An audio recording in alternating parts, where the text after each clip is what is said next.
Uh-oh. Why is my...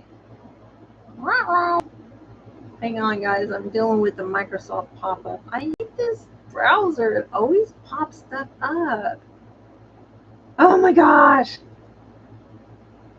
Oh boy. Yeah, let me close this out over here. Okay. So let me comment.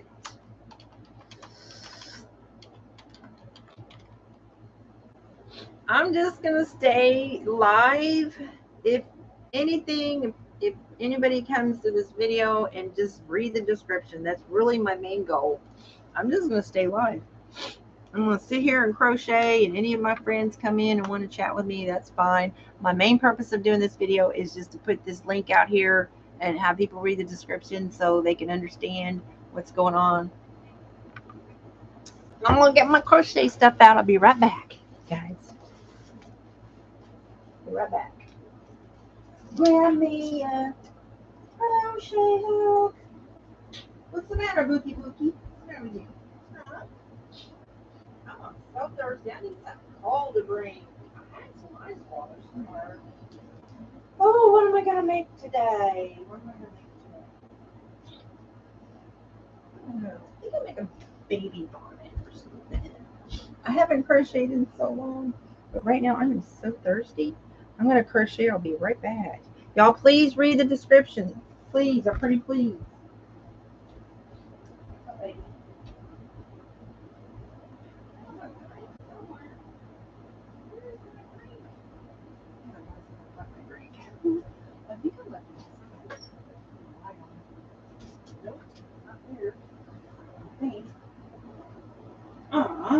I have a cold.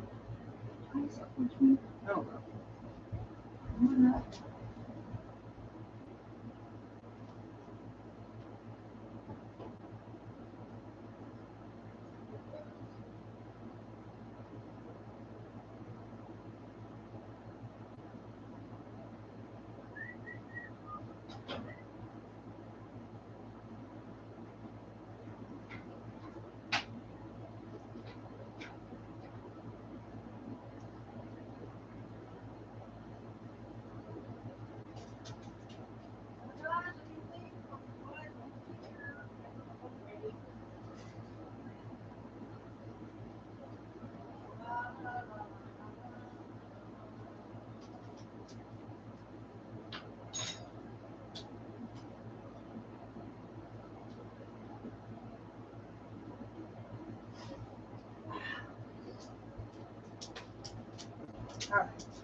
okay. Turn my light on over here. Hopefully that won't be too much. You want to come over here and sit? It might be too much light. All right. You want to come sit up here? You want to come sit up here? You're so dirty. You need a bath. You want to come sit up here? You going to sit up here? You go sit with me? Well, come on. Come on. No, come on. There's room. Come on. That's my girl. That's my girl. I need a bath. What's the matter? You have a bad day? Oh, she got so mad at me when I came in. She popped my eyeball with her nose. And then I pushed her away because she got so mad at me. She was so offended. She went over in the chair. She was like, "Oh, how dare you!" She's got personality. She's so dirty. Got funky mouth. All right, she needs shaved. That's my girl. She's very pretty. Right now she just looks rough because she's been rolling around in the dirt like a little monkey. Yeah. A high maintenance baby. Oh. You alright? This is my service dog, actually. And when COVID happened, I didn't stop taking her out because animals can get that too. So I just didn't even. It is so hard because one interesting thing about that is that China had those masks for their dogs, like straight away. Like they had all that already set up, right? They had way before we did. So I used to take them to nursing homes, and they would visit with people, and she would go everywhere I go, my service dog. But that kind of stopped, and so that was really hard on her because she was a very social dog. She's my little ham dog. She loved that attention. People come up to us in public, and they're like, "Oh, can I pet your photo?" Like, anyways, love me some apple juice. Yeah.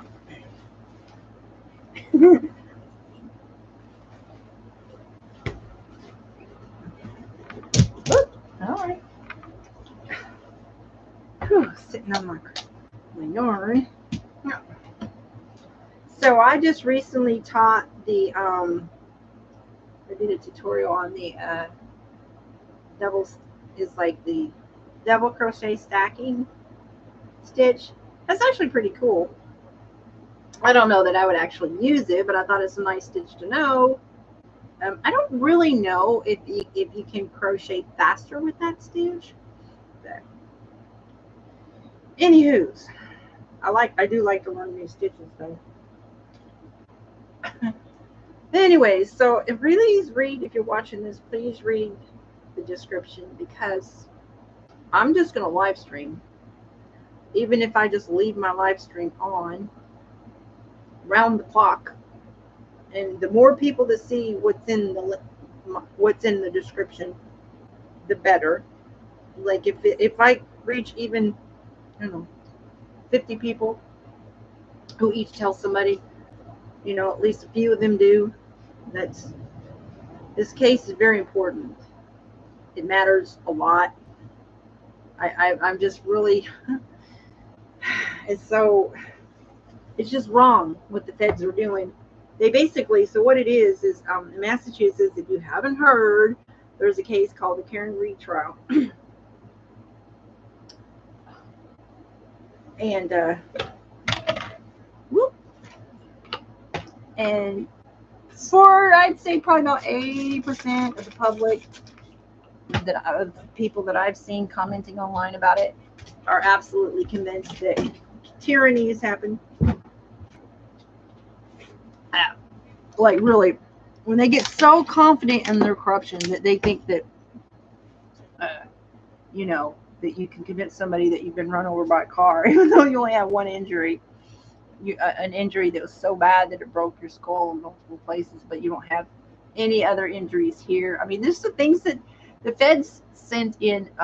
They actually didn't send in. They hired experts, good experts, PhD experts of their own, who are people who can tell when an accident is staged, once, you know, if something really matches what the injury is from a pedestrian accident, civil litigation, stuff like that. But they also do work with manufacturers and products and military and Department of Defense, stuff like that. So they were really good PhD experts, definitely qualified to be an expert. And so they were allowed to use those experts, and they didn't have to pay for them. And so they were equally valuable for both the state and the defense. And they said there is no way that car caused those injuries. Anyways, meanwhile, this is a big conspiracy. This isn't like two local cops in some police department got together to, you know, I don't like that light. It's just, it's like in my eyeball. So I'm sorry if you can't see me really well. Let me move this light back. My overhead light, I have the ceiling fan, that light up there. I like lamps like this. I've always been a lamp person. Anywho, it's not the best lighting though. There, how's that? Try to figure it's not shining at the camera. I'm sorry guys, I have horrible lighting. Anyways, here I am. Y'all see me. Here I am. Okay, so yeah, so the TYRANNY trial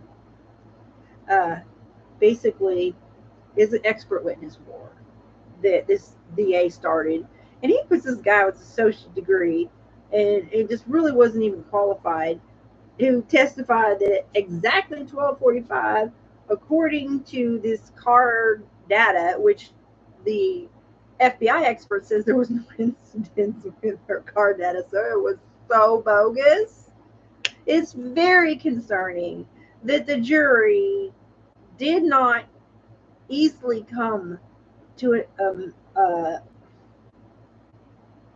not guilty, unanimous not guilty. It's very concerning that the judge didn't even let them know that if you can't come to a conclusion that it's a hung jury, like they were told, you will come to a decision one way or another. It's like, really? So anyways, I really feel like I know a lot of people are in love with that lawyer. I'm not saying I mean, he has skills, that's for sure. He's a good lawyer, but I'm sorry. I think he did some things that were unethical in the end. And, once they used up all their flat fee, people speculated they probably got paid $250,000 each. And so once they felt up their fee was used up, you know what they did? They're like, oh, we're pretty confident we're going to win. We're not going to bother with the other witnesses. Oh my gosh, I've never heard of that. And an attorney doesn't put on witnesses for the defense because he feels like he already won. That is completely not ethical. So there was a cop that saw Brian Higgins in the Sally Port after they brought her car in, and then the accusation is that they planted stuff on her car, right? And so he said he never went near her car, that he just went through the Sally Port, because he left that party after this man was injured. He left that party and went straight to the police department. Okay, and he was there all day. Like, why are you going without sleep, dude? Go home. It was so obvious this guy, it was involved in the murder of that man. He was texting the guy's girlfriend in his face. Like, she initiated it. She was like, to me, it's like a lot of people speculate that was like a revenge cheating, or trying to see if he really loved her, because she accused him of cheating on some vacation. And I'm sorry, but that girl that testified from Aruba, she was shady. You don't go up to some woman's man and say, are you happy? You know what that means. Come on now. Are you happy? Why are you asking her man if she's happy? Like, oh, I'm a friend of his. Yeah, are you happy? Okay, whatever, lady. And so anyway, so I think she felt really offended by that. And she just, I don't know, sometimes people just do crazy, chaotic stuff like that in relationships. So she revenge kissed Brian Higgins. That's what a lot of people say. It was a revenge kiss. So she goes in front of the camera.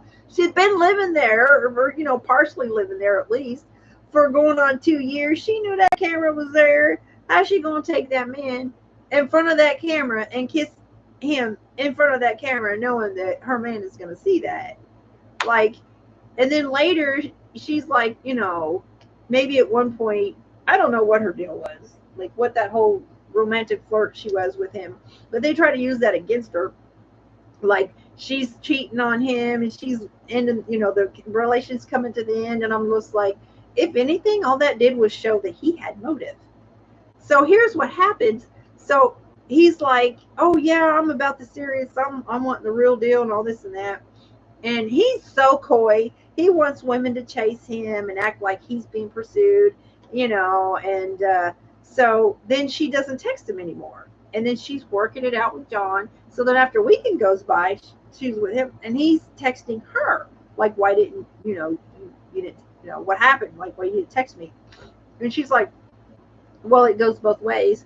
But at this point, she's like blowing him off. Okay, she kissed him at John's house in front of his camera, and they had a little argument. Or he's like, what, are you trying to hook up with him? Like, and she tells this guy, oh yeah, he saw us kissing on the camera, and then she tells him, and this is at the point where she starts minimizing. She starts going backwards in my mind when I saw the text.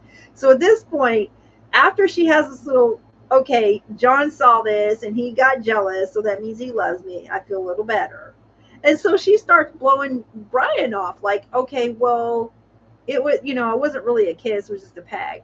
But it was more than that. And this conversation, she actually went to his house, but apparently nothing happened. And she's just like, okay, I'm done with this. Okay, I got my little revenge. And so then then she's like, yeah, well, you know, I kissed Carrie and this gay guy too. Well, that's a little odd, but you know, I'm not trying to judge people for their lifestyles, but people, if they swinging or whatever, I don't know what they're doing. But she's kissing on Carrie? Carrie, the one that testified that John was nothing but using her for babysitter and with benefits. Like, was Carrie jealous? Like, was she? I don't know. It was just so weird. I can't relate to that lifestyle. But she kissed on Carrie and like some gay guy. And I'm like, so what she's doing, she's trying to minimize that it meant nothing. She's like trying to back out of that, oh, we had something, you know. So then later at the bar, Brian is there and she's there with John, and they're loving on each other, and she's loving on him. She didn't go over and say hi to Brian. She didn't wave at him. She didn't go, she didn't wink at him. She didn't acknowledge that he even existed, like she even knew the man. She totally ghosted that man in his face. So he's over there, oh, she is not sitting here ghosting me. Oh, she's over there loving on her man, and she don't flirt with me. And so he's texting her, well, and she ghosts him even more. Oh my gosh, she does not respond to those texts. This is where it gets sketchy. So then this party invite comes out. The bar is getting ready to close down, and so Brian is like, he's mad now, right? So why did he start texting John? He hadn't acknowledged John all night. He hadn't said anything to John. He's flirting with John's girlfriend in his face. He's literally texting Karen Reed while she's sitting there loving on John. In the videos, they're kissing on each other and hugging on each other. He's rubbing her back. You know, whatever tiff they had, it was over. They're working it out. They can be as chaotic as they can be yo-yo as they want to be. One day he's telling her to get out, leave, stop calling me, and she's accusing him of whatever, and he's asking her, are you trying to hook up with him or whatever? But whatever it was, they still loved each other. They could be crazy as they want to be, but there was love there, and it was evident. And Higgins was hot.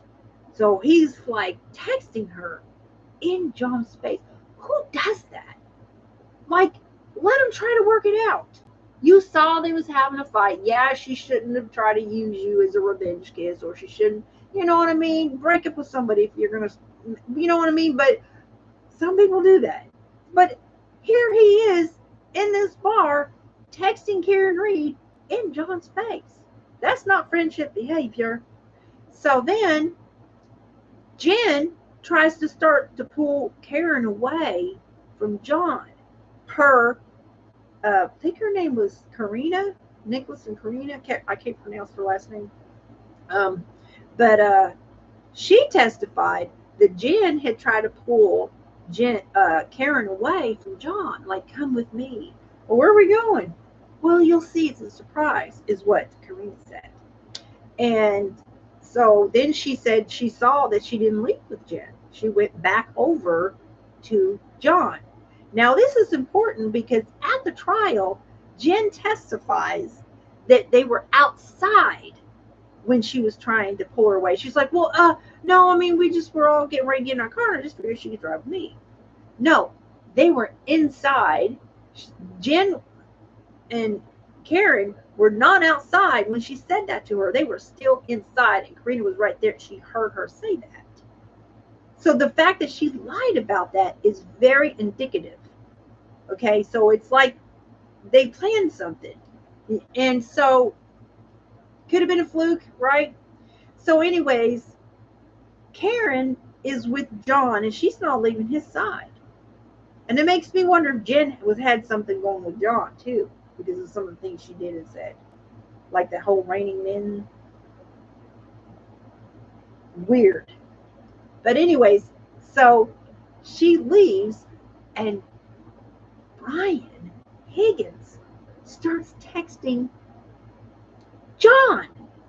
After he tries to hit on his woman, texting him, he starts luring him to the party. Are you coming to the party? Are you coming to the party? Maybe he just wanted to know. But why is he texting John after he just flirted with his girlfriend and then that didn't work? And so it makes me wonder if Karen, either there at the bar or on the way, told John, I don't want to go to that party. Brian's flirting with me. You know, I kissed him and I've told you that it didn't mean anything, so I'm just not comfortable. And probably she'll take that to her grave. But I think that when she said it was her fault, I think that she believed when something really bad happened that it was between him and Brian. Was he going there to confront him? Was he like, you know what, I'm going to talk to him about it. It won't happen again. You know, something happened. I think in my mind, I could be wrong, on the way to that party. Like, why would Karen not tell John if she's trying to be on up and up with him and she's trying to prove to John that that kiss with Brian meant nothing? Like, no, it meant nothing. You know, I kissed Carrie too, and I kissed Gabe, whatever his name was. You know, it meant nothing. And she's proving to John that it meant nothing because she's blowing him off in his face while she's standing there with John. John knew Brian was there. Karen knew Brian was there. And John saw Karen wasn't having any even looks at him or communication with him. She's proven to her man, it didn't mean nothing. You my man, right? We're going to be all right. So on the way, did she tell John, well, babe, see, I promised you that it's nothing. He's texted me.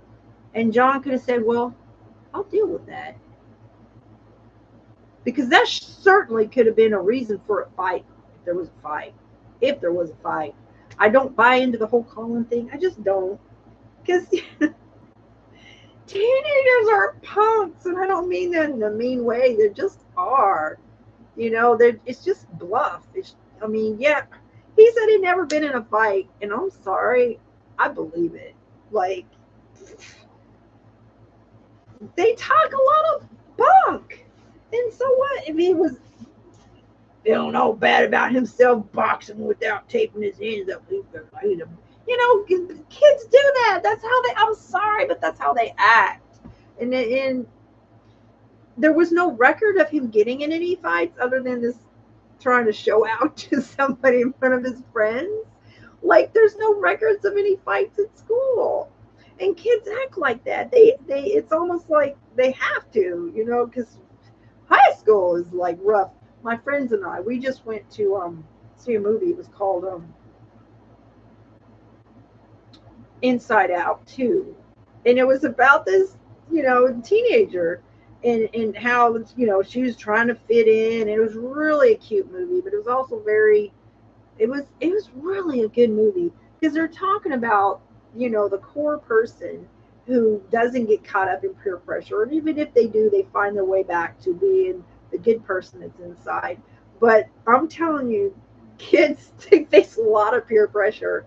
And maybe he is somebody who will just go out and kill somebody. Maybe that's who he is. But I really believe if there was a fight, it was Higgins. Because he was at that Sally Port, according to another cop. I believe it because I saw with my own eyes the footage of where there was people there, then they weren't, then they were, then weren't. That was edited footage. And there's 42 minutes missing. And there was a cop that said he saw him there when he lied and said he didn't. And he went on to a military base. I'm sorry, I'm military. Don't dump your criminal evidence on a military base. Right? He went onto a military base knowing there would be jurisdictional issues there. Because it's not like the states can just go on a military base and demand to go through their dumpsters. There's a jurisdictional issue there. And you want to talk about red tape. Military. Anyways, so it was just so many calculated acts on his part. Destroying SIM cards, throwing phones away. I really think if there was a fight, it was him. And I think she knew it. When she said, oh my gosh, this is my fault. I don't think it had anything to do with the fact that she was driving and drinking because he was a cop. They were cops. They invited her to drive. John invited her to drive. He knows her. She can hold her liquor. Yeah, she was probably over the limit. No, she shouldn't have been driving. But I don't believe she went. I think she told John about the text, and he probably planned to confront him, and it cost him his life. That's just me. What do I know? You know. Anyways, that's my deal of the deal. But God knows the truth. He knows what happened that night. But what didn't happen was she didn't hit him with that car. I'm like, I'm like, I just can't believe the amount of people that could actually accept. Like, do they not have the ability to think? I mean, I'm an average intelligence person. Like, literally, I've been IQ tested. Like, I think the highest I ever tested was 140. So in between 120 and 40. You know, um, I'm average. I'm not a genius, that's for darn sure. But it's common sense that if you get hit by a 7,000-pound car, you're not going to get hit on the back of the head and nothing here. His legs were pristine. He had one little mark right here. Those were obvious dog marks on his arm. He had one of his hands bruised, I do believe, was from somebody trying to get a line on their hand when they should have done it in the leg in a hypothermic patient. As a former licensed EMT, I'm like, it's pretty common knowledge that that's what they should have did. But, you know, they probably, in the moment, when they probably didn't. Anyways, whatever. But the other hand's bruise was a different color, and it was hours old instead of minutes old. It had a different coloration because once, like, when you get something like that, when you're trying to put a line on somebody, and that type of bruise is going to be a different color than a defensive wound. Okay. And this one was, you could tell, because it takes at least a couple to few hours for the beginning stages of a bruise to begin. Like when I bought myself, I'm like, yep, that's going to leave a mark. See you in about an hour or so. And then that's another thing that they didn't talk about was bruising. And there's factors that play into bruising. And if you have a blood condition, age, it's commonly known that the older you get, the easier you bruise. Common knowledge. So, you know, I think a few hours was well long enough for him to have created a bruise. I was I was saying from the beginning that I know that the condition called raccoon eyes doesn't happen like right away. It does take, they say 1 to 3 days, but really a few hours. And when you have a serious brain injury, though, you have bleeding in the brain and hemorrhages, and the doctor said it is possible that all of that swelling on that face could have been from the brain injury and the skull injury. And if he had fallen, he could have, he could have bit his tongue when he, impact fell. You just don't know. But I didn't really believe the idea of a fight until I started hearing more about Higgins. Text messages, his calculated acts, going in, the cop who said he was at her car when he said he wasn't. That man is malicious. He wanted revenge. He's like, I'll show you play me like that woman. I'm not going down for your man that I killed by accident.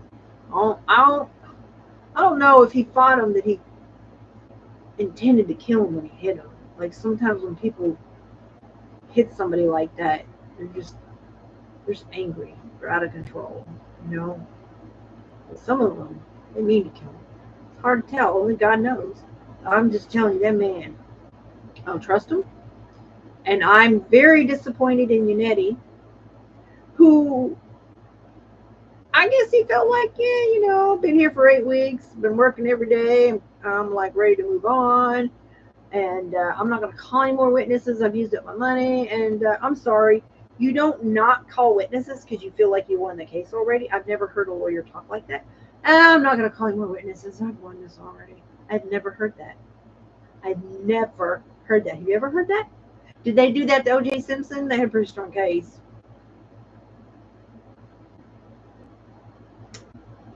Theirs was corruption, racism. It was evident. All they needed was reasonable doubt. But when you're going up against a conspiracy cover-up scheme, you better put everything you have. You don't put your clients. You don't gamble their life like that. I have a notion to report both of them attorneys to the bar association, and it doesn't. Even if she wins, I'm like, I'm sorry, you don't get to gamble. And I know that the defendants don't have to present anything, but you don't gamble like that. Well, I've won. I feel like I've won. Well, you know what? They went home and they didn't have a not guilty verdict. And the longer they're in there, the worse it is. Because if they was just like, oh my gosh, this is a horrible, we're just going to be not guilty. Yeah, they didn't have it like that, did they? And I called that. I said, Yannetti, you are making a mistake. I'm flabbergasted. They had a cop willing to testify, put his neck out there like that works for Canton, Massachusetts Police Department, that saw Higgins at that car when he said he never went near it with a supervisor for a long time. And there's 42 minutes missing footage. And they chose not to call that person. Well, if anything, that's an ineffective assistance of counsel argument. But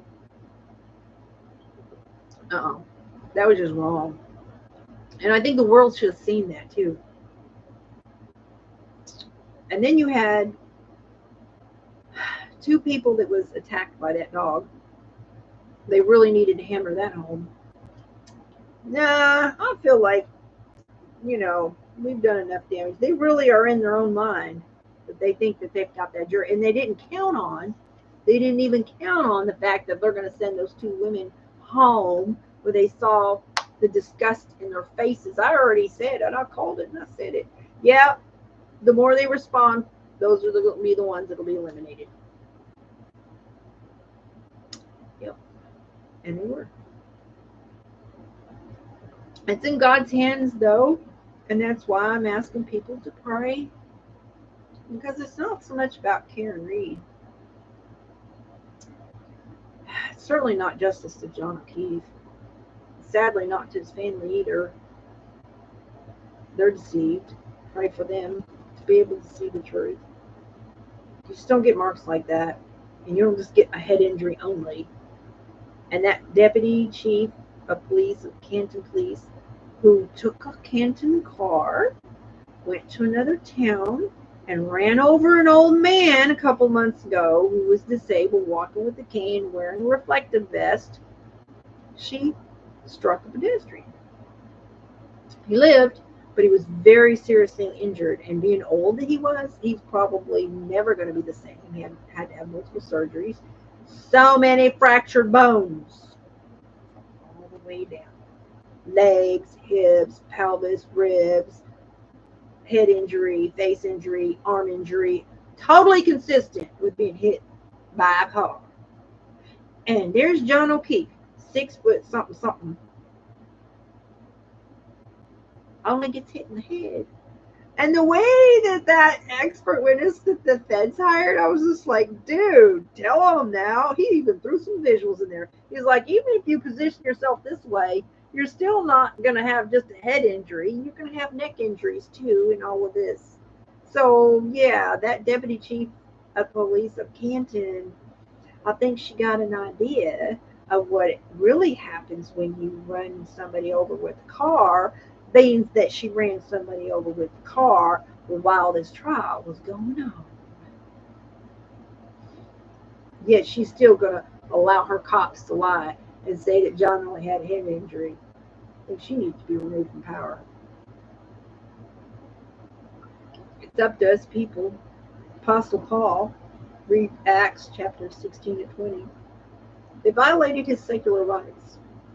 A lot of people think, oh, separation of church and state. Yeah, well, that's not what the Bible teaches. Paul, the works of the kingdom involve standing up against powers that violate their own power, because that's an abomination to God. If you read the Old Testament, where kings, Daniel went into Den, and those Old Testament stories where the kings were always being tricked.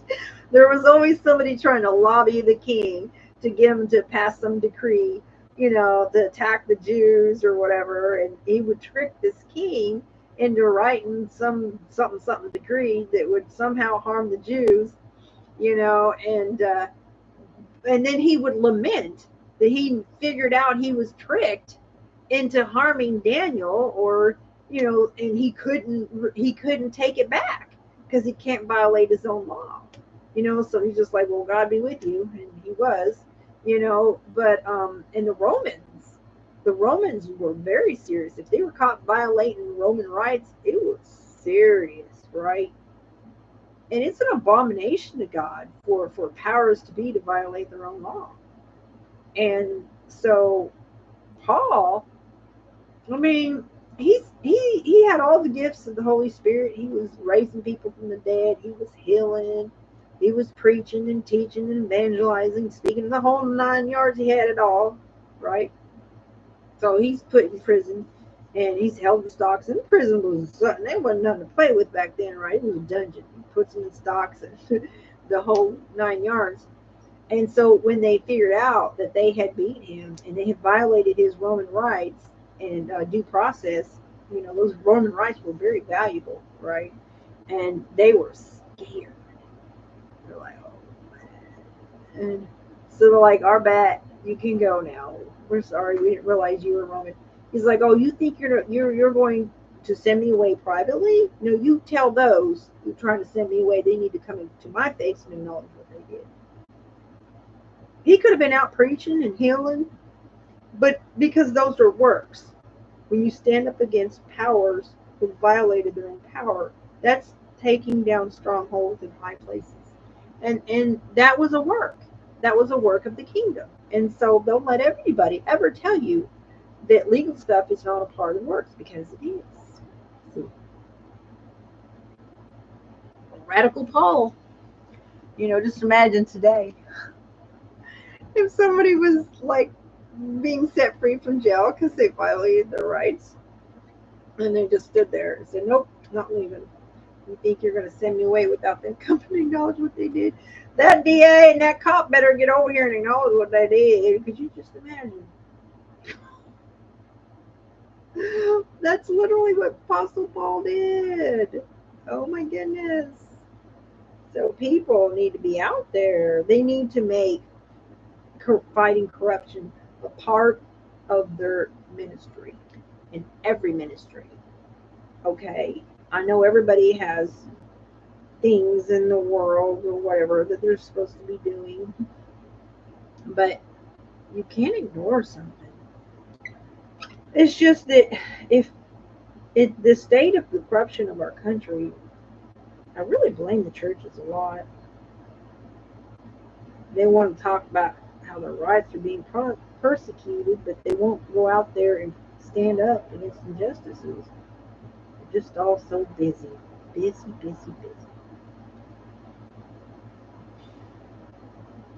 Well, we need to pray more, and we need to do more.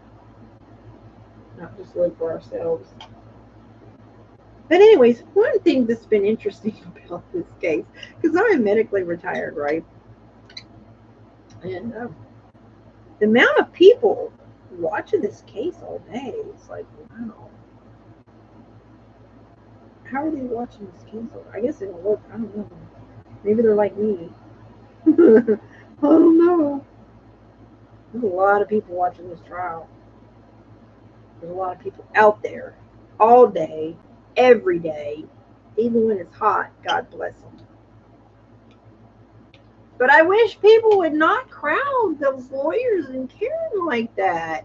They were all up on them. It was just so wrong. It's like, could y'all at least give them space to pass? I mean, they were all up on them, and I hate that. I'm just like, they were asking them so politely to get back. I'm like, I get you're supporting them out there, but like it was just bizarre. It's like, like running like paparazzi, and it's like, please do not get up on them like that. You know, give them space.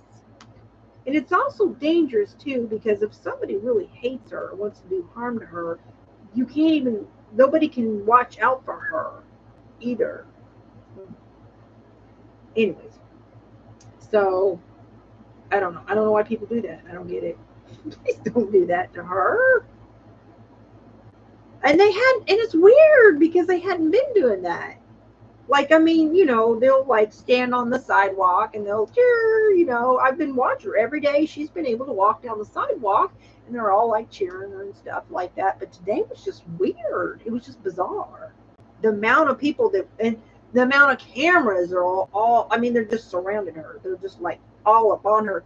And I wouldn't want people near me like that to breathe on me. Stop breathing on me. I could never be a celebrity. Oh my gosh. I'm going to be so triggered. How people do it. I'll tell you an example. And this is digitally. So like recently, so like I guess I'm an artist.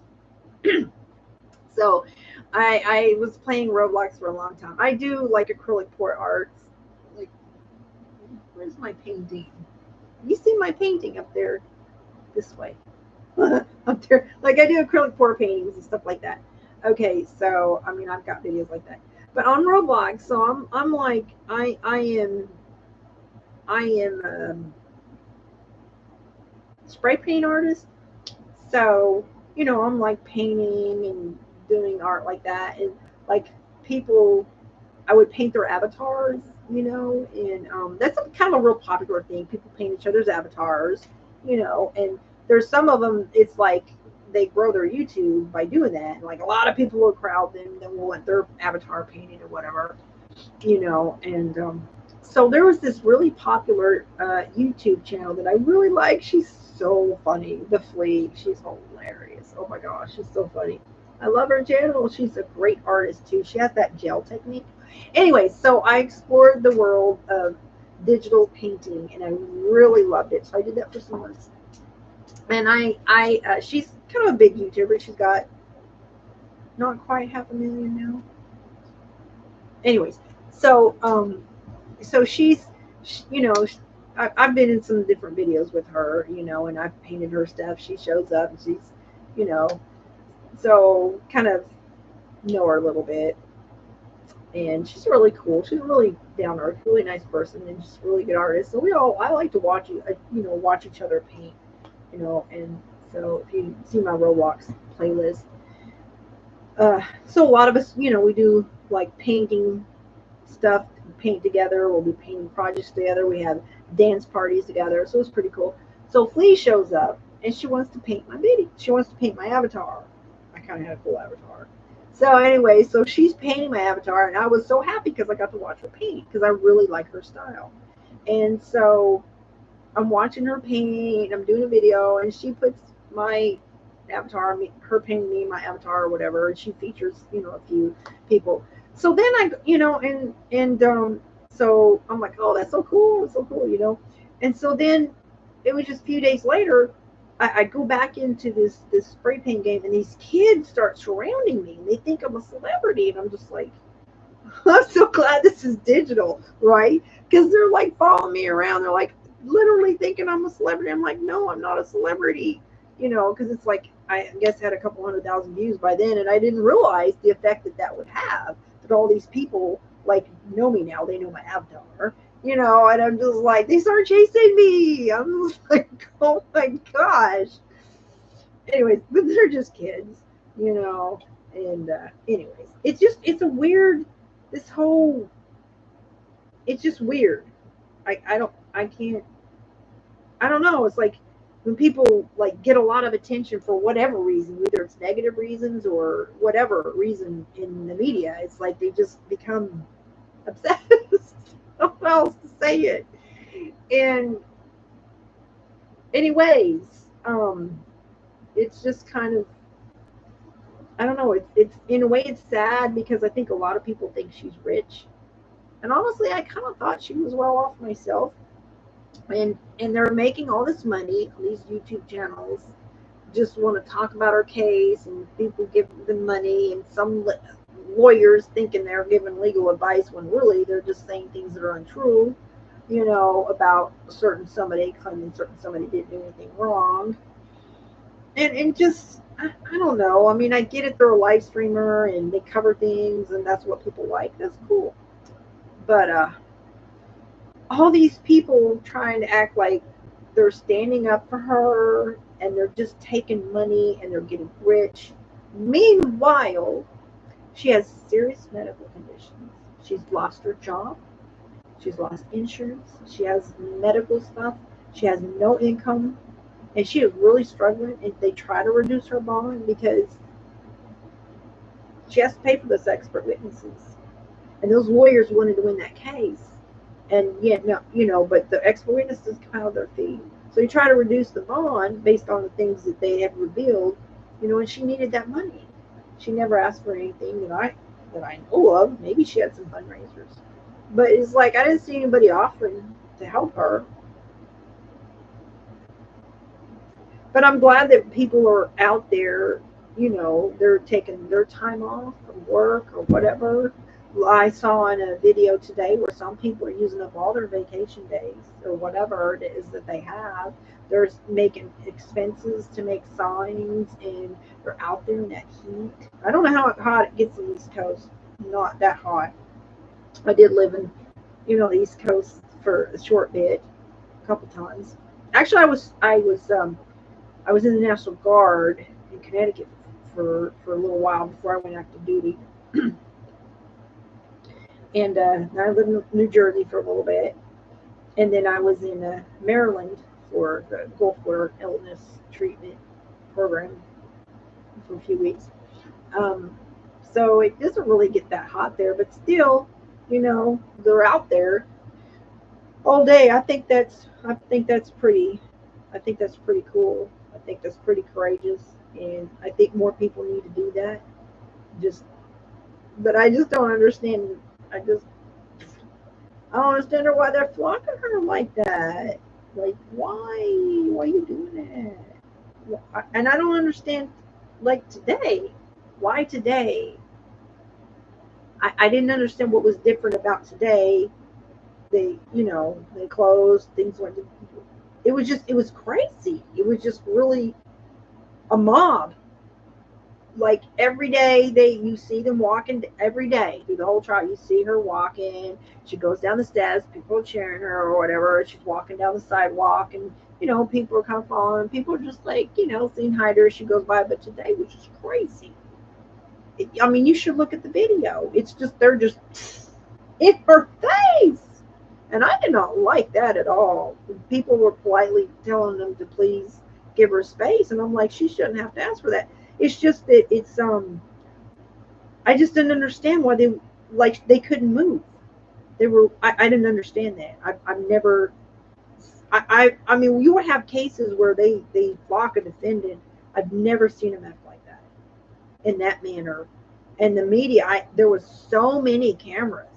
Like it was more than usual, but even the supporters were doing that, and I'm just like, what is happening? Why are they doing that to her? And the attorneys, like, oh my word, it's just dangerous because they need to be able to see, and really, she should probably have a bodyguard. In reality, there was one lady out there; she was acting kind of cuckoo, just really physically aggressive type of, just like that. And I know it's dramatic, just never know. And then the assault that happened yesterday, because that little provocative dude went to a restaurant next door to the Albert's pizza place. And apparently they were out there being rowdy and knocked their phone out of his hand or something. But them guys were really acting like maniacs. They were showing themselves. They were trying to lure him over. Like, come on. He comes over there. He was such a brat. This girl in the dress, he's like touching her.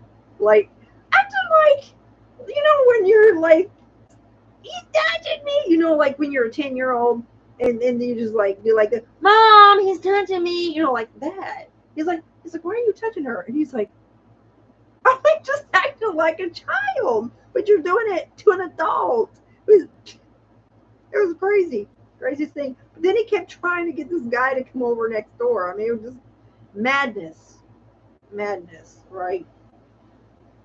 Anyways, that's a crazy crowd.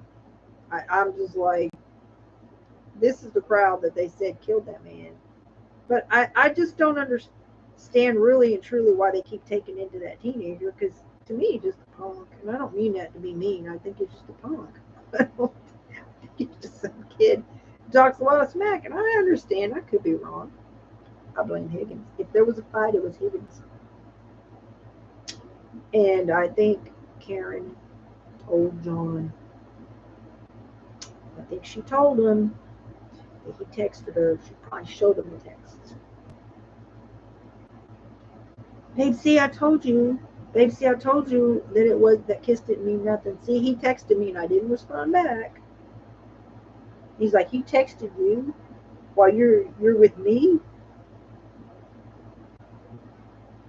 And then we went in that house where Brian was. And that was the last night of his life. App said he went up and downstairs. That Lowy knows. He knows. Pray for his soul. And then the last 36 steps he took, or 32, she could have not possibly been there because she auto-connected to John's Wi-Fi at 12:36. It was a good 10 minutes away. I think she told him. I think she said, babe, he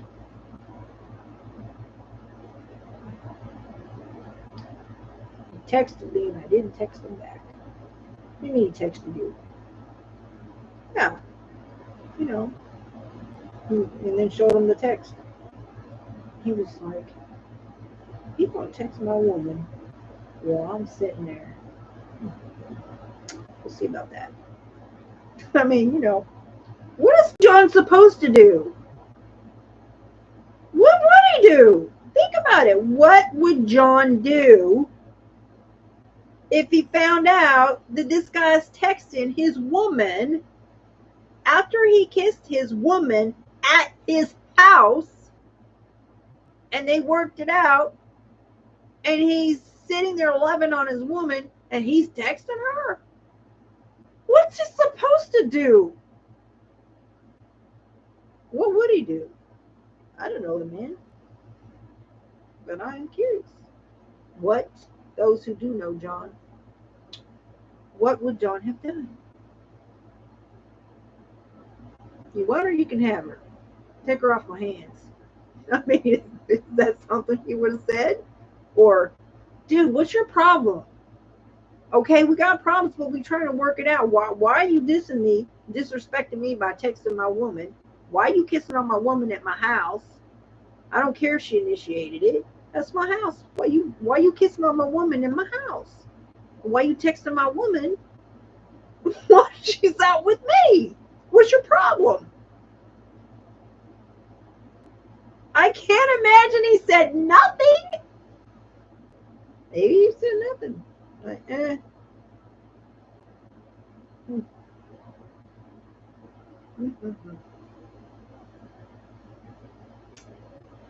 Anywho's, that's why I say, I mean, maybe for kicks calling through in a punch, but I just blame Higgins. If there was a fight, it was him.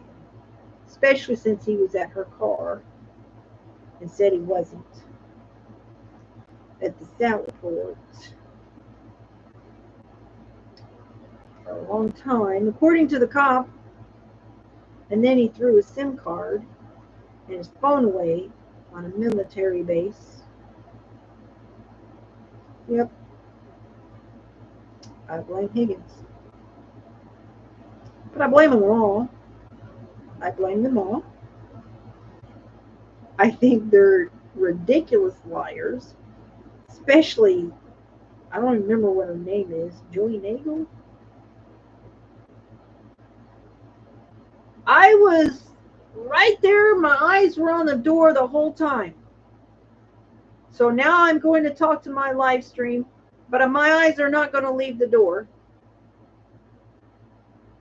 And then I'm going to talk to somebody over here. Then I'm going to talk to somebody over here. And then I'm going to eat. And then I'm going to pass drinks around. Hey, yeah, can you hand me a drink over here? But my eyeballs never leave the door. I'm telling you what right now, the way they described they was looking out the window several times, and the way they said their eyes was never left the sight, the vision of that door. If I'd have went into that house, I saw really creepy going on up in here, because people keep staring at that door and they keep looking out the window. Unless they got a celebrity they planning, I think this might be a hit house. I'm like, they looking out for something. I'm out of here. This is weird. Why they keep staring at that door? Why their head's not moving from the direction of the door? I'm like, come on. Like, really? Your eyes is not going to leave the direction of the door the whole night. Yeah, alrighty then. Really? It's like, does other people think like that? Like, am I the only one that had that thought?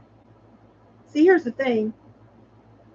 In the comments, it's like people, they see this testimony and they're like, and then based on the reactions of jurors, when they heard Proctor, when they realized there's expert witnesses there that nobody hired in the courtroom, it was really weird, the reactions. And then, of course, they relieved the ones that reacted the most to Proctor. But how can they not have a not guilty verdict already when it's just ridiculous? I mean, I don't know. I really don't consider myself an above average intelligent person. But I think people are stupid. And I don't mean that in a mean way. I just think they're stupid. If they think that you can be hit by a car and you're only going to have a head injury and not a neck injury and nothing else here, I think those people are intellectually deficient. And I mean that with all my heart. I really believe they're intellectually deficient. And I don't mean that to be mean. I think that they are just, I don't know, they're just dumb. I really believe that there are slow people, and I think that a lot of times the DAs rely on that. I cannot wrap my brain around anybody who's got half a good sense about them to believe that somebody can get hit by a car and not have any other injuries than what he had. I don't. I know that they can get grand jury indictments pretty easily because it's one-sided, and I think that's unconstitutional. I think they should never get a grand jury indictment without the defense having a lawyer there. I think a lot of cases, once they get to trial, it's just the fact they're in trial is kind of harmful to them. If they'd had a defendant's lawyer at the grand jury, I think a lot of indictments would never happen. At least less than what is now. And I do believe that it is a constitutional violation. I think that people should fight for that they should have an attorney there when they take something to a grand jury. It's not right. It's never been right. I don't think I don't think that that's something that God would approve of, to have the other side who's accused to be non-represented. I don't believe that's God's sense of justice, to get a grand jury indictment in that manner. So I think that people should fight for change in that. But I honestly, I don't know how they even got a grand jury indictment. But I understand they lied a lot, and if they say, you know, that the doctors, but even the doctors could not even say. So I'm a little concerned about the fact that they have not come back with a not guilty yet. I think there might be, you never know, it could be rigged. I don't trust them. That judge, I think I think she accepts crimes as the way of law. She knows that there was hospital records. I'm getting confused about this stitch here. She knows there was hospital records of animal bites by that dog, and yet Lally suborned perjury. He criminally suborned perjury by putting Alberts on the stand to say that there was never any incidents with that dog. And it doesn't matter if the dog was guilty or not. If there's incidents alleged, then there's incidents alleged. That's a history. It's a documented history. And because he knows that there is evidence in hospital records of that dog having been accused of attacking them, then he suborned perjury. And that's a crime. And it's not just, oh, this is just stuff they do. No, it's a crime. It's literally a crime. And so I believe that judge should be prosecuted. She should be removed from the bench. At the very least, she should have a judicial removal commission complaint against her, and they should remove her from the bench. And I think that people need to fight for the written law to be enforced and not allow corruption of the law to exist.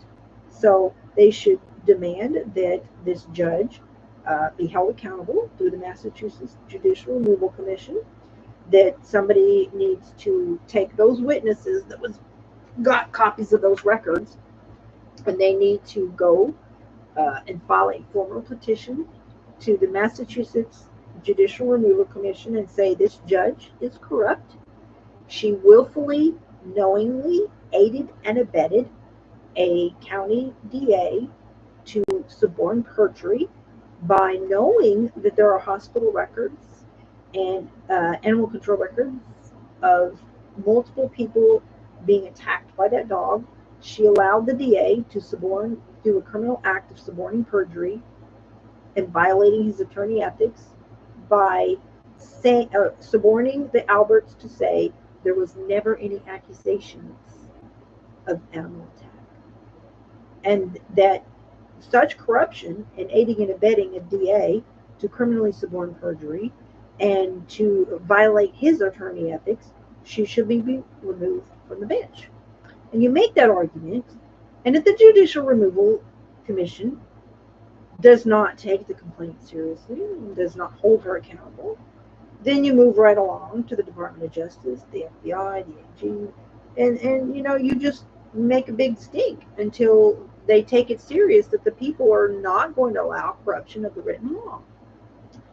And then you take and file a petition against Adam Lally that he committed criminal acts suborning of perjury, and he did knowingly, willfully violate the attorney ethics, knowing that there was hospital records and allegations of animal attacks. He did impound the animal control records so that the public could not know of his criminal act, that they did, in fact, have accusations and hospital records, so that he could criminally suborn perjury by having the Alberts testify that there was never any incidents with that dog of attacking another human.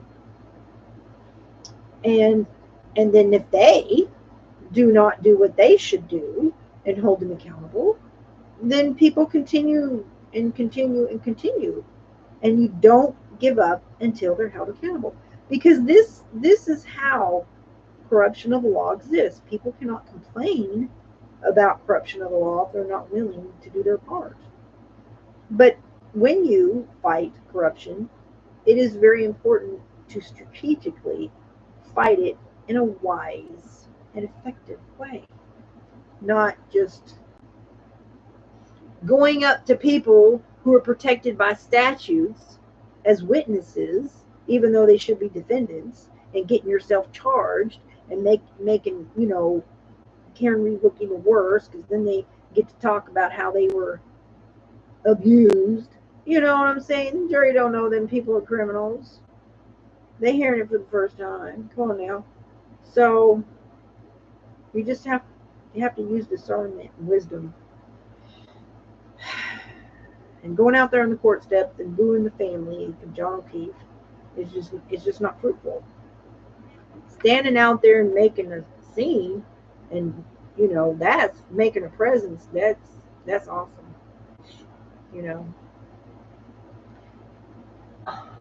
But every step you make in that battle is very important. Never give way to the enemy to use against you. So I think people, all those people should be out there at the congressman's office demanding that these legislators pass some laws, that mandatory prosecution laws, and that victims' rights of corruption. If somebody has an evidence can show that they're acting corruptly, like that witness who says he saw that cop at her car, the feds withholding names of cops and troopers who have knowingly gone along with a criminal conspiracy to receive benefits by giving bribes. Take care of my trooper friend. Take care of my trooper friend. You know, I think those ones who was saying take care of my trooper friends they might have been paid. Hey, I'll pay you this much. You know, you get your contact, your connection up there. Take care of me. You never know. Anyways, but the feds withholding the names of those officers and those troopers who are involved in that Golden Treatment Gate scandal are endangering the public because they are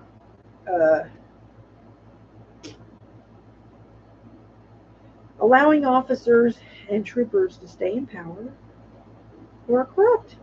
If they're willing to give bribes to get something, I don't care that you chose not to charge them because you rather use them as a witness.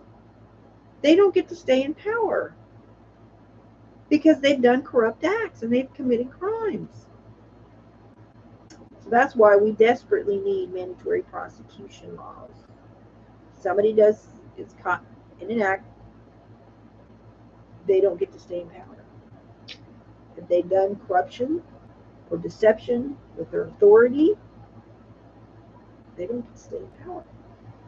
So like this example, this 71 count indictment, link in description, even if the feds chose not to prosecute them because they want to use them as witnesses, they still would have to be removed from power. You don't get to stay in power when you're corrupting power. But it's up to us people to demand that. So, yeah. Anyways,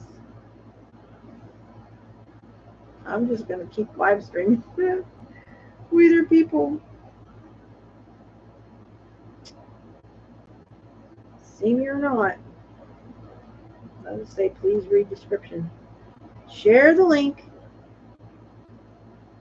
I think I'm going to make a baby hat. I'm going to do a panel hat. So basically, the panel hat, like I have a pattern that I created to just do like a round, like do a circle and then just make a bowl hat. But there's another way that you can make a toboggan. You just make a panel. So you just do this many rows. And then once you do this, I don't know, about that much, then you will take and put it together like so. Okay, you'll darn it together right here in the middle, and then you're going to do a drawstring at the top and pull it together and then go across it. You can either do it with a crochet hook, or I have a yarn needle, and voila. Anyways, so I'm going to sit here and make a topper hat, a baby hat. And I'm just doing a single crochet. Single crochet is a little bit warmer. If you're going to do a hat, single crochet is a little bit warmer because the stitch is closer together, whereas a double crochet has a little bit more space in it. It's a little more stretchy. So They say that crochet is actually therapeutic and actually releases endorphins. It helps, literally helps to reduce stress and anxiety. It's very relaxing. I don't know what it exactly it is, but it's, if you try crochet, like at night, if I can't sleep, I'll just crochet a little while. And it's weird, like I can crochet during the day, and it doesn't really have that effect. But at night, when it's time, your brain has a specific pattern that it's supposed to go to sleep at a certain time. But they have what's called circadian pattern, like where your brain is just is a little off, like it doesn't want to quite go along with that particular cycle. Something like this will help you. It's that. They call people like us night owls. Myself, my mom, and my grandmother. They call night owl syndrome. Yeah. Anyways, I could try to make myself go to sleep early at night and get up early during the day. Doesn't last. My brain is just doesn't work like that. I remember even as a kid, as a teenager, I would get up, there would be 2 feet of snow on the ground, and I would go out and I'd run. I was a jogger. Oh yeah, I remember that. I can remember that day like it was yesterday. Just that clear, I just had to go jog. Yep. Back in the day, little town where it's safe to do that, I would just get on my sneaker shoes, my old jogging outfit, and I would just go jog. I used to be a distance runner. I would be like Forrest Gump. I will be running and running and running. I can't now because of my spine. If I was rich and I could buy anything I wanted, it wouldn't be a car, it wouldn't be a boat, it wouldn't be a house.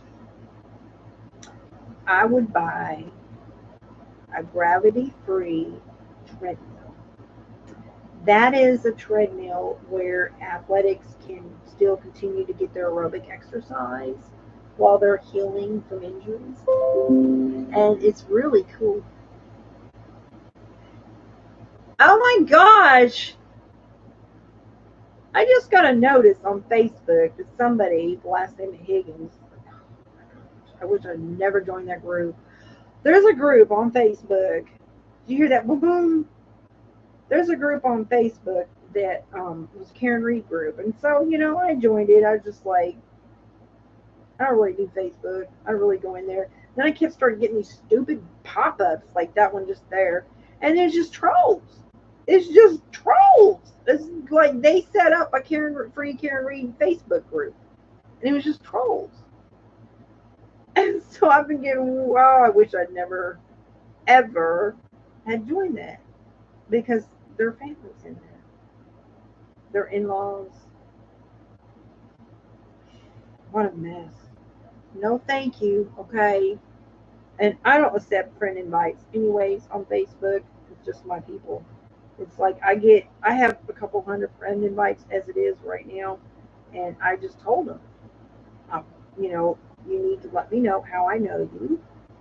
Because that's my people, my friends, my family. And I don't, that's like knocking on my door. Like that's personal, right? That's my personal space. And I don't go on there. I don't do Facebook. I kind of hate Facebook in a way, but all of the people that I grew up with, family and friends are all on there, so, I can see their pictures, but we don't share stuff publicly. People protect their kids. They don't put their pictures out there. You know what I mean? That's why when I'm out on my boat, I generally do not vlog just because people aren't YouTubers. They don't really, I know a lot of people are like, you know, putting everybody in their video and putting it on YouTube. I don't feel comfortable doing that. You know, none of my people are YouTubers. Like I'm the weirdo of the bunch. I've tried to get people to come to YouTube. They will not budge. I've had a few of them open an account, you know, just for me, but they just have no desire to be on YouTube or have YouTube accounts. And even YouTube try to like create a community page where you can share stuff. It's just YouTube is just too weird. I mean, you just don't have the controls like you do on Facebook. Just to, like you don't have privacy settings on community on your community page or whatever. Um, I think YouTube was really wounded when Facebook became a video platform because they're a serious competitor. Ad revenue went down the tube. What do they call that? The big YouTubers should know what I'm talking about. The ad revenue apocalypse or something like that. I remember when I first joined YouTube.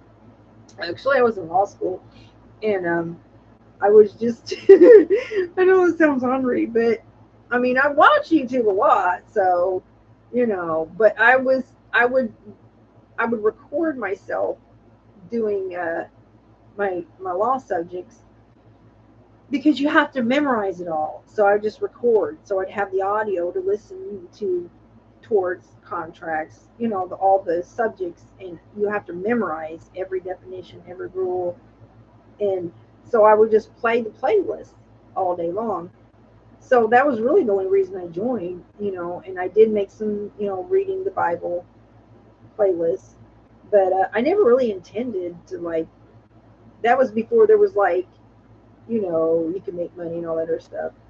I didn't. They would always ask me if I wanted to monetize my videos, and I didn't want me reading my Bible.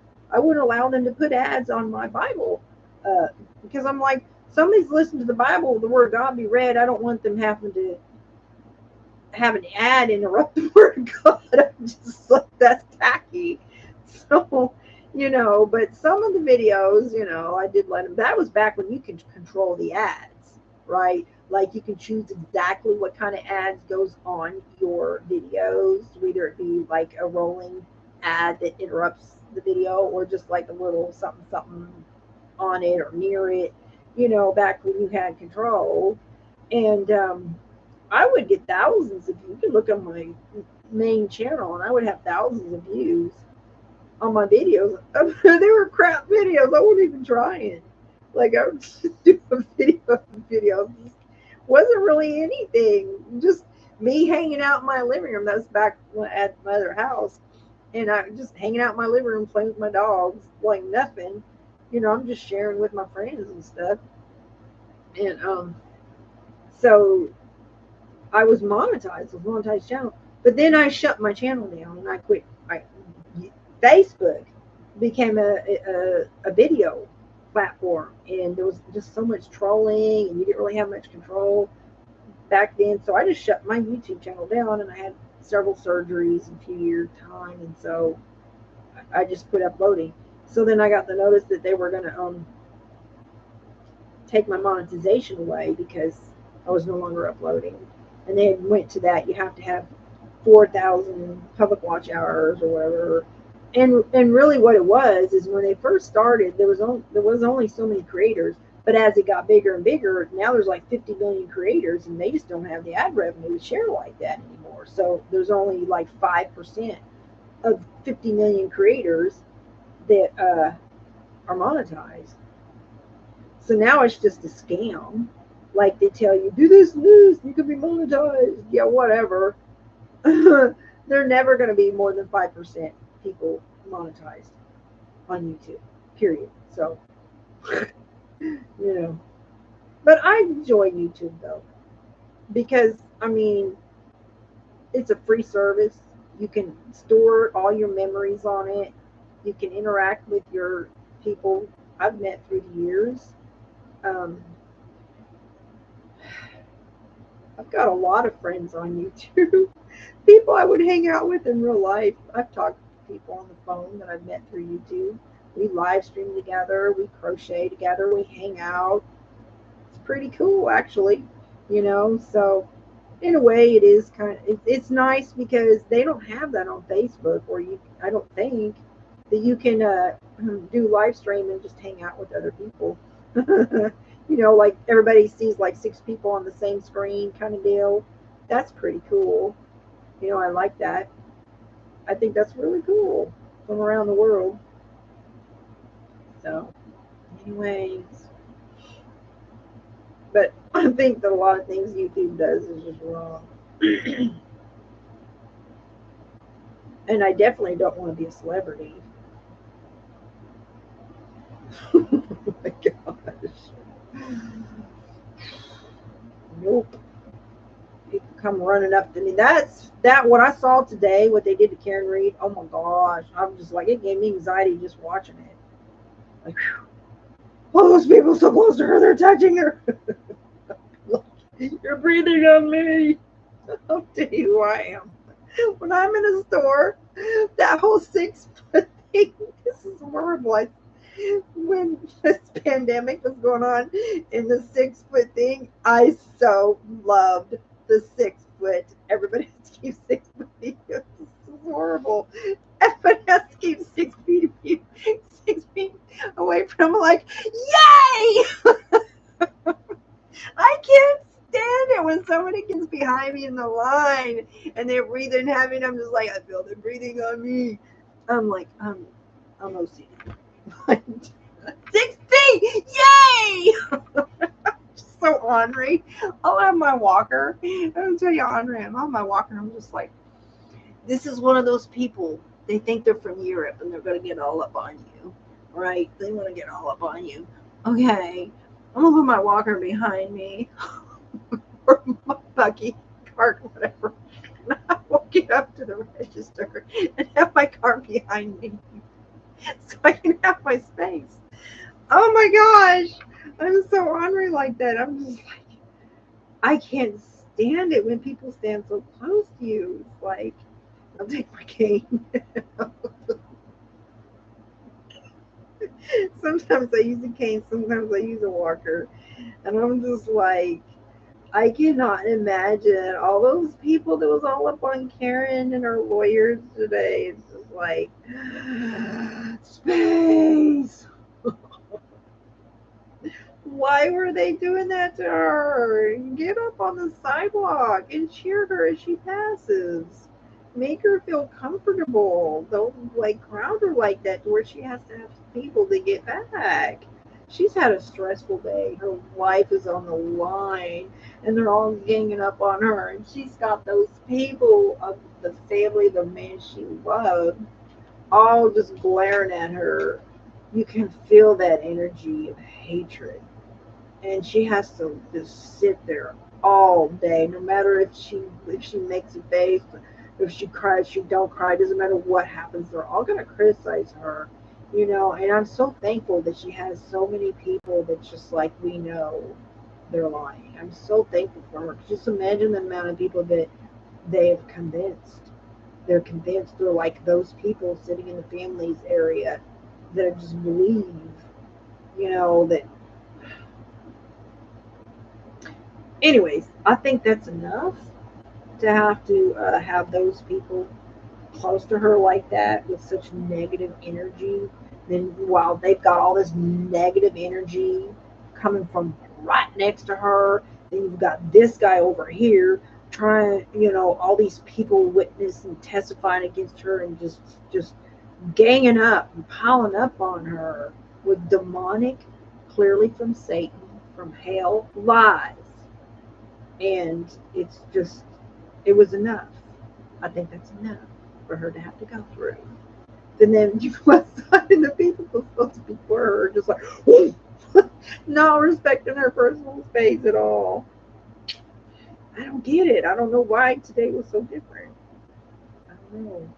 Unless it's just a very intense time where things have been turned over and everybody wants, oh my gosh. And I've been watching this people online the amount of people that are commenting against the state, it's 80-20. There are a couple channels where the media is just really just very biased, and they present things in a very nasty way, and then people are like sheeple, and they're just like, they've not watched the trials, they don't know anything. But there's even in those videos where you get a little bit more that say things about her negatively, you have a lot of people going in there and standing up for her. So it's still 60-40, the very worst. But mostly it's 80-20 across the internet. And now, global, we have people coming from other countries. And today I saw somebody from, I think it was from England, commenting that he just couldn't make up his mind. And I'm like, well, maybe you're not watching the whole trial. Or maybe they're just hearing a little bit about it. And anyways, so the reason I'm doing this live stream is because, in case you're somebody out there watching, because I never know who's watching because of it. Like it, I think it said I had 2 watchers, and then when I ended the video, it was like 63 people. Sometimes I have a couple hundred, and it just doesn't tell me. I don't know. I don't know why it does that. But I'm just gonna sit here, and I'm just gonna stay online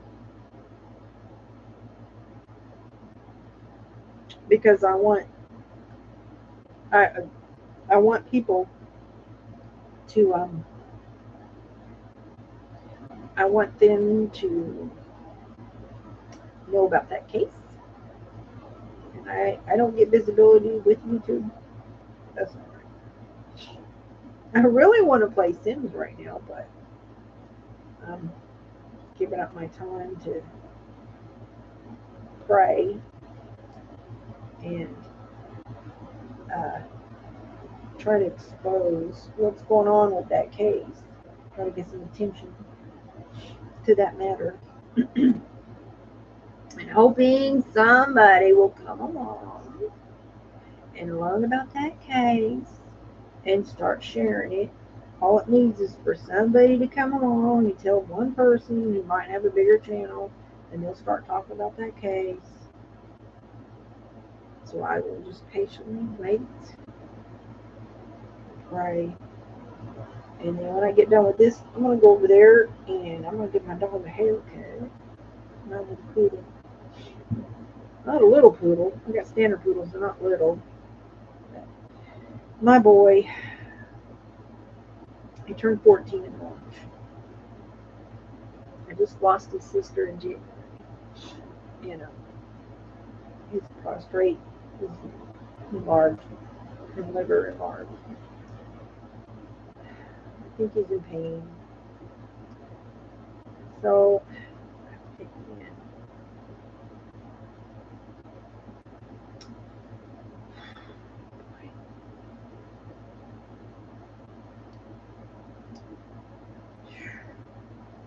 the average lifespan of a standard poodle is 10 years.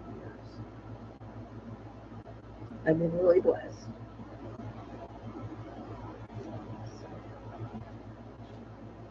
Sometimes he just barks for no reason.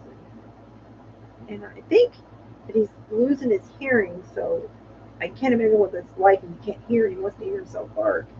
But sometimes I think, well, he is my dog that, of all my dogs, who would fuss when something's wrong. He's the one.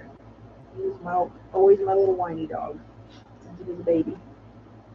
And his sister, she suffered in silence. I didn't know that she had cancer. I took her in to my vet because when they go old like that, you just gotta check them. She did a little bit of blood work on her, and she said, well, she seems fine. We'll put her down. She seems fine. And she's got a little time with us. Okay. So I took her up to see the eye doctor because she had an eye condition. She'd have 2 drops in each eye twice a day. When I took her up there, she pretty much collapsed, and she had a tumor that ruptured.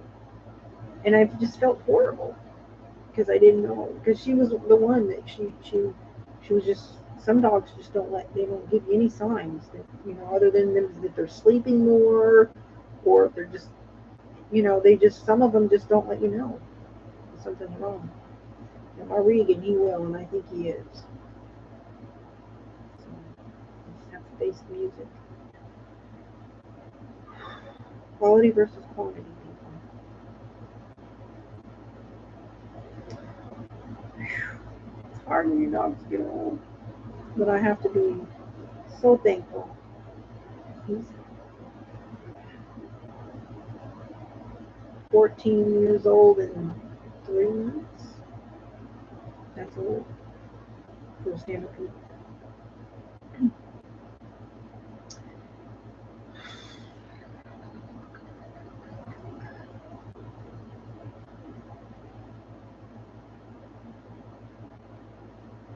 You know, it makes me wonder.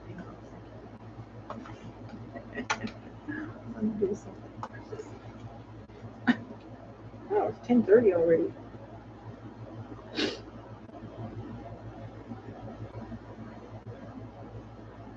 I can't watch that right now.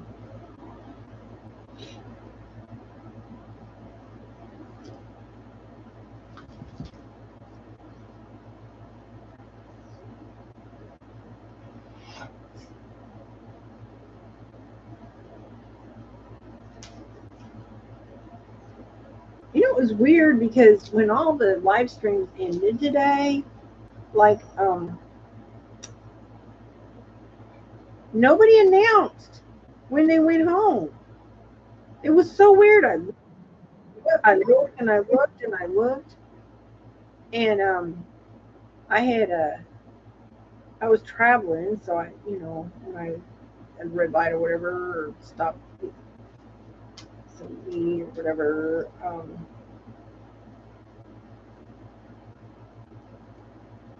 I mean, I figured that they had gone home because it was so late, but nobody announced that they went home, and I finally found one. It was just so weird.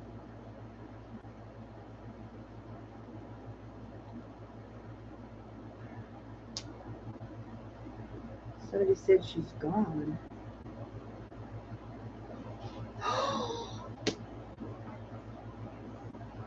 I was right. Oh my gosh. I just got this message from somebody. They commented on my video. Oh my gosh. Okay, so I did a video and I said jury number 3 is under attack. This was like a couple weeks ago. And then somebody came back to my video and said she's gone. They got rid of her. They were attacking juror number 3. You remember? Oh my gosh. I forgot all about that because somebody kept saying about juror number 3, juror number 3. It did not hit me. Oh my gosh. I told them, I said, juror number 3 is under attack. And the judge was like, no, it's nothing personal. Freaking liar. Oh my gosh. You guys. Oh my gosh. Thank you for letting me know. I totally missed it. Yeah, so a couple weeks ago, I did a video of this. I called the FBI and I told them, I said, they're attacking juror number 3. Somebody is pretending to be juror number 3 online, and they're stealing her identity, not using her name, but they're pretending. They're setting up accounts on Twitter, on YouTube, and they're pretending to be juror number 3. And I said, you watch. There's gonna be something happen with juror number 3. I said, watch. And sure enough, that's the juror. Oh my gosh! Listen, this is me. This is 3 months ago. This okay. This was May 22nd. May 22nd, 2024. I'm gonna put the link in this video. Oh my god.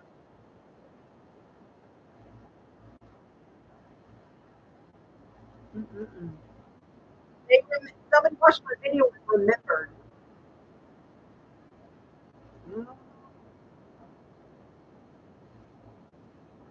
I said, watch whoever meant about the release of that video. juror. I knew it. They didn't want that juror on the jury. Oh my God. Put the link in the comments right now. I'm calling it out. I called it and forgot about it. Oh my gosh. Oh, you need to go, George.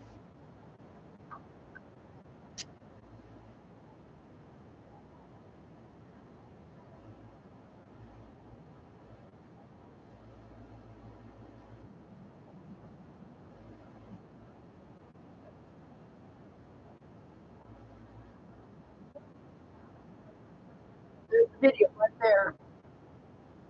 Oh my gosh. I just checked my comments. They hold it to review. So, hold on. I'm going to go ahead and release this. Really? Somebody.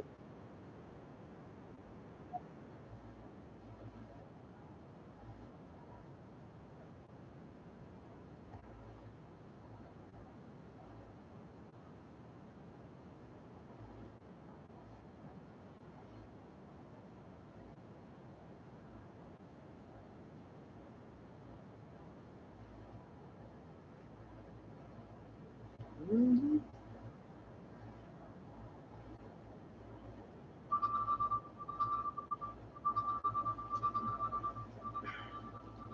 And guess what happened? I was right again. I don't like being right on stuff like this. Oh my goodness. I don't know why this is going off. Let me turn this off. Oh man. My other broken phone. Nice.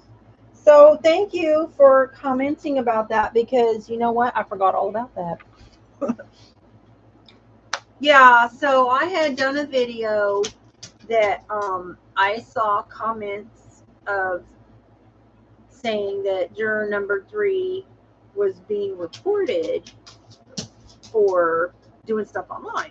But it wasn't juror number 3. Somebody was attacking juror number 3 and falsely accusing him, like pretending to be juror number 3, opening accounts and going online and Karen Reed live streams about Karen Reed, videos about Karen Reed, and pretending to be juror number 3. But it was not. That's why I called the FBI in Massachusetts and I reported it, and I said, hey, somebody's jury tampering and attacking juror number 3. They're pretending to be juror number 3, and they're claiming to be juror number 3 so that that juror number 3 can be challenged. That's jury tampering, right? Trying to create a scenario where you can get rid of that juror. And so the judge today, she, because it's common that before deliberations start, if there's any issue where you need to make it known now. Then jurors have personal issues, and somebody was like, they're dismissing the juror, some weird going on juror, and I didn't realize it was juror number 3.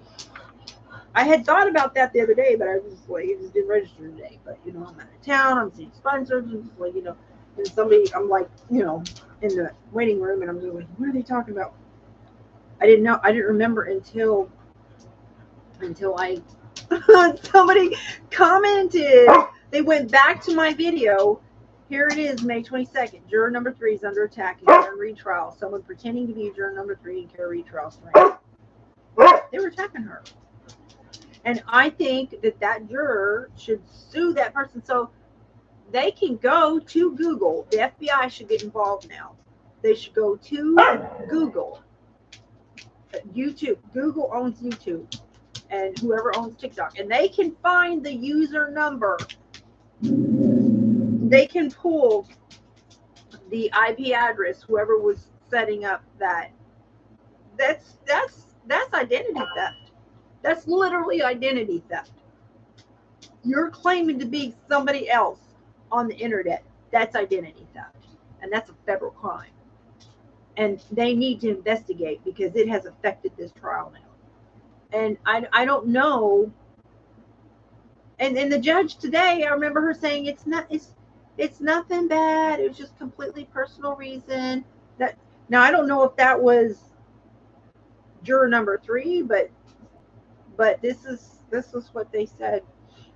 So let me. Oh my gosh, I was hoping I was going to be wrong. I really was hoping I was going to be wrong. Okay, so here it is. Kirk 71, Deb Z. They were in Young Jerks something something last night, claiming to be juror number 3. Disappeared when I said I'd screenshot it. I also told them they committed perjury by lying to Bev every morning. So this person was literally attacking Kirk 71, was attacking juror number 3, and obviously wasn't juror number 3.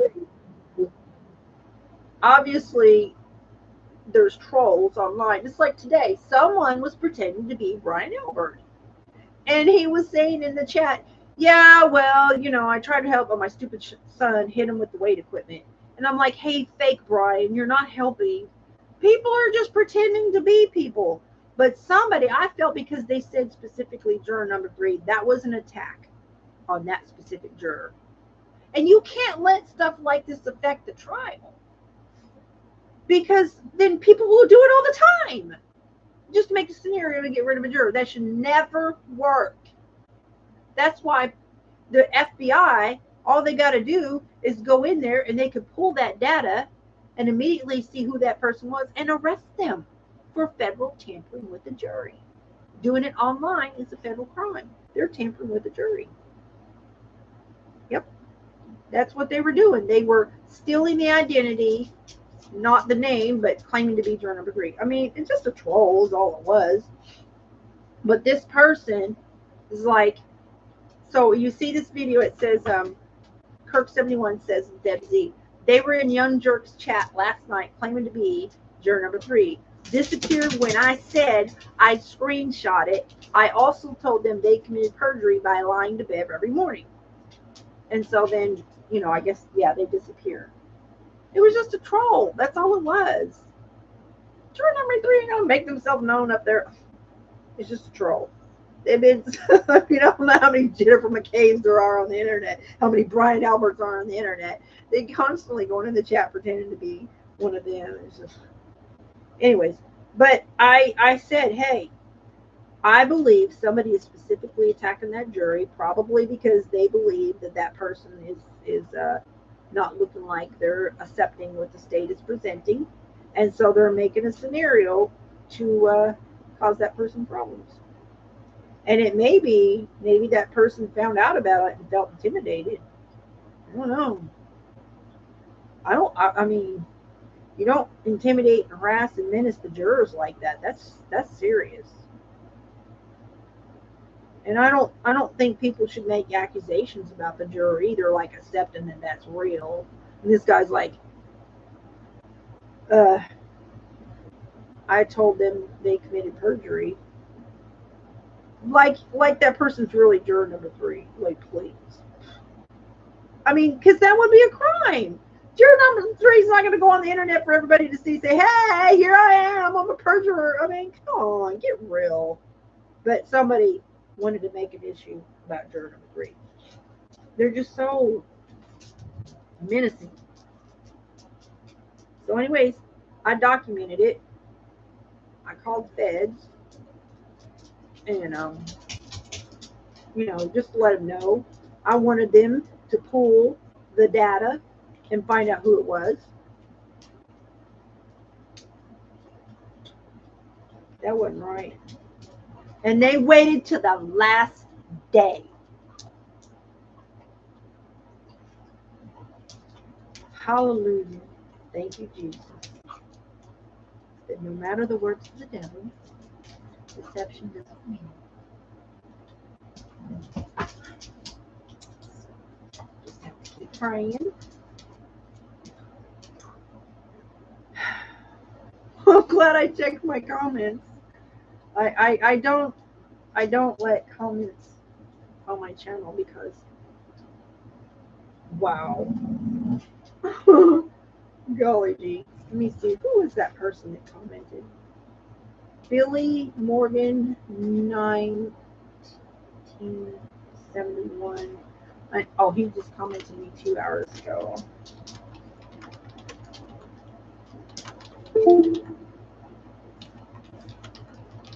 I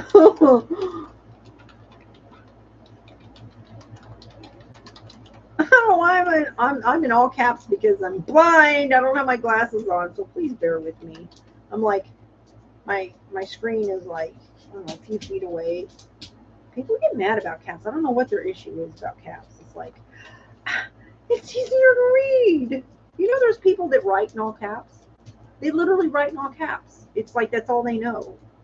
Like, and I don't know why they don't get mad about when somebody writes in all caps. But if you type in all caps, like, I like all caps. Anybody can type in all caps on my channel anytime they want, right? Because it's easier on my eyes. I hate wearing glasses. I'm wondering like that. What's the matter, Risa?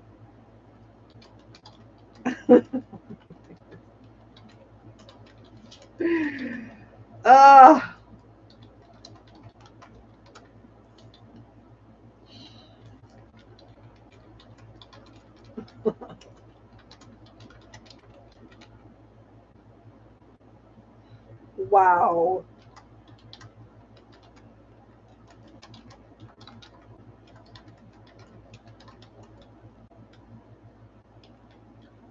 And waited till the last day.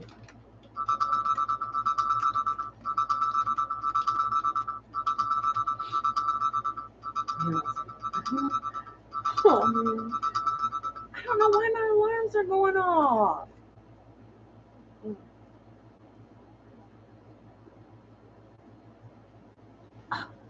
That's my old phone. Guys, look at this. My phone is broken. And then look at this one. This is terrible.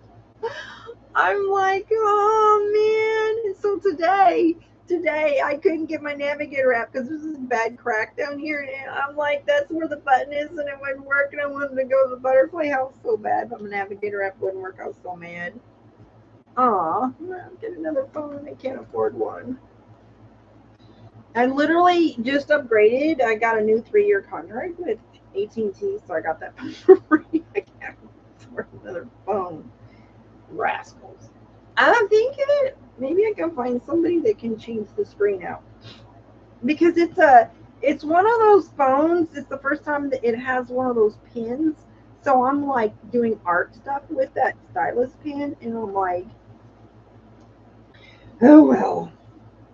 I think it's an older stylus, so I could probably get it on eBay pretty cheap. Get a refurb one or something. I have to get a new battery for my car. Get my boat registered, which isn't very much because it's antique, it's old. But I can't believe they did that. Hooey. Hooey fooey. Scooby Dooby. They got rid of juror number 3. Yeah, and so from what I heard, those jurors that was talked about in the media, that the ones with the most reactions of disgust to Proctor, their numbers just happen to hit the raffle. So they do this little drawing in the end that whatever ones are remaining, the alternates, they got to get rid of them. They only have 12. So the best ones, well, ones that reacted with disgust, that's the one they got rid of. And juror number 3. What was the deal with juror number 3? Why are they attacking? I guess it's her. I don't know. Yep, they was steadily attacking juror number 3. Probably one of the family members created a troll account, trolling juror number 3. That one over there looks like this is gonna be a problem. We gonna make a troll account on the internet and claim to be juror number 3 and claim to be, doing stuff. I intimidated the crap out of that juror. Probably scared him. Whatever. It makes me angry. The feds need to go and find out who created those accounts. That guy said he screenshotted that. Okay, well, you got the username. You need to take that to the feds, and the feds need to pull that data and see who that user belongs to, because you can't have a YouTube account without a Gmail account which is connected to an email and a phone number. So, yeah. What's up, baby girl? She's in a playful mood. And she goes, where's your ball?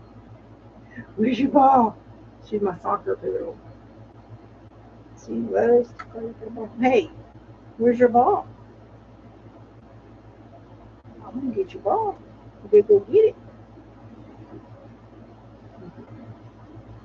My dog girl getting old next month.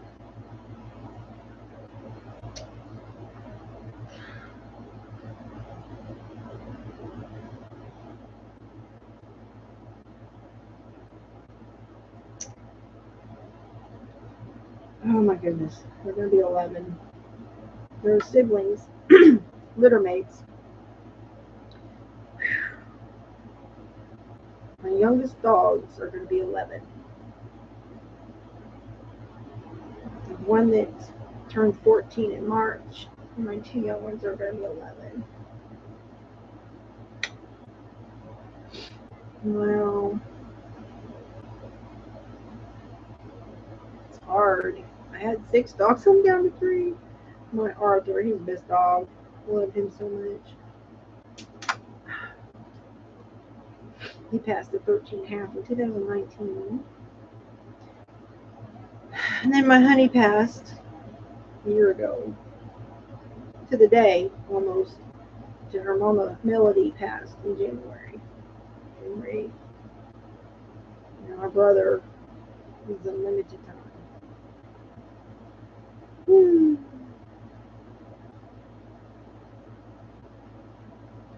Wow. That's messed up. Oh man, that's so messed up. I'm squamming about that because it's like, if they're able to really manipulate and troll online jurors in a murder trial and succeed in getting a juror removed, that is so messed up. Like, people need to go to the FBI and say, hey, we demand you pull that person's account who claimed to be juror number 3. That's juror tampering. That's juror harassment. That's juror intimidation. It's a federal crime because they're doing it on the internet. People need to dig in and really start just hounding the FBI. Just call and call and call and call. You know, go to their office and say, hey, protest, I don't know, do something. Something, something, something. Come on now. If I lived out there on the East Coast, y'all, I am disabled. I can't drive like that. If I know somebody, you know, I have to tell you now.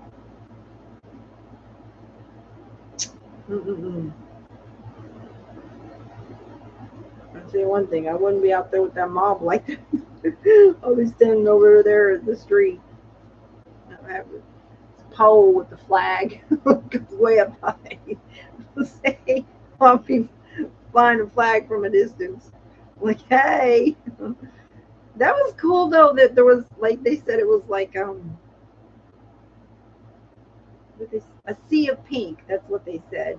I was like, yay, pink. Yeah, because that's horrible. That's so horrible what that man did. And then he wasn't even fired. It's terrible. You don't get to have people. That was HIPAA violation. Talking about, that wasn't just sexual harassment and discrimination and just, that was HIPAA violations, and that's a crime. He talked about her medical stuff on his personal phone to other people. You can't do that. So, yeah, that's the problem.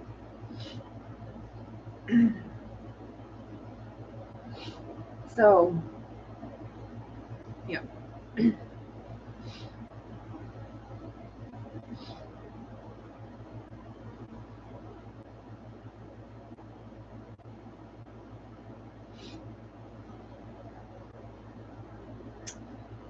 Got rid of juror number 3. I'm so glad somebody brought that to my attention, because it's just like, I forgot all about that. I'm sure I probably would eventually remembered it. Well, I mean, that was about a month ago. It is now the over a month ago. That was May 22nd that I made that video. And here on June 25th, I'm glad somebody else didn't forget. They found my video. They came back and found my video, because I post so many videos. I'm sure it was it. See, that's why I do playlists. Playlists are great because you can categorize your videos and it makes them easier to find. When you're somebody like me, I post, several times a day. I might do a gaming video. I might do some stupid little short or vlog or live. I mean, I do a lot of different things. I do crafts and crochet. I have acrylic pour painting, and I don't really do legal stuff very often. But when it comes to corruption, I'm on it like a hot butter on biscuit. Yeah. So yeah, I watched that Dateline video, and I saw that tail light was still intact, and I was just like, this is a bad deal, And then it was the interview of her father, and so I had got a suggested video by YouTube, because I do watch legal cases, and they're like, hey, watch this video. So then I was like, oh, I haven't heard about this case. So then I saw this video about an interview her dad had with it was Dateline, and he was talking about that they had hired an investigator, and they found 4 people they claimed to be attacked by that dog. And then they showed that video of her taillight intact at 5 a.m. And I thought, and that was hours after she dropped him off. And they're claiming that. I was like, I saw it with my own eyes. I'm like, oh, we got a problem here. So that's when I started looking into it. And of course, I always go and get the court records and whatnot. And I start digging around. And the more I looked, the worse it got. Boy, I read the Boston Magazine article from September, and as soon as she was indicted, Stephen Scanlon contacted Yannetti, and that was just bizarre for a private investigator to contact an attorney of a woman just indicted and claiming who killed him and how. That's unheard of. And so I did a little looking into him. He's connected to all of them. Now, his social circle online doesn't mean he knows every one of them people, but he knows all the DAs. He knows people in the FBI. He knows, I mean, it's just his career, his field, his industry. He's going to be, connect with people like that, but he's specifically into boxing, which those police people were. And of course, he knows the Alberts. And so, I think he heard something, that the fact that he knows them, and that he didn't like it. He reached out to Yannetti, but Yannetti wanted more from him. He wanted him to really come forward and sign an affidavit. He's like, no, it ain't like that. He's not putting himself out there like that.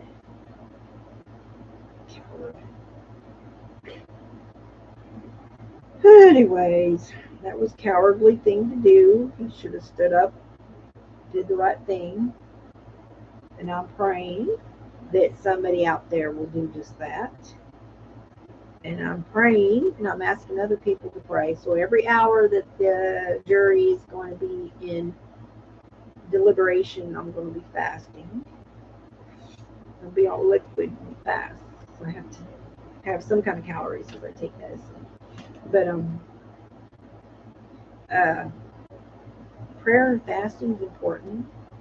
And Oh, I just pray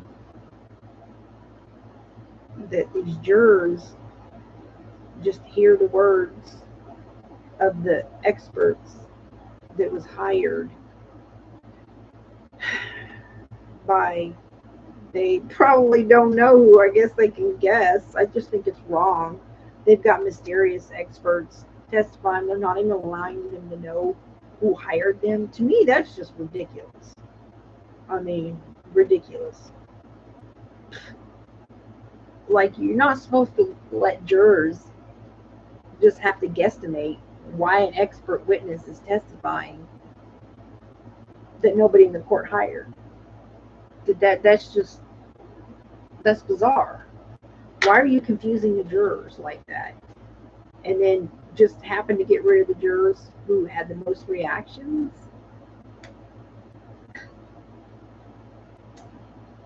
Anyways, and then if you notice in the jury instructions, she threw out specific instructions. And I told people, they're like, oh, it's slam dunk, it's slam dunk, it's slam dunk, it's slam dunk, it's slam dunk, it's slam dunk. You got all this who, hows, whatever, Google, and all these thrown away communications and text messages. And I said, listen, go back and you look at my videos. And I said, listen to me. The jurors are going to be limited to only being allowed to consider what the judge says they can consider. They're going to block them from getting a bunch of stuff for the jurors to allow to consider. I'm telling you now, that's how it's going to work. That's why they're feeling so confident that they are. And it's exactly what happened. The only communications that they were allowed to consider is between John and Karen. So that means all the communications between the Alberts, all of the searches, the electronic searches for Google, and all that was thrown out. Did you catch that? I did. I'm hip to the trip. Okay. And it's not like I'm trying to like just be negative and claim, manifest evil. It's what they do. It's how they do it. You have to know the game. There's no way that those Alberts are going to get up on that stand and commit perjury and say that that dog, there's never any instance of that dog attacking anybody, but for they knew that that judge is going to cover them and they would be protected from perjury. They've got the DA suborning perjury and aiding and abetting perjury, and they know the FBI is not going to prosecute them. Otherwise, why would they take the risk when they know there's evidence in hospital records? They completely feel invincible that nobody is going to hold them accountable, that they can lie and do whatever they want. See? What I blame Yannetti, how dare he, and Jackson, I don't care. People will worship him like he's a god. I don't care. That's their problem. That's between them and God. But how dare they cut her short and not call in that cop who saw Havens at her car for the amount of time that those footage was missing? How dare he not call those people who was attacked and say, oh, we got this. We already won. That's ridiculous. They didn't come back with a not guilty verdict, did they? Then they started letting go of the juries. Everything I said they was going to do, they did. They ain't going to let in all the stuff, all the evidence. They ain't going to let them hear it. And they ain't. They're not allowed to consider all the text messages and calls that took place that was deleted. They're not allowed to consider this Google searches and all the electronic devices. They're not allowed to consider the communications between John and Karen, which was a whole bunch of hateful messages. That's all they're allowed to consider. Did you catch that in the instructions? And you wonder why the jury ain't back with the not guilty yet. Oh, Yannetti, he's so confident. He ain't taken on the mafia before. That Jackson, he's got some good cases under his belt, but he ain't never took on the mafia. That's what they are. They're mafia. They're got organized crime. He had his hands full of what he had. I hope and pray that they just don't get the unanimous guilty. And the worst, there'll be a hung jury. I just pray for unanimous not guilty. That the God, in the name of Jesus, will move in their hearts and see that those experts that said it's just not, that they just think it through. It doesn't matter all the emotional stuff, that they just say you can't have that hand injury without other injuries and be hit by that car. So possible. Somebody hit him on the head and left him for dead. And that they remember that God will put in their minds the memory at 12:36 that he took 36 steps. At 12:32, he took 36 steps. And that they will go back and look at Trooper Guarini's cross-examination with the defense, because he said it's not possible that Aldo said that she was there at 12:45 because she auto-connected at 12:36. Lally, in his closing argument, unobjected to by the asleep at the wheel Jackson and Yannetti, said that she was connected the whole night to John O'Keefe's Wi-Fi. Did you hear him slip that in? And that was never said throughout that trial, not once, not ever, and it should have not been allowed in that closing. Because if it's not discussed in the trial, it cannot be discussed in the closing. But he was asleep at the wheel. He should have said, objection, Your Honor.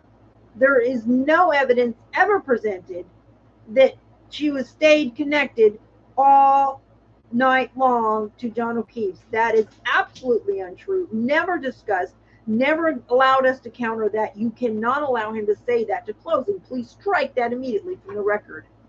That's what he should have said, but he didn't.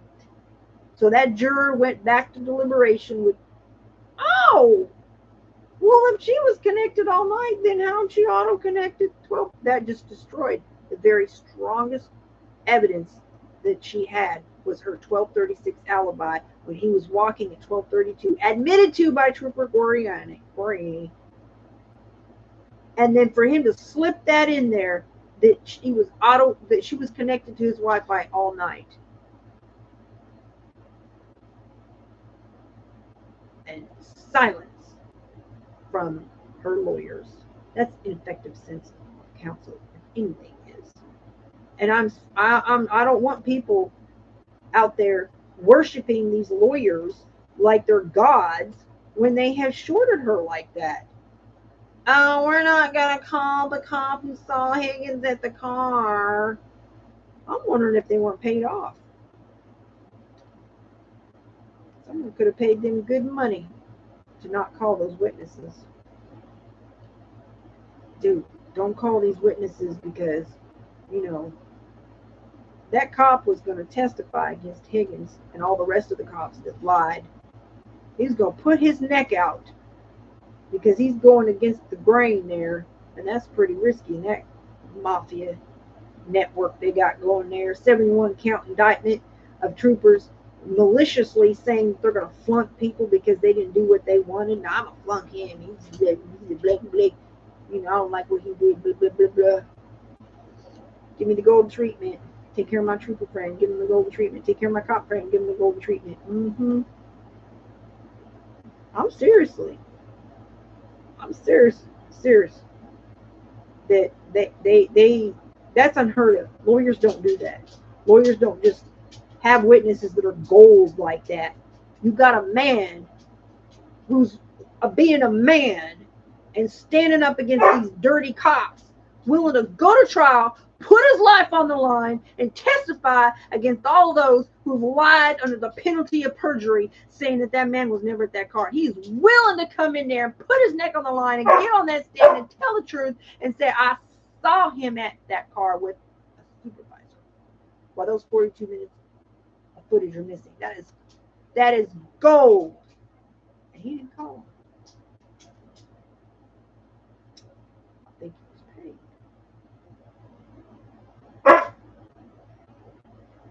Nah, I think we won this already. That's unheard of. Lawyers don't call gold witnesses like that because they thought they won already. I'll report them. All right. I'm putting my dog out. Okay, Bubby. I'm coming. I'm coming. Oh my gosh, I'm so stiff from driving today. Oh, come on, then.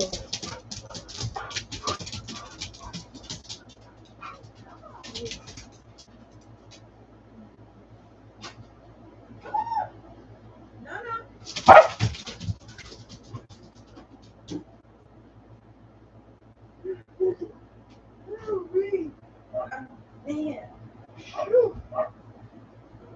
Oh.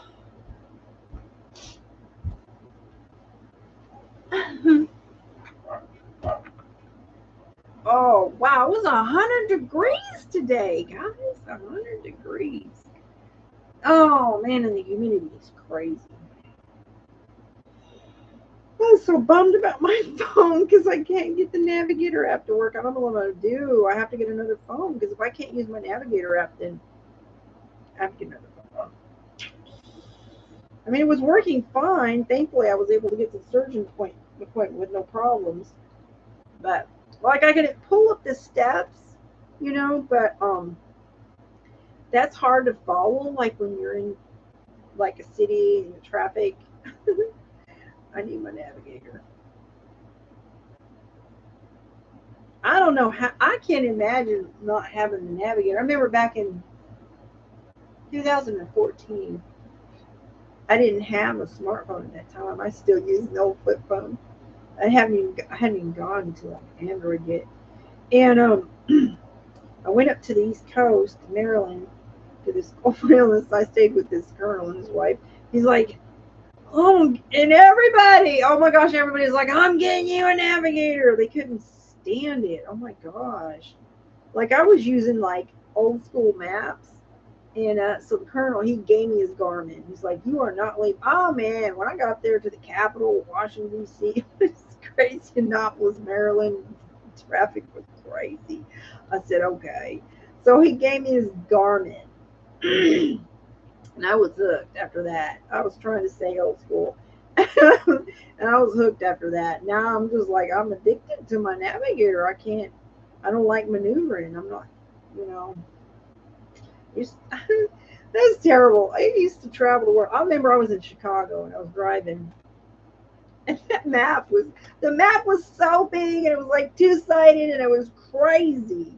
Like trying to find my way around in Chicago was wild. I drove in big cities. I drove in other countries, and you know I was just like, but here's the thing: we've been driving for forever, not having these devices, so it's like. I felt like, why should I change? Anyways, but I have. Now I like my navigators. And I do still have old school maps, though, because sometimes the maps are crazy. Have you ever ended up in a field on some old crazy dirt road somewhere because of a map? Speaking of which, I want to talk about the Waze app because I found out something about why there was a time difference of 2 to 3 minutes. Hang on a second. And it doesn't have anything to do with the map.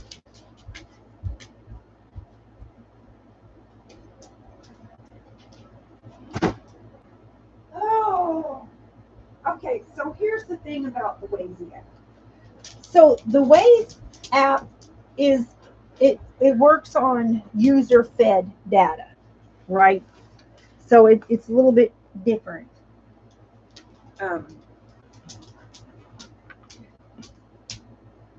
Then there is the drift factor. Hang on, let me finish my juice. The difference between Android, now they talked about the clocks, the 3 different clocks. But when they're specifically talking about GPS is connected to your time on your phone. And that's important because there's a difference between iPhone and Android because there's the drift factor. So what happens is, so Android, we'll just say phones. Phones update their time every few hours on the internet. So to prevent like overwhelming the system, what happens is they're only allowed, the manufacturers of iPhones and Androids are requested to create it so that it only updates every few hours. So there's a couple second drifting. Androids drift in this direction and iPhones drift in this direction. Have you ever noticed your computer has a variance of a couple minutes to the phone? Today, when Bev said to Lowley that he's got 5 minutes left, I'm just like, I'm looking at my phone and I'm like, yeah, no, his time is up in 2 minutes. And then I remembered, oh, okay, I was looking at my phone, I was looking at my computer when I left, and I was timing it, and I said, oh wait, my computer has different time than my phone, and it's because of the drift. And that is because Windows, computers, iPhones, and Androids have what's called the drift factor. And it's because how the manufacturers create them so that they will only be allowed to upload or, you know, to check in the time every few hours. And so the iPhone and the GPS, depending on, you know, what clock they're using, what service, there's going to be a 2-minute variance. So you have to take in the drift factor when you're calculating that difference. And they didn't. So anyways, no matter, regardless of the 2-minute drift factor going on with these different clocks and apps,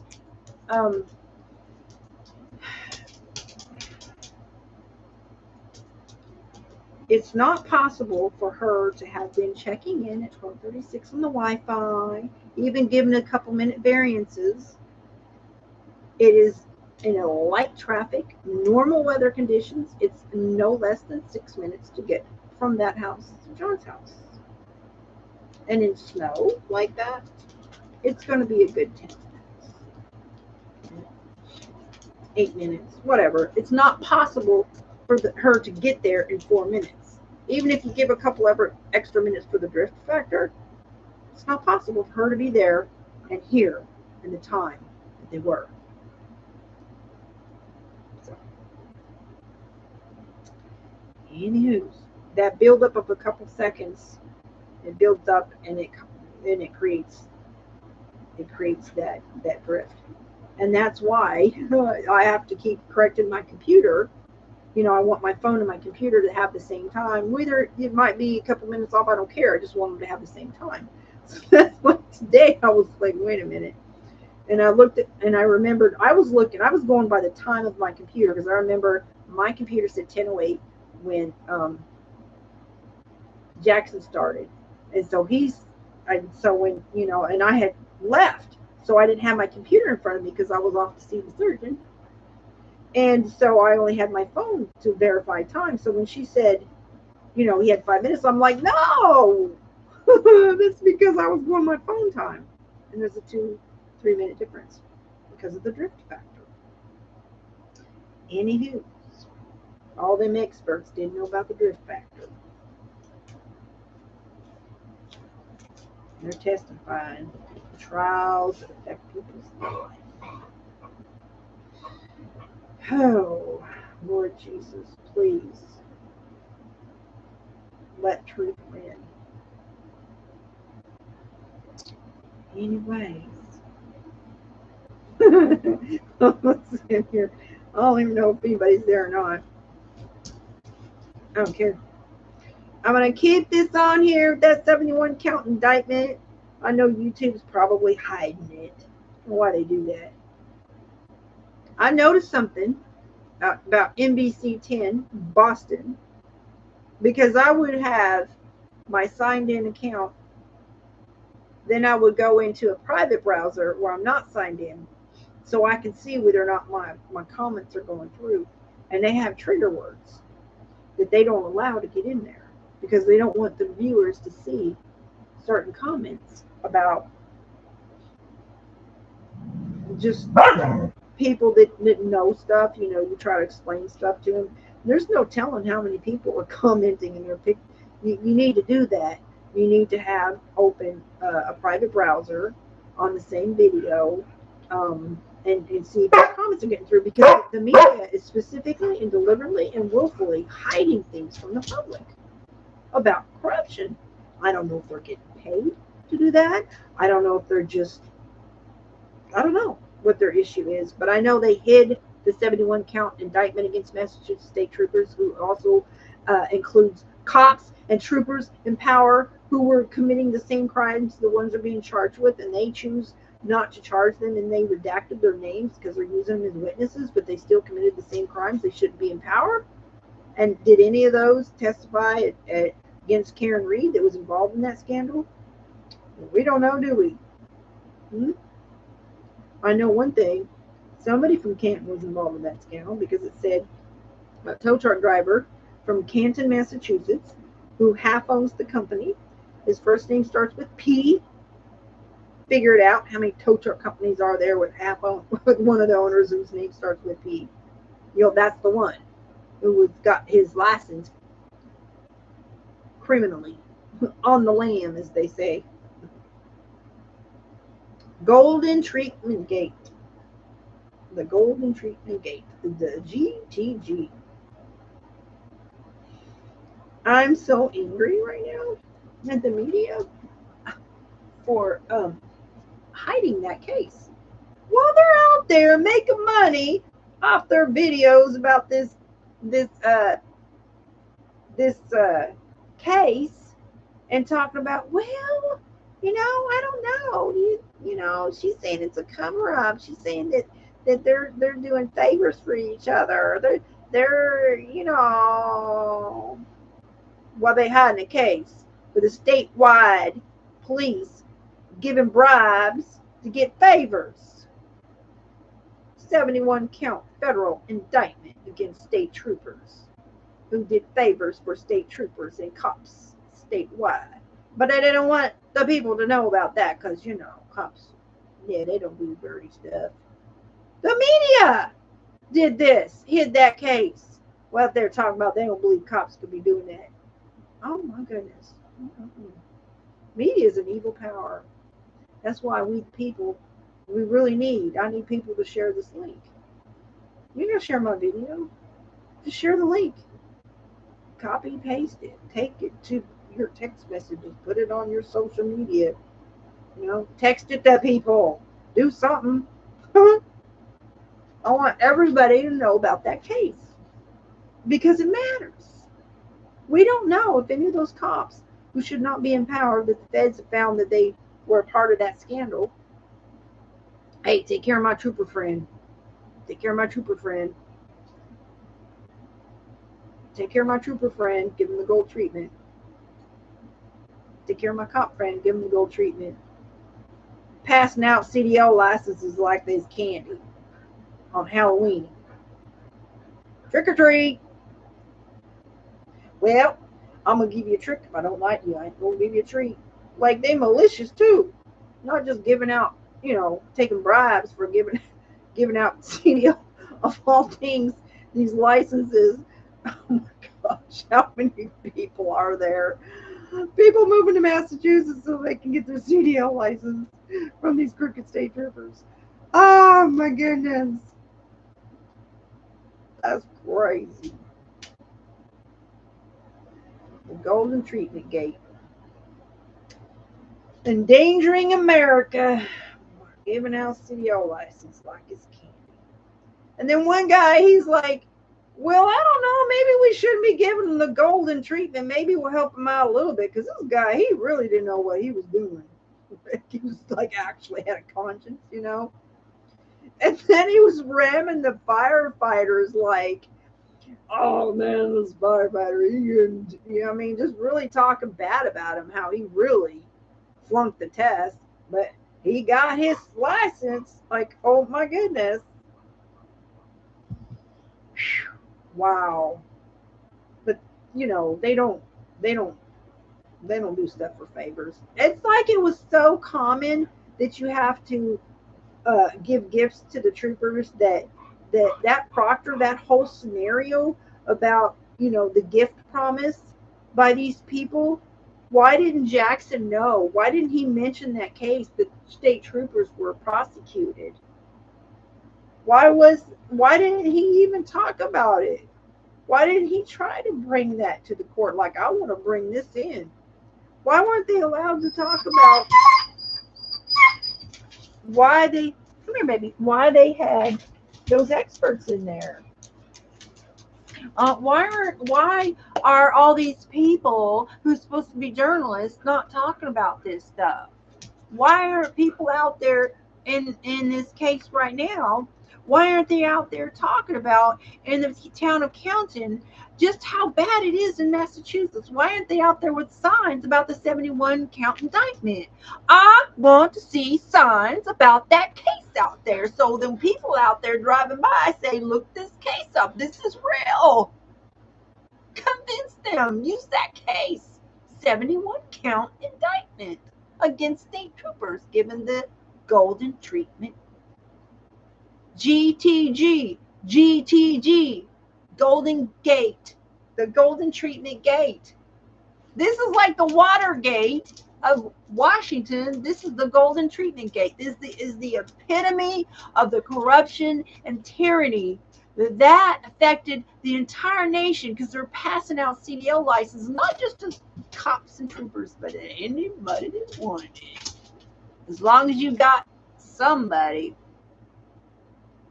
that's going to give a bribe, they was probably taking money. So this is how it works. You give me money, and I get you the connection, and you get your license. How many drivers are out there that don't know what they're doing? My ex-husband went to trucker school before he went to subcontracting school, and it's not hard, but it's not the easiest thing. I mean, you really, hey, no, hang on a second, no. He's got a thing on his eye. Dr. Nadia? No. She thinks she's a doctor. Leave his stuff alone. No. You think you're a doctor. You can't look it better, baby. He's got a boo-boo on his eye. And she makes it worse. And she just wanted to go away. I know.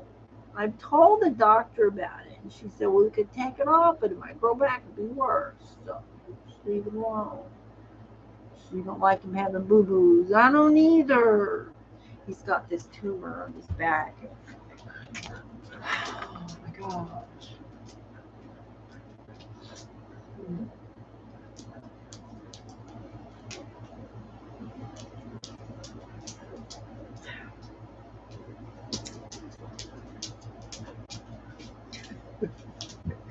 Oh my gosh, forgive me, that guy came back, he remembered the video. Sometimes I don't know if anybody's listening to my videos, but I'm so glad somebody came back and let me know. Oh yeah, they got rid of juror number 3. That he remembered that somebody was attacking juror number 3.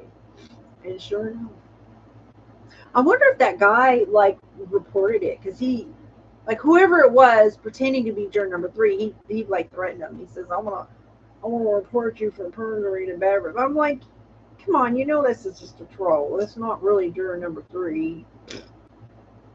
But it probably freaked that person out if they heard about it. Like, the judge was like, I don't know which juror she was talking about. She was just saying something personal happened.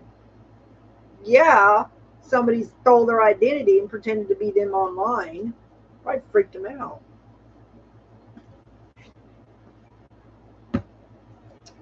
Feds need to get in on that.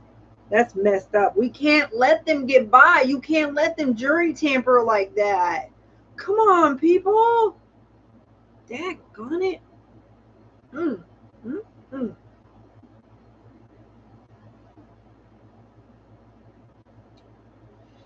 Well, thank you, Mona, for coming back, and appreciate it. Hang on a second, let me put you on the comments again.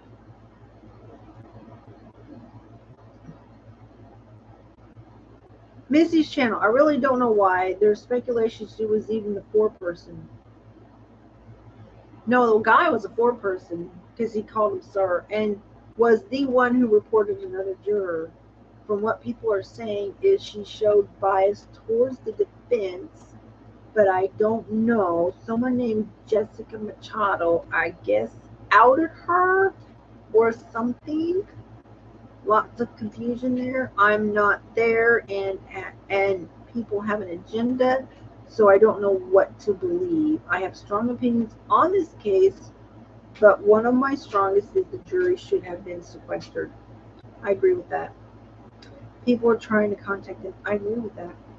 The juries have to be protected, and they need to feel protected.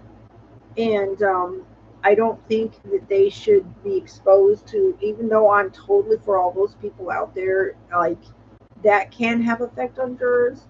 But I agree with him. I agree with Billy. I totally agree. That's sad. So yeah, there was definitely somebody was attacking this juror. I don't think this juror was doing anything.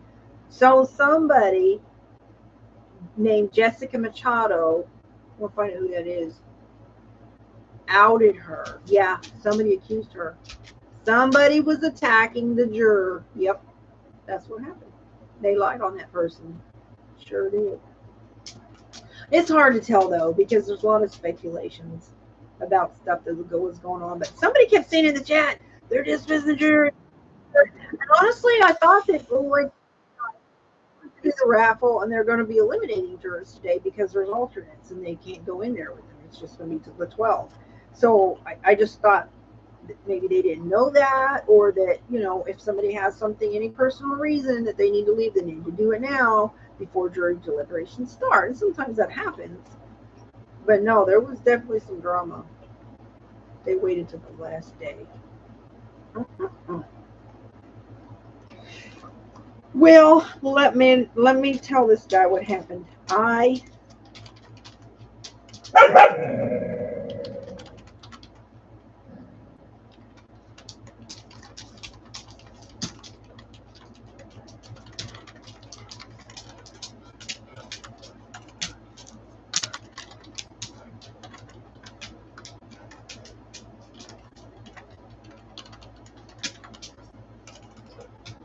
It was timed with something that happened in the court that got a lot of reaction. That's when that juror was under attack.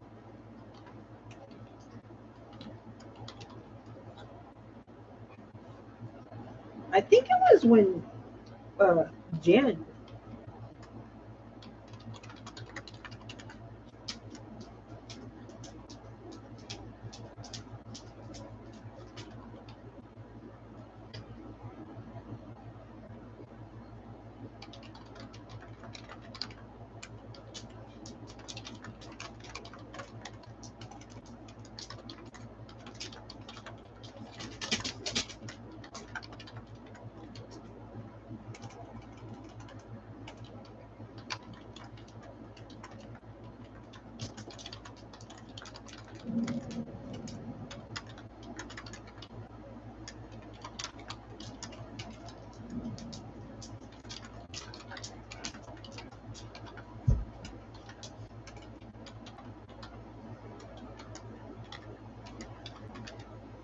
I hope they go after that person who pretended to be that juror.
I'm going to find out who that person is.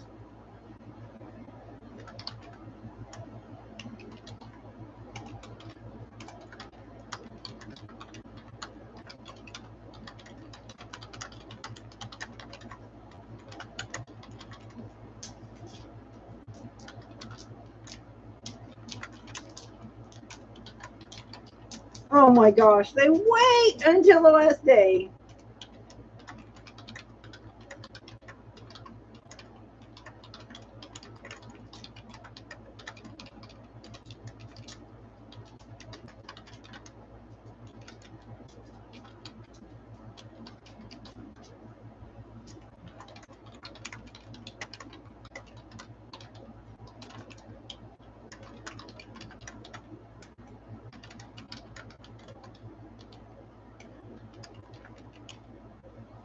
How would this person know that she was supposed to be a jury foreperson? Because the only time they made an announcement about the foreperson was today. This person is saying that this person was supposed to be a foreperson. It says,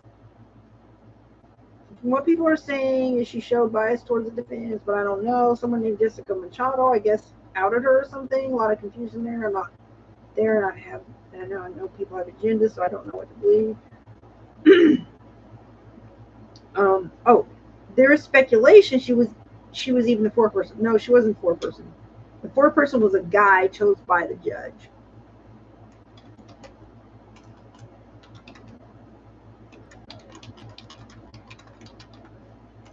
The two women who had the strongest reactions to Proctor was talked about on the media. That's why I said don't. Anyways, so those are the ones that was let go today. Conveniently, their numbers were pulled. The two women who had the strongest reaction to Proctor.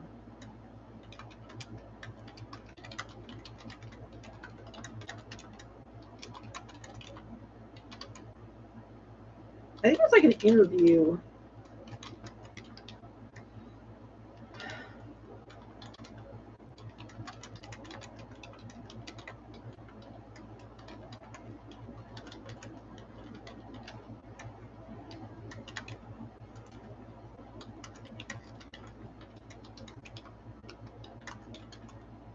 So the judge said today, she's like, well, now, just so there's a very let go. It's just completely personal. Like, there's nothing wrong.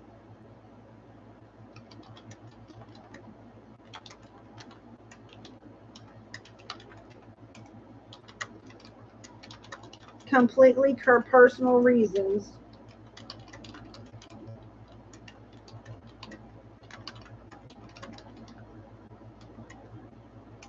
I think she was intimidated.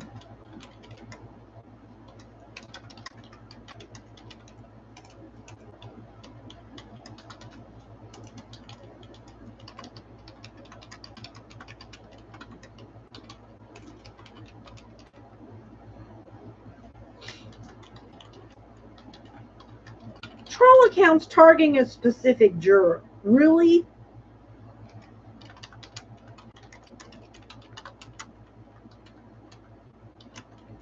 This is why the FBI needs to get involved.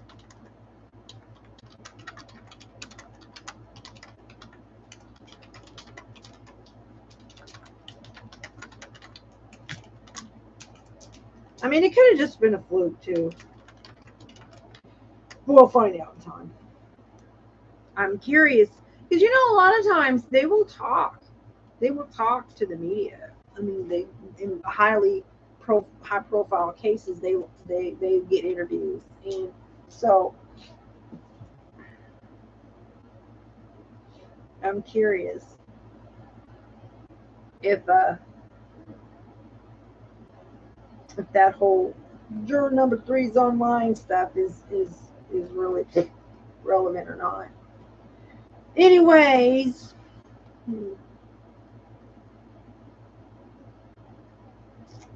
and it wasn't just there too. I saw that in another place. It's on a couple different places, but I did keep the video just for documenting purposes, in case anything comes in it. Okay, so so these Nazis hack Roblox and they're trolling kids and artists, and somebody comes in here and says, "Oh, there's nothing wrong with that."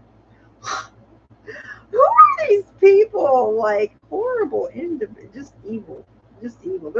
That's one of the reasons I quit playing Roblox is the racism. It's just so racist. Like, so Roblox, you can make money. If you're, especially if you're an artist and you create avatar clothing and whatnot. They have racist trolls. They go in there in these Ku Klux Klan outfits and attires that get approved by Roblox. I reported one. So there's this one game. We went in there and he's wearing the N-word on his shirt. He's got a Ku Klux Klan mask on, and I'm just like, okay, this is not okay. This is a game where you have community standards. And so I reported to the Roblox, and they did, remove their tire. But like, why wouldn't you get rid of that person? It's horrible. So they go in there with swastikas and N-word everywhere, and you got little bitty kids in there. It's just so gross. So I would go in games and I would investigate when there's complaints about certain games. And I can't tell you how many games they're just. Oh my gosh, I only want to get off on a side thing on that. So, anyways, so that this person, I'm going to keep this person's document, this user, because that's the kind of stuff you turn over to the feds, because that might be like a cell. There are some serious violent cells in America, like here in Oklahoma. This journalist accidentally caught when he left the room, and he thought he turned his recorder off and it stayed on. And what he caught was when he went back in, this was the sheriff and the county commissioners and just like public officials. And when he listened to his recording later, he caught these guys talking about lynching black people and having excavation equipment to bury the bodies. And it didn't matter if they were joking or if they were serious. And our governor said, "Oh, it's not criminal, it's just offensive speech." Some of the people resigned. There was a big protest about it and stuff. And then the sheriff refused to resign. I'm like, I'm sorry, but you don't get to use your public office for talking about racist things like lynching black people. That's not offensive speech. That's racism. And our governor and our AG excused them. That's why there's so much crap in our state. When you have leaders, you have the feds, the FBI, who's supposed to oversee stuff like, when you have the governors and the attorney generals and the congressmen, and our congressman in this state's crazy. They passed a bill that targeted Latinos directly.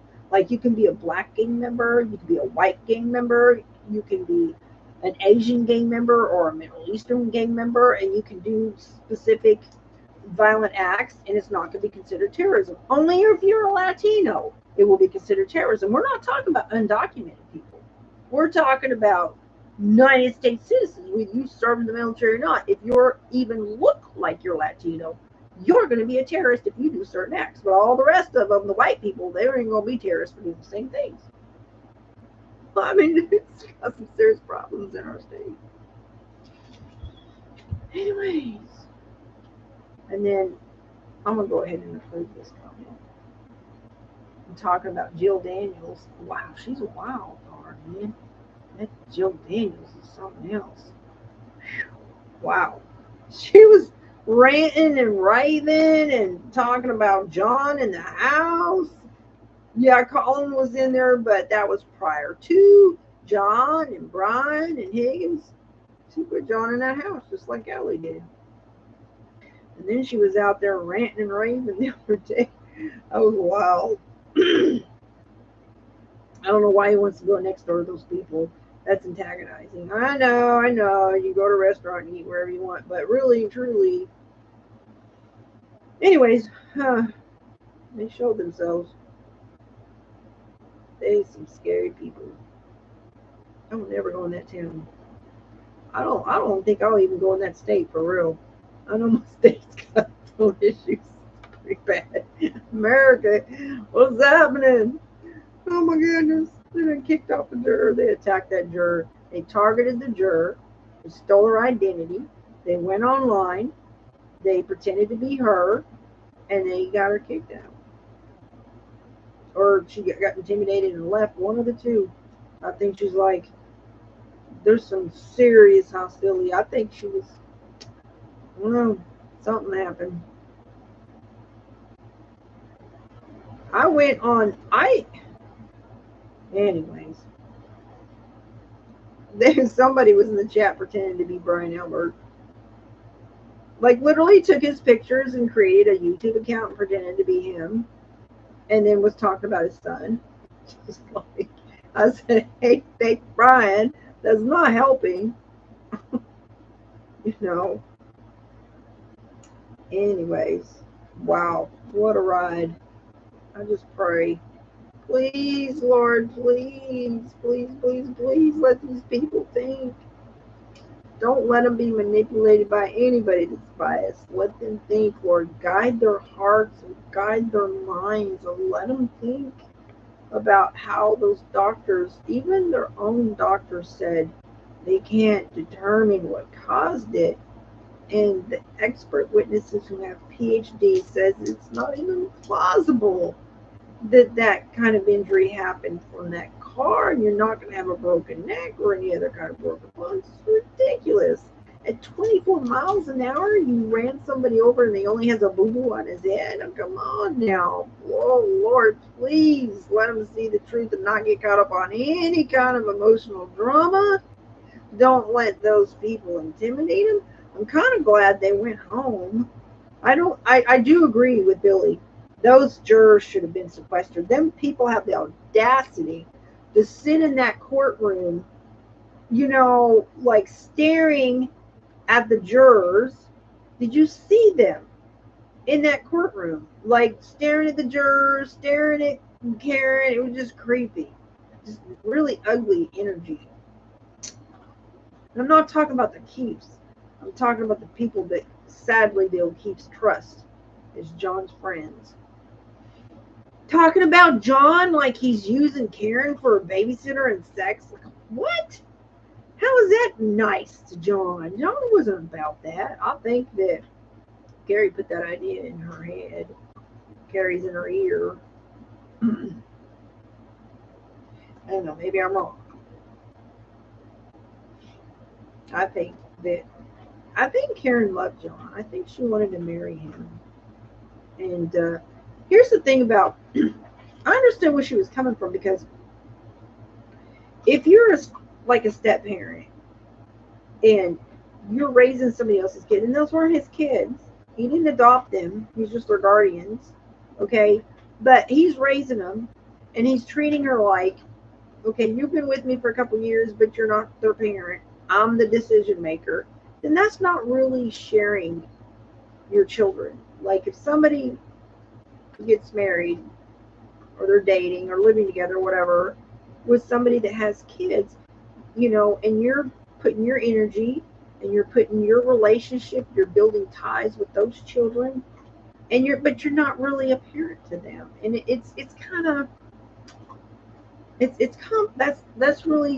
that's hard, because she couldn't have children because of her medical stuff. She has serious medical problems, many surgeries. So here's this guy, he's got kids, but he won't let her feel like, and I don't think he did intentionally, but he won't let her feel like she's a part of the dynamics of parenting. So what is she? You know what I'm saying?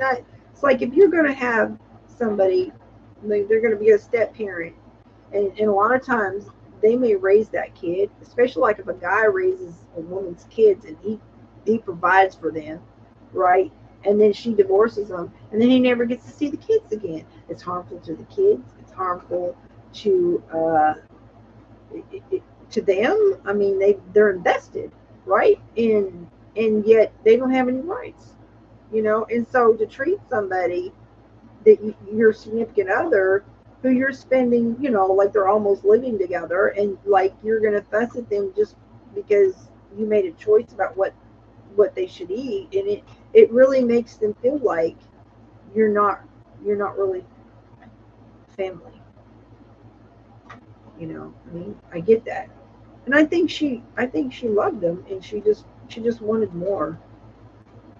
I guess that he was really able to give, and or they just weren't there. I mean, but I think he loved her. It wasn't his first rodeo with her. I mean, they dated for a while. He went back to her. She didn't chase him down. He chased her down. He knew what she was about. He knew her temperament. He knew her personality. He knew who she was. This was his round two with her. He knew who she was. Of course, a little different because he did have kids. The scenario was changed. So that did create complications they weren't accustomed to before.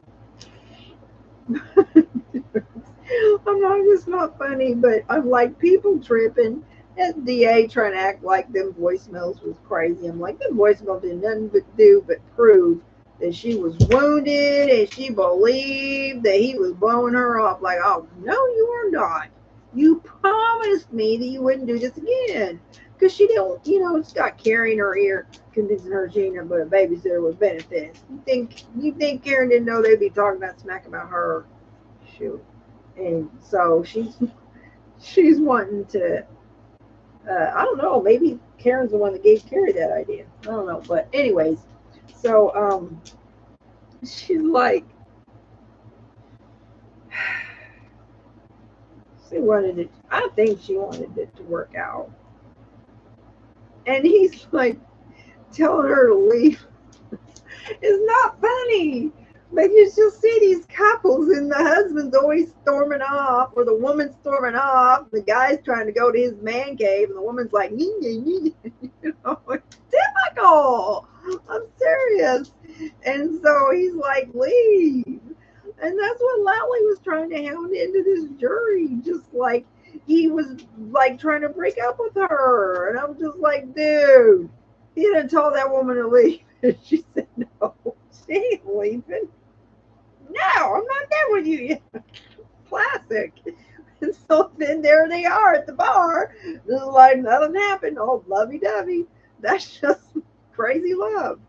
I mean, for it showed actually, I think if anything, it showed the strength of their love. Because if you can argue like that and just be chaotic like that and still love each other, then you love the worst of each other and you still have love. And I know sometimes relationships are toxic and then they really go downhill, but there's a lot of people like, oh my gosh, stop calling me. There they are that night, all lovey-dovey. Love's crazy like that. But John was being driven around by Karen, and he's a cop. He had Karen driving her. Oh my goodness. And those voicemails would only convince me that she had no idea why he didn't call her. I could see her because he, you know, he promised her that, okay, I'm sorry, I did go out and get drunk and I left you with the kids and that was a little inappropriate. I'm sorry. I'm not using you. I promise you it won't happen again. And so he promised her he wouldn't do it again. And then turn right around, she drops him over and then gonna blow her off. I'm like, oh no, you didn't. You promised me. And then she was like done. And then I can't imagine how she must felt to realize that he didn't call her back, not because he broke his promise, but because he was murdered. And then she probably felt really bad that she instigated that crap with Higgins, and she knew Higgins was at that party, and and if she told John about that text message, she was probably like, they might be in a little bit of an argument or something, and never realized that it was going to be more than an argument. And she probably, that I think if she said it's my fault, that's what she meant.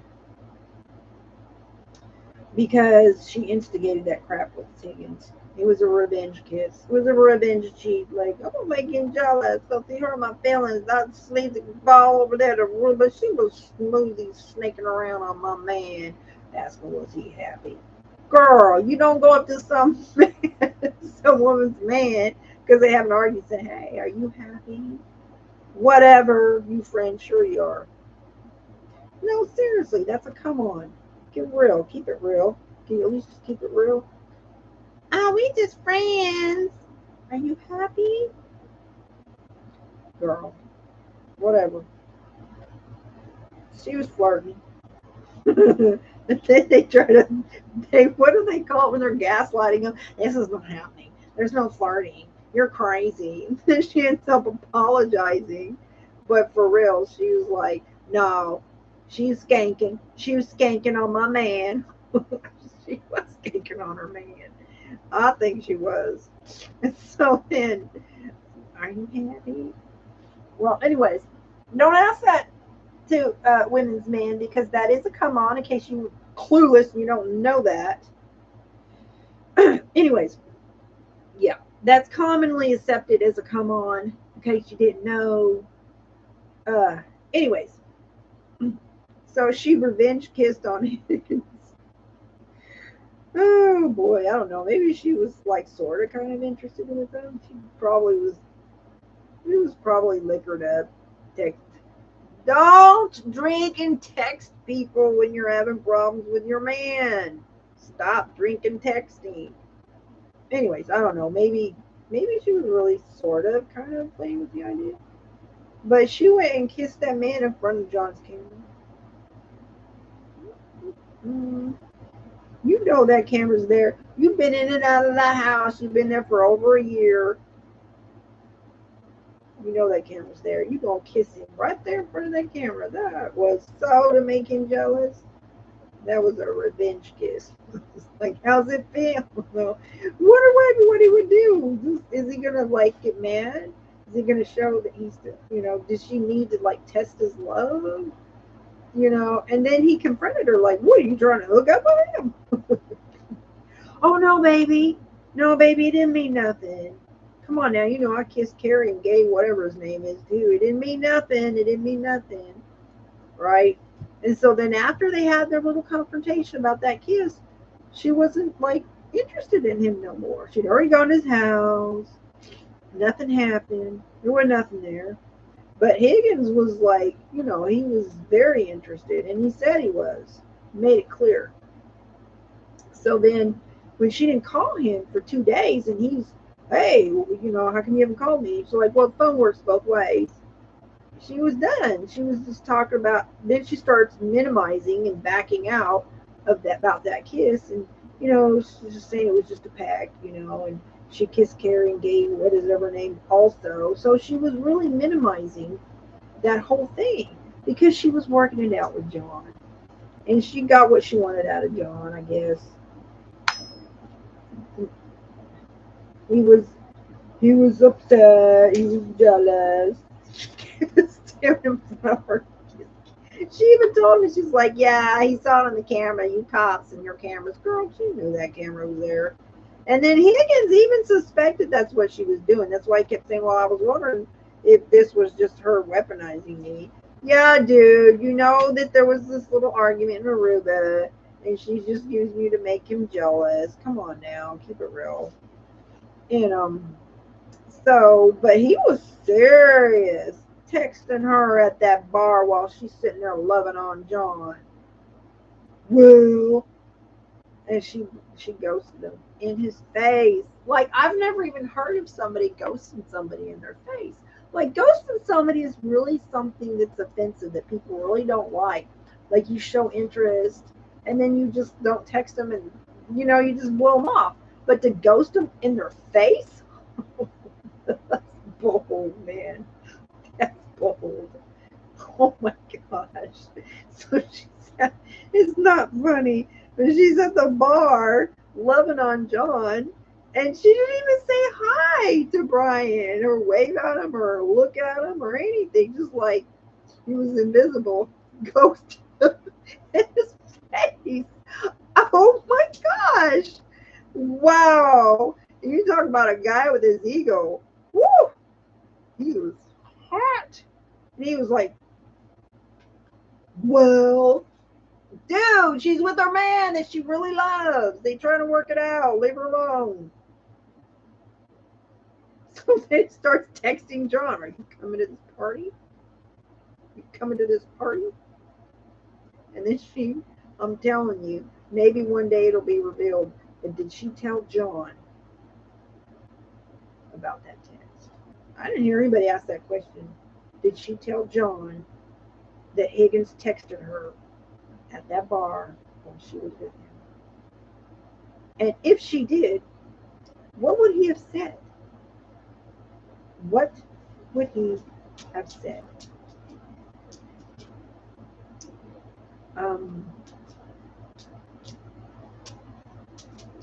Nothing? Or, what you texting you for when you with me? Or, I'm gonna tell him he can have her. What would he have said to Higgins?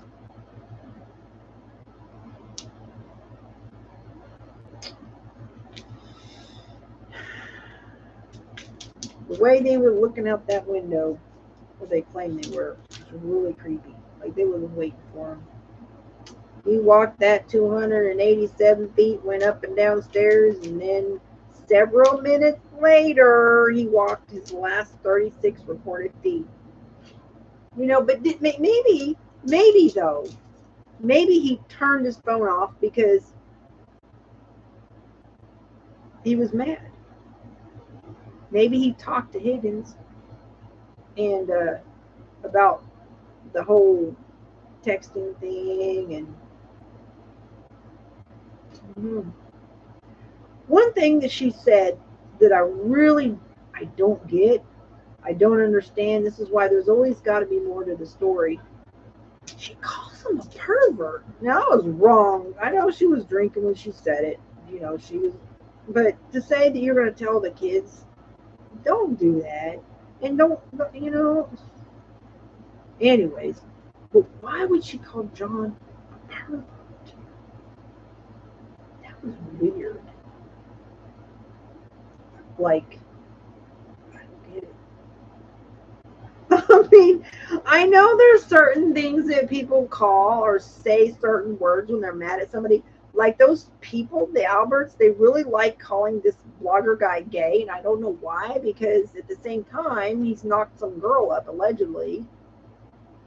And like, why do you keep calling him gay? Like, what is your go-to insult is gay? Like, you know, or loser, like specific words. So, but why pervert? I haven't heard. I know there's like, you know, certain things that I guess people say, but pervert, of all things to call somebody when you're mad at them, why pervert? That was odd. And I there's nothing to go with that to have any kind of understanding. He seemed like, I don't know, like he was a good guy.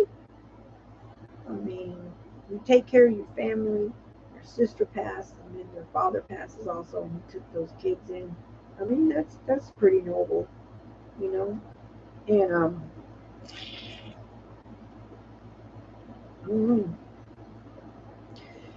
I don't know. She called him a pervert. All things. I mean, that one kind of threw me for a loop. I thought about that. Like, why? I know there's more to that story, but why that word of all things? Anyways, but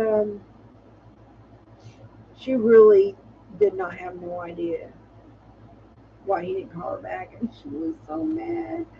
It was so sad because she really thought he just did that again after he promised he wouldn't. And they were all lovely on each other at the bar. There was no hostility whatsoever. They looked like a very sweet couple. And it was sad that, you know, they had worked it out and whatever. And she didn't want to go in that house. because Higgins was there. He was texting John, and I'm sure she was probably aware of that. And I just really think she told him. We'll find out. Yeah, he was texting me too, hon. He was? What's he texting you for? I thought you blew him off. I thought he wasn't nothing to you. I didn't say nothing to him. You saw me. I didn't say no word. I didn't even look at him. I didn't respond back to him. Well, why is he texting me then? Well, I'm going to go have a talk with him. Yeah. And so she probably felt like, well, if I hadn't played that little game with Higgins, maybe he'd be alive. Oh my gosh. You know, I started a ruckus between two dudes. You know, then people are like, yeah, this is your fault and you're going down for his death. You caused it. You started this fight. You're going down for it. Or it could have just been the dog. Jumped that man. He fell down. And in the basement, did you see there was this equipment? And on the equipment, there was like this, there's this metal piece that like a cup, like that. Just metal. The same exact width of his laceration. And it stuck out like that. It's kind of like where you would put a weight or something. There's some kind of weight equipment. It was like that. It was the exact same width and depth that if he had fallen back and that dog jumped him and landed right on that, I don't know, you know, or it could have just been a fight. Now, it was interesting about the experts when they specifically, oh my gosh, can you imagine being their parents in that room? They talk about they removed his brain. Wow, I did not know they had to remove his brain to study the skull fractures. That's so sad. I mean, parents have to listen about their baby having his brain removed so they can study how he was murdered. That's just horrible. But at the same time, to understand what really happened, you know, fight versus when you, in the different discussions from the experts about when he was hit one time, because when I hear multiple fractures, I do kind of have a tendency to think that that's more than one blow to the head. And but when they said that one, if enough pressure and force causes that injury, that it can cause other fractures inside the skull. So, you know, that big bruise right here on his arm, it's like when that dog jumped him, you know, something caused this bruise here, but there's no ligament tears. Like that one expert said, if you had this guy out, and the ridiculous idea, what I'm imagining in my mind is just, I'm visualizing when he's saying these things, that they're basically saying that that car struck him, and then he went that way 30 feet. It's like, you know, talk about the core engineers and kinetics. If that car had hit him, if his arm was out like that, it would have been backwards. It would have busted that shoulder right out. Like, it wouldn't have pirouetted in that way. But anyways, so, but this right here, there was no ligaments. There was no fracture in here. It was just this big groove right here. And that was just so classic of that dog could have caused that as well. And I just thought really that he could have just fallen with that dog jumping him with, and what they didn't do, and this is what's so sad about those expert witnesses, when they come out there with that whole creating a cannon so they can shoot that. And when he laughed, he was so cute. He was so proud of himself making that cannon. He reminded me of Mark Rober. He's always making stuff like that. He's a NASA engineer, by the way, and he's the one that helped create that Mars Anyway, so he just like, you made a cannon, and he just laughed about it. But they created this device to create enough force to try to simulate if maybe they had an alter. They're just trying to theorize when they don't have any information. They're trying to work in the dark and figure out what happened, and to see if he had thrown the glass at that tail light to break it, and so he created this cannon, you know. Um, but I think if they had all the information, they could have done more tests. Engineers on the scene was a really good thing. If they had the information that Chloe, that dog, had attacked 2 other people, then they could have done tests on the weight of the dog. If a dog leaps, how much force based on the weight. And this guy was sharp. Like, he could calculate almost in his mind without a calculator. I mean, he was sharp, right? Mathematic skills were great. And if they could calculate the weight of that dog jumping on top of him, like that, and could it cause that bruise? Because it wasn't enough weight or force to cause ligament and other kinds of injury. I'll give you an example. I have this bolt and this bolt trailer, and where the hitch is. So right there where the hitch is, there's this thing. I don't know how you describe it, but if you're a boat owner, you know what I'm talking about. The very front of the trailer. And goofy me, it was so stupid what I did, but it was dark and it was kind of wet, and I had this bolt cover, and I'm trying to put it over this metal part up here. So I'm kind of climbing up on it, and I go down, and I slide only a little bit, and I mean the contusion that I had. I literally did a day-by-day video pictures of this bruise, and just from a little bit amount of pressure caused such a huge and very dark, and hurt the muscle right there and the tendon a little bit. And so he had no tendon injuries, and that was so important for that expert to mention that. No tendons, no ligaments, no joints, no fractures, and all of that. And that was so important. So I just wish that they had known. They could have calculated if that dog caused that injury or not, just from physics. That's the experts that the feds gave them very limited information. They had enough to say that it was not that car, and that's helpful. But I think that it would have been really helpful for people who want to make a bunch of money off this case to give Karen Reed some more money so she could have hired more experts. She needed an expert to verify and authenticate those videos to determine whether or not they were edited, so you could have it in writing that they were edited. She needed somebody an expert who trains dogs. This attorney, Melanie Little, had a guy on her channel that he was either a cop or a former cop, and he trains police dogs. He trains them specifically, and he could tell you how they train them, how they bite.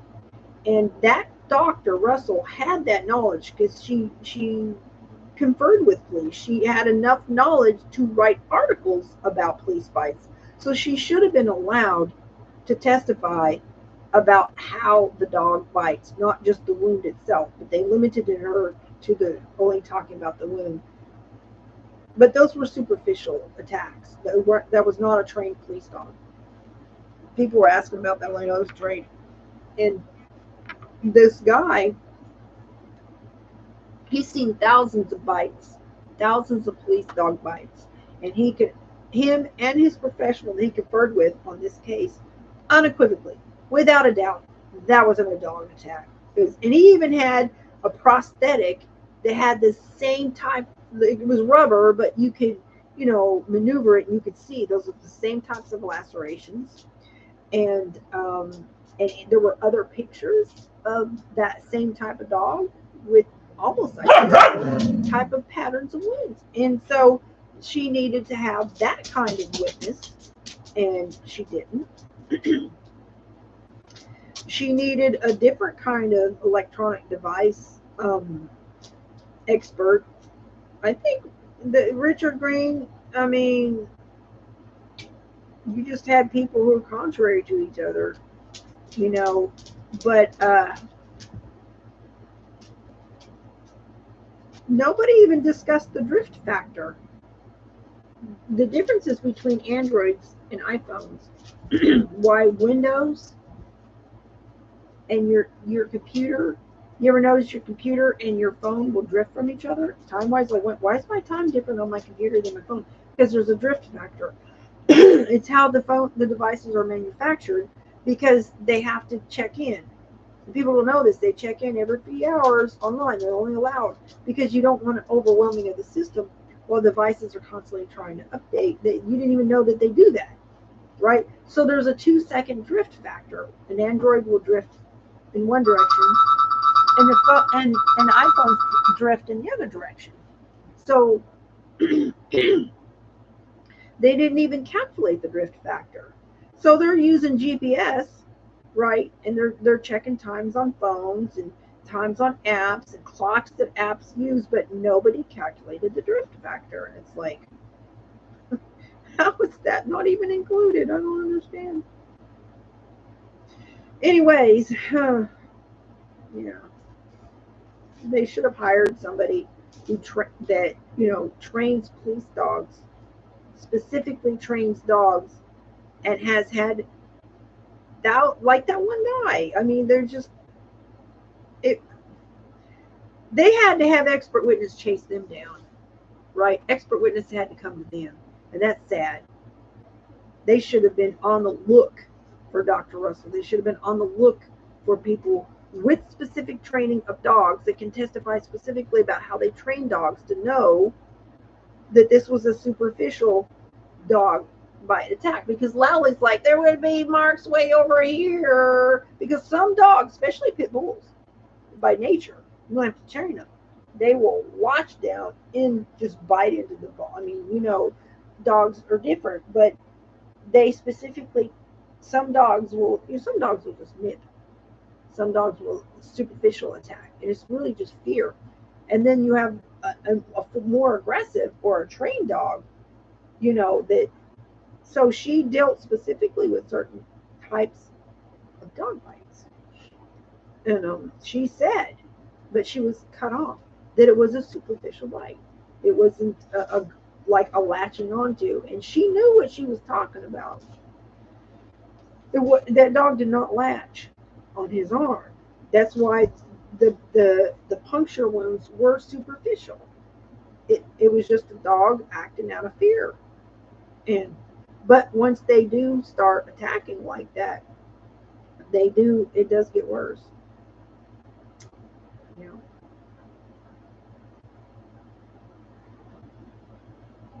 That was definitely a dog attack. More than one person said that. Just, Lord Jesus, please let the jury see that is a dog attack.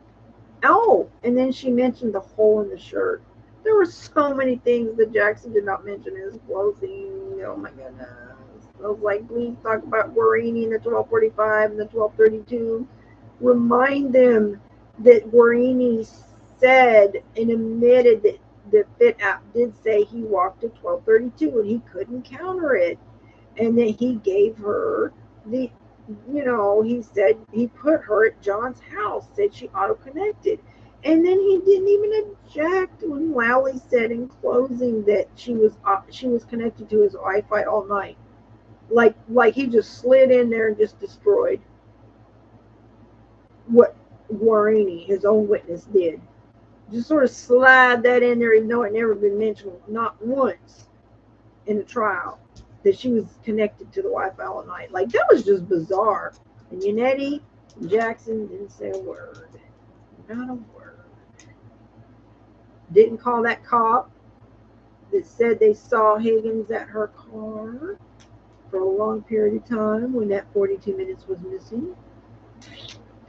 Didn't call the people who said that they were attacked by that dog. Oh, we won this case. We don't need to call those witnesses.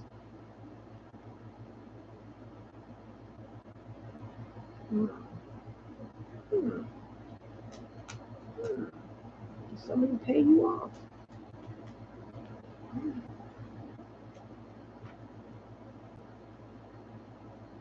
I've never heard a lawyer say that they won the case, so they're not going to call any more witnesses. That's unheard of. They sure didn't come out there with a not guilty verdict. Hours went by. The longer that they're in there, that's not good. How is it that I was able to predict what the judge was going to do and these lawyers couldn't? Come on now.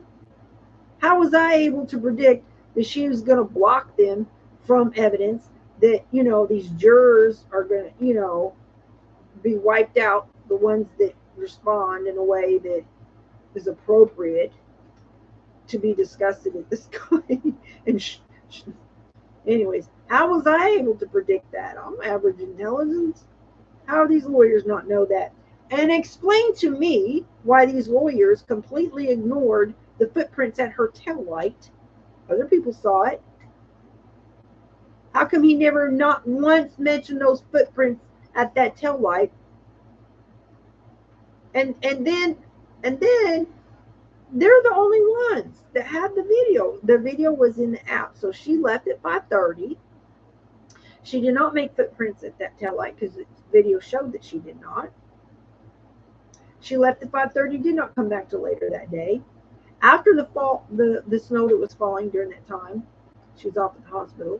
Snow fell, and then there's a bunch of snow on the ground by her car, and there's fresh footprints pressed all the way through that snow. They were fresh when Michael Camerano went to pick up Kaylee, and it was there before he got out of that car. He didn't make those footprints. Those footprints at her car, and then went down the driveway. Who made them? Oh, that would be the person that broke her tail light, took the pieces. And then at 8:23, that tail light is completely missing. And that cop, they made a ruse to go to her house, to go to John's house, and pretend like they needed to check on, do welfare check. And nobody asked for no welfare check. You got these people's numbers. You know they done picked up them kids. Come on now. But they made a ruse to go to the house so they can get it on camera that the tail light was missing, so they can say the tail light was missing before it was towed. And then they're going to take that car to the Canton Police Department. They ain't got no business being in that Sallyport, so they can plant stuff on it. Anyways, and he kept going on and on and on and on about that reverted image. Like, that was pointless. He should have been talking about those footprints. And the only person who had access to the videos at that time, they took the phone immediately. They took his phone, right? And they had access to that Ring camera that's in his app. So they got his phone. They deleted the videos of who made those footprints at her tail light. And it wasn't her. Why would she delete a video of footprints at her tail light that she didn't make? They don't make no sense. They're trying to accuse her of deleting videos. Why would she delete videos of footprints at her tail light that she didn't make? Because it showed her going across the driveway when she went to leave with Jen, and there's no footprints there. There wasn't even that much snow on the ground. Okay, and then it starts snowing real heavy, and so by the time she got home, so at 6:30, after 6:30, a little bit before 7, when my camera come to pick up Kaylee, right there at the tail light of her car is fresh footprints. And by 8:23, they were covered up because it was snowing. And her tail light was missing. Seen from the cop car, would have had a camera facing the back of her car. Well, they made a ruse for some excuse to go to John's house and get on camera that tail light was missing.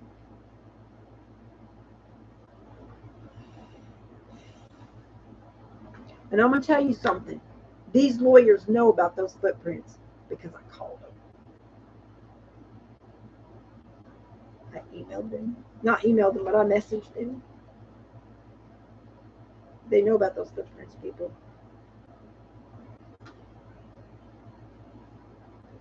I've got my phone log. I can show you I called them.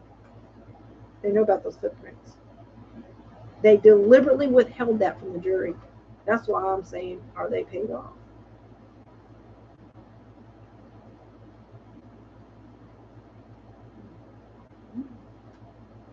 People want to worship these lawyers.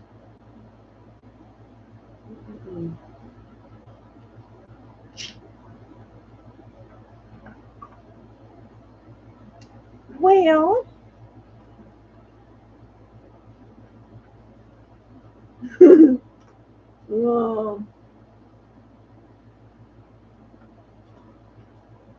so just make a little baby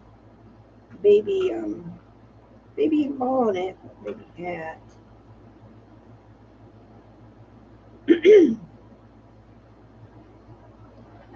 Well, it's almost there. Baby's head's not that big.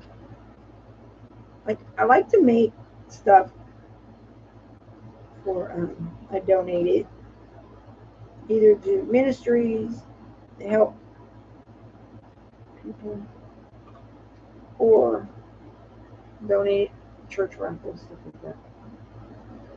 I'm thinking for a newborn, this should be big enough because it's real stretchy. This is really soft yarn and it's stretchy. So maybe I'll do a couple more rows.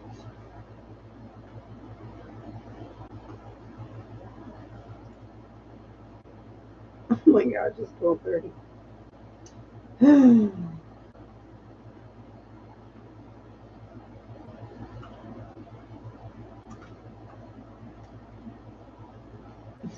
Check my comments again.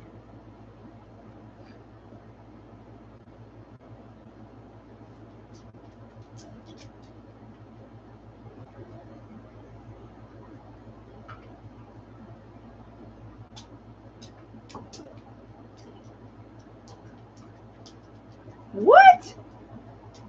Wait a minute. Justice Department urges Supreme Court to decide if felons can be barred from having a gun. What? I thought they were all, that was like, they already made that decision a long time ago.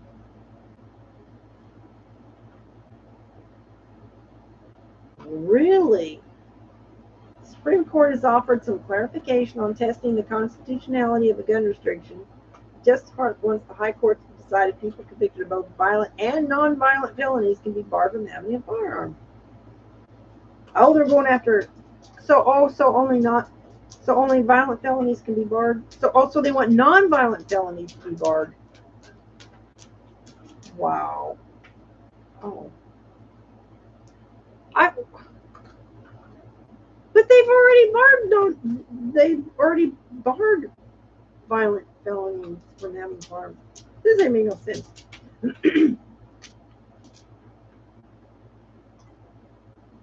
Because the disagreement on lower courts has widespread disruptive effects that are threatening public safety. Oh, they're going after nonviolent felons. They're going to bar them too. Upheld the law. Okay, after filing days after the Supreme Court upheld a law banning domestic abusers from having guns in a decision that only partially addressed many of the issues that have arisen after the court in 2022 said a historical step for deciding gun related to permissible under the Second Amendment. John Roberts said courts have misunderstood the methodology behind the decision. Liberal justices, while welcoming clarification, said there's still not clear test to assess the constitutionality of gun restrictions.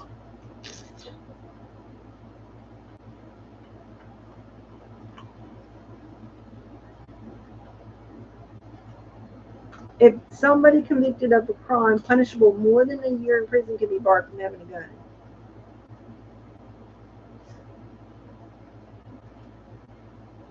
So an Iowa man with a long criminal record that includes convictions for theft, assault, intimidation with a damaged weapon is appealing his conviction of possessing a firearm as a felon. A Minnesota man who had served time for a nonviolent drug crime, selling cocaine, said he should not have been charged for having a gun after serving his sentence. Pennsylvania man argues his decades-old conviction for falsifying his income on an application for food stamps should not prevent him from having a firearm. A Utah woman likewise had bad checks she wrote 17 years ago are not enough to block her right to a gun. The statute being tested in all the cases was used in more than 7,600 convictions in 2022, according to Justice Department convictions account for 12% of all federal criminal cases. Uncertainty about the statute's constitutionality does affect the significant proportion of federal criminal documents. Look, some of the firearm convictions overturned by lower courts involve murders, carjackers, and drug traffickers.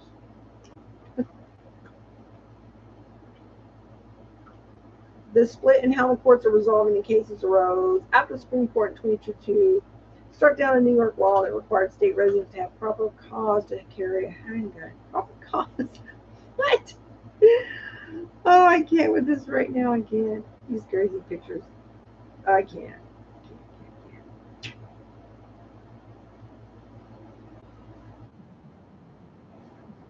Oh my gosh. I don't ever have to hear that Joyce's that Lowley's voice and that judge's voice ever again. I'll be happy. Like I've literally tortured myself watching this trial. Yikes. And we get so frustrated. I was like,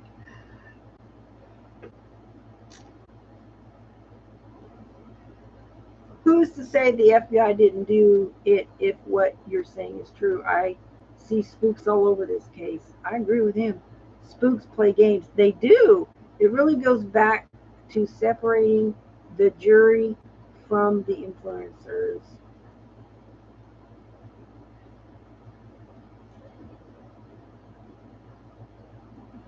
Oh no, he's dissing that blogger guy. I do not like discussing that guy because, oh my gosh, please don't get me going there. When he called the family of John O'Keefe maggots, I'm like, oh, and he's just making all this money and he's just spotlighting. I get it that he did do some helpful things, but man, he did some harmful things too. TV called her his fae. That strikes me as someone thinks he's a useful idiot.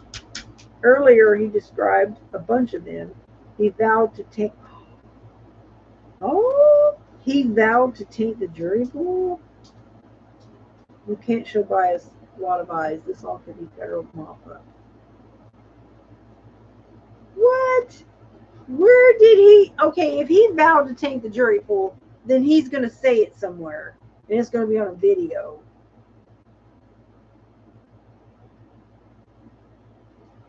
I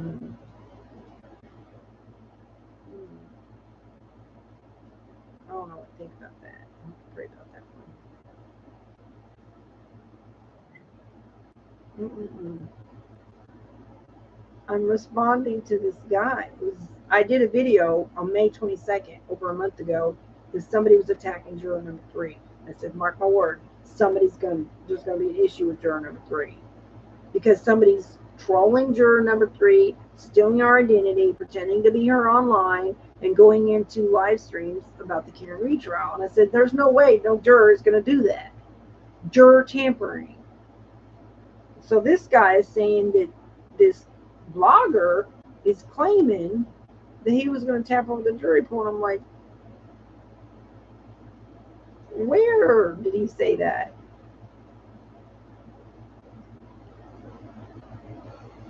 Oh my goodness.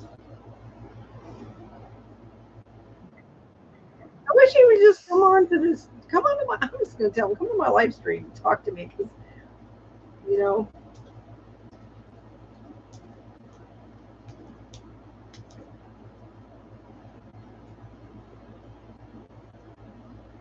Well, this is weird. I approved it. Yes, my here.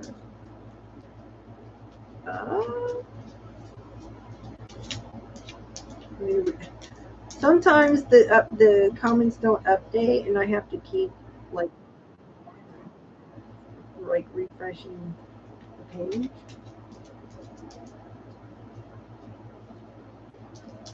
Okay, that's weird. His comment disappeared. I approved it now. It's like, what you want, baby? Hi, you want to come up here? Well, come on. Why are you always teasing me? She'll do that. She'll come up here and she'll want my attention, and so I go reach for her, and she backs up. You are such a tease. I'm gonna get your ball. I'm gonna get your ball. I'm gonna get it. I'm gonna get your ball. Why don't you come up here? You come up here? No? You need to go potty? You need to go potty? I think she's gotta go. She's so gentle. Regan, he'll just yell at me. Let me out! She's just so gentle. Come here, baby. You want to go potty? Come on. Come on. Go potty? Come on. No?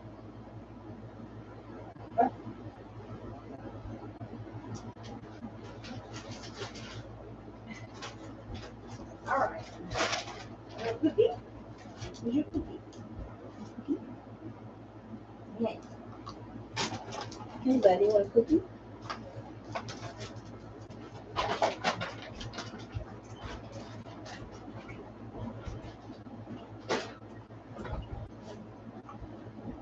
Oh, wait a minute. Why is this comment disappear? That is so weird. Oh, I can't find this comment. Oh, hang on a second. Let's try it one more time.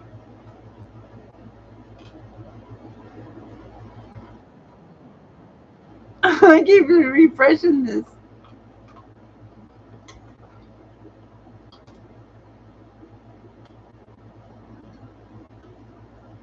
That is so weird. Let's see if it'll show up now. There it is.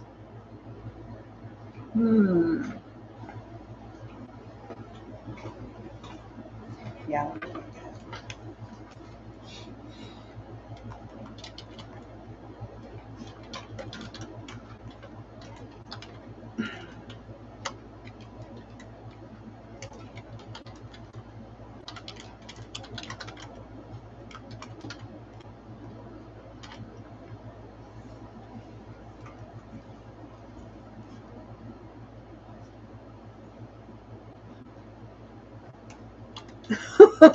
Dude.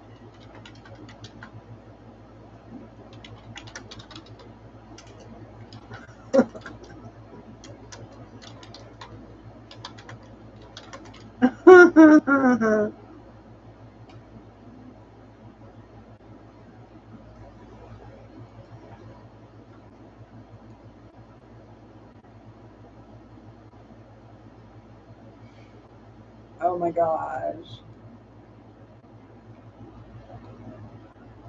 I needed to turn my air off because temperature wise.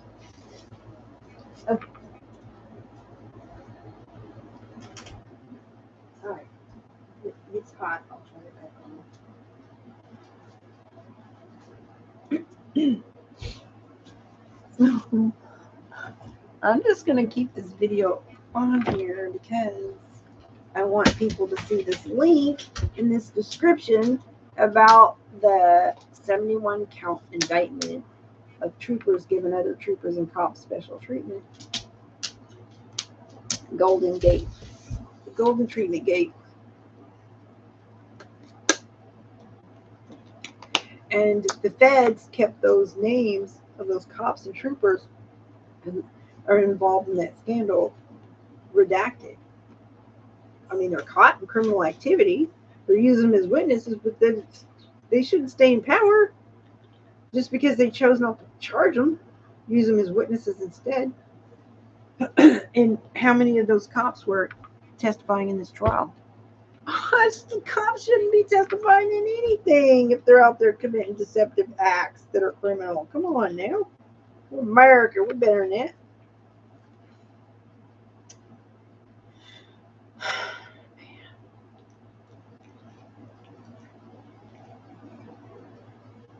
I guess I should go to bed. It's getting late. Hey, buddy.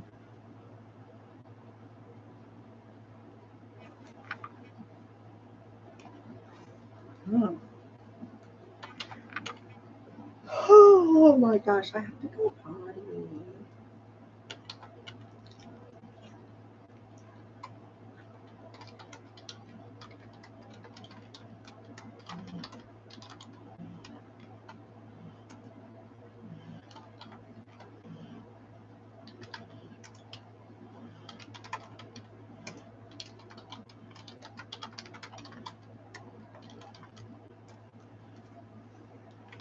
Be right back. You alright, buddy? I need to give him his medicine.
Did you use that? I'm gonna get your butt. I'm gonna get your butt. I'm gonna get your butt.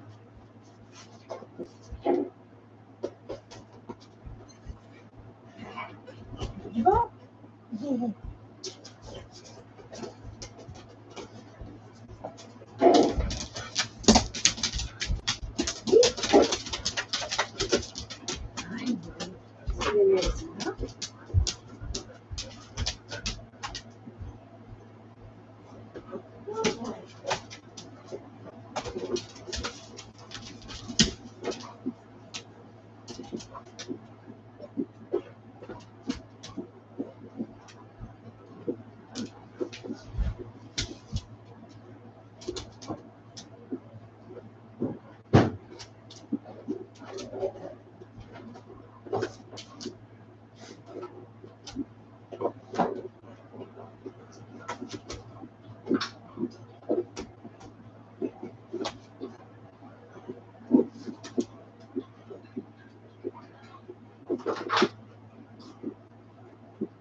Okay, I'm back.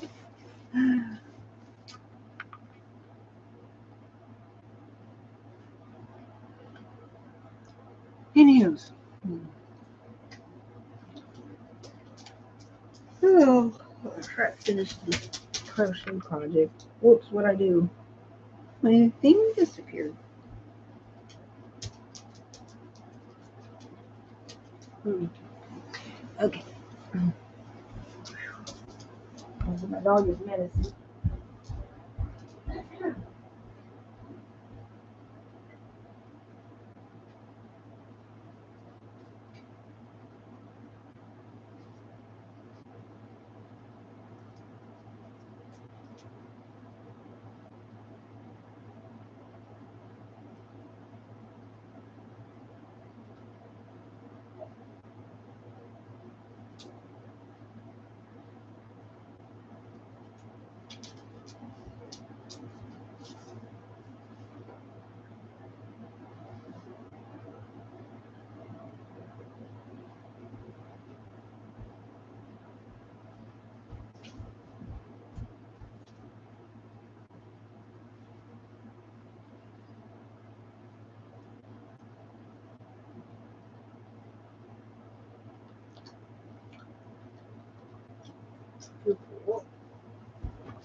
Let's take Mexican. Very right.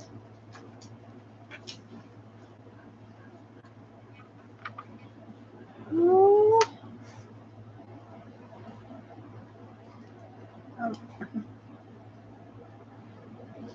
Anyways, this person is saying that it's Billy Morgan. Oh, tired, y'all. Sorry.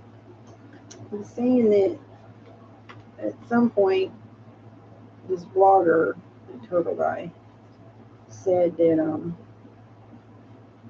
he was going to mess with the jury, and so the reason they're saying, somebody's saying that juror number 3 was not favorable to the defense, like accusing him of saying he was going to mess with the jury. He was going to mess with the jury pool, but I don't, I don't believe he would do that. He's not going to say that.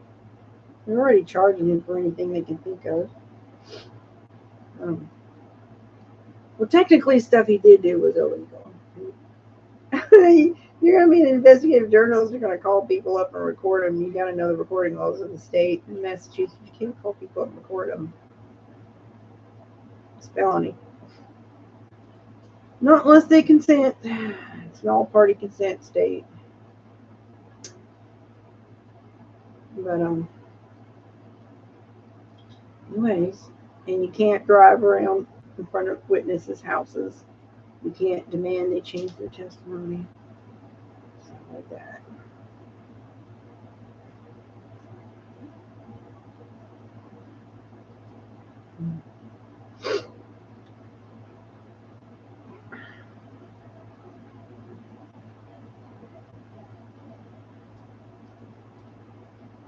I don't know though. I mean, the guy's kind of wild. He may have said something crazy like that.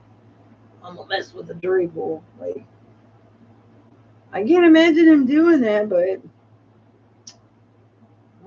that's why I asked this guy. I said, "Well, did he say that in a video?" But the people, from what I understand, what I read earlier today was the jurors that were let go were every one that was let go were the ones that they wanted.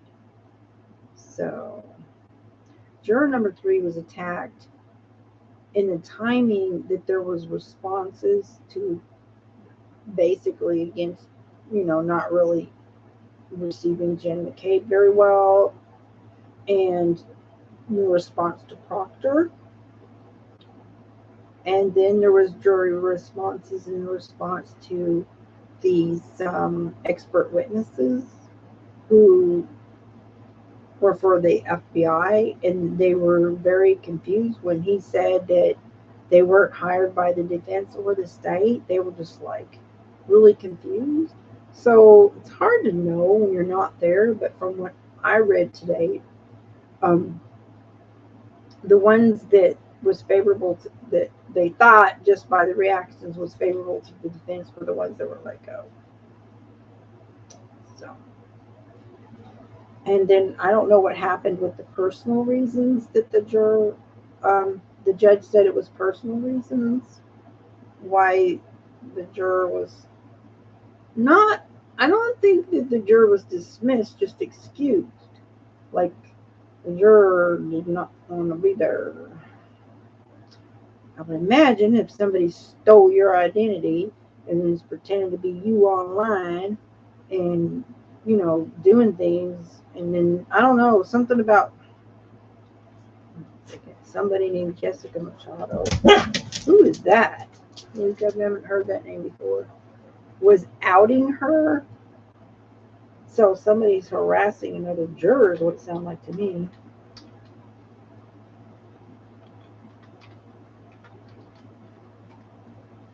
It's hard to tell.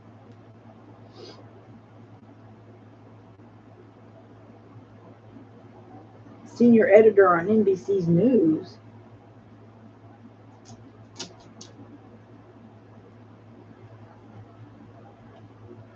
Oh, surely not.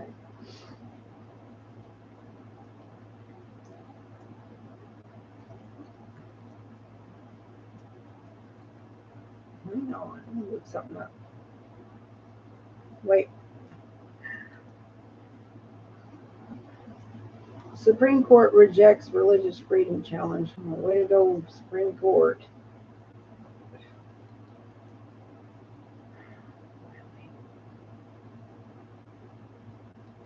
Let me look something up real quick.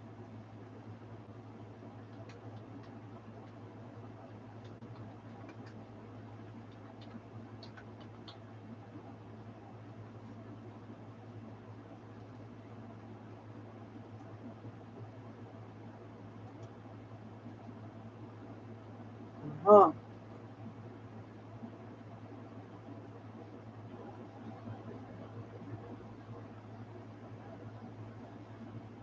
The person's from Massachusetts.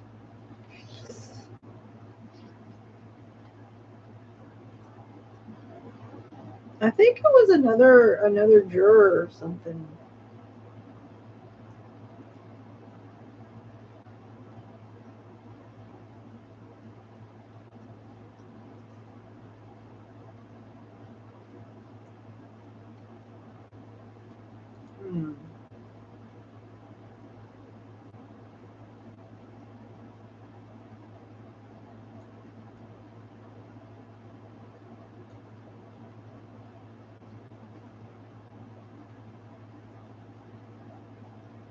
Oh, this ain't good.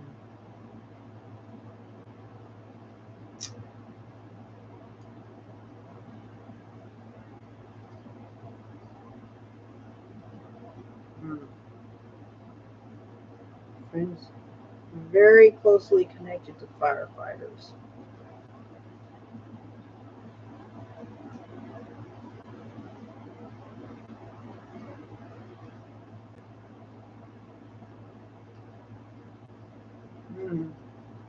That's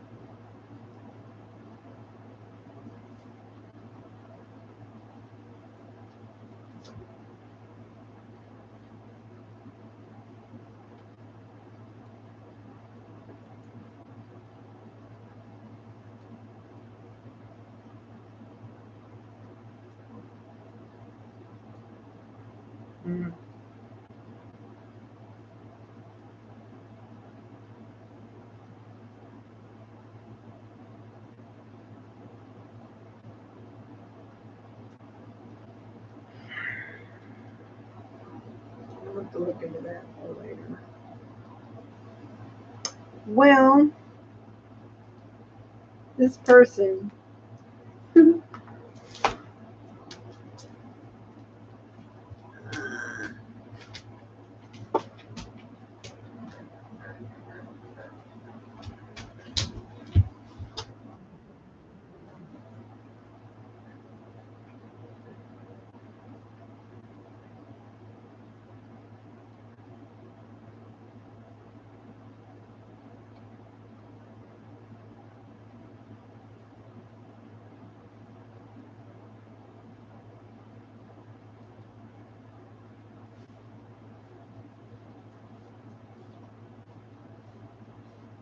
that's awesome.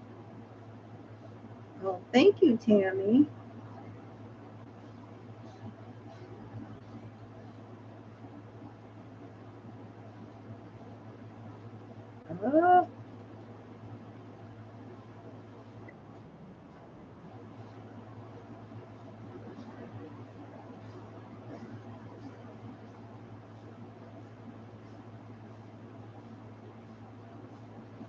This person. That's awesome. I don't understand. She's laughing at my response. Oh my gosh. So I made this video about this case of this charges, 71 count indictment.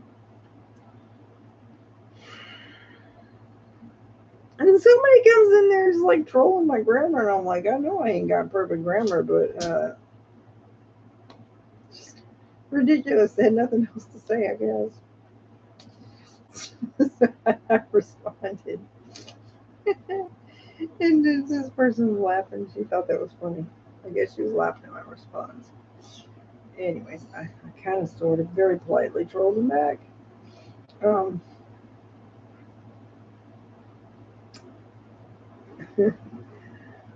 my goodness.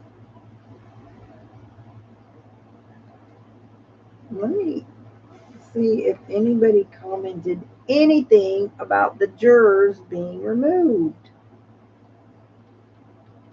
Somebody was talking about it, but they didn't have any idea. And I forgot all about juror number 3 fiasco.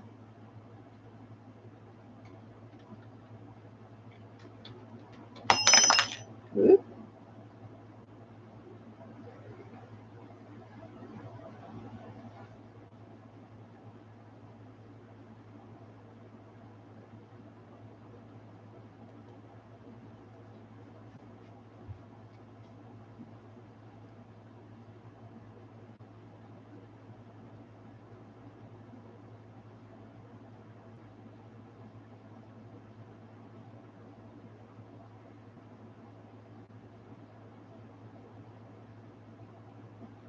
See, they're reporting that the juror was dismissed. News Nation. They are not reliable. Excused is different than dismissed. Dismissed is like, you can't be on the jury. Excused is like, oh, you're having a personal problem? Okay, you're excused. One of the 15 jurors who had heard the Karen Reed murder case was dismissed Tuesday morning before the start of the closing arguments. Right. Closing arguments starting Karen Reed after jurors dismissed. Well, she was excused. It was, oh, her dad. It's holding her dad's hand. It's so sweet. Yeah, poor dad. Trying to get through that crowd. Bless her heart. So wrong with that man. This guy, he was such a good witness.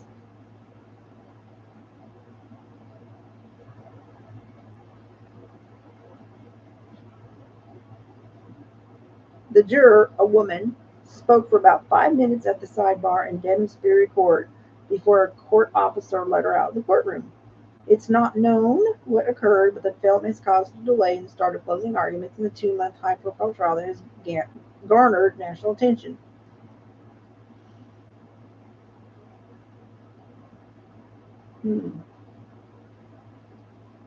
But this guy is saying it was juror number 3. How do I want to know, how do they know it was juror number 3? Because at that time, no. Because at that time, their numbers weren't even announced. Like, nobody knows what their numbers are but the court. So what I want to know is, how does somebody know that it was juror number 3?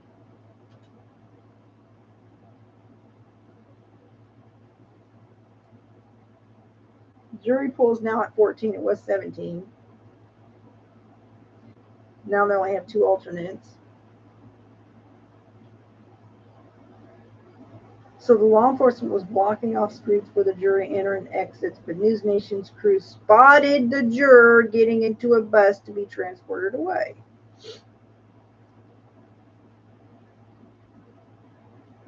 The jury pool is now at 14 people. 12 people are deliberating and 2 are alternates.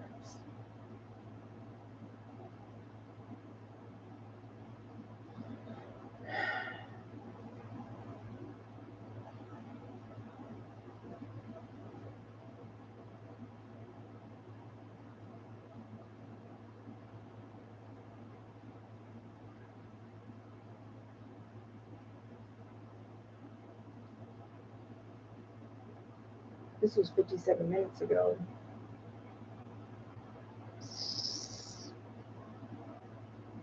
Two jurors were dismissed. What does it mean?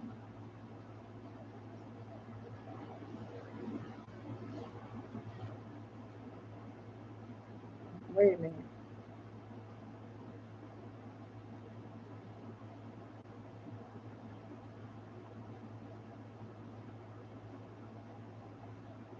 It's not clear why those jurors were dismissed from the case. One was excused on Friday and another earlier in the week. There are good reasons personal to that juror why they were no longer serving.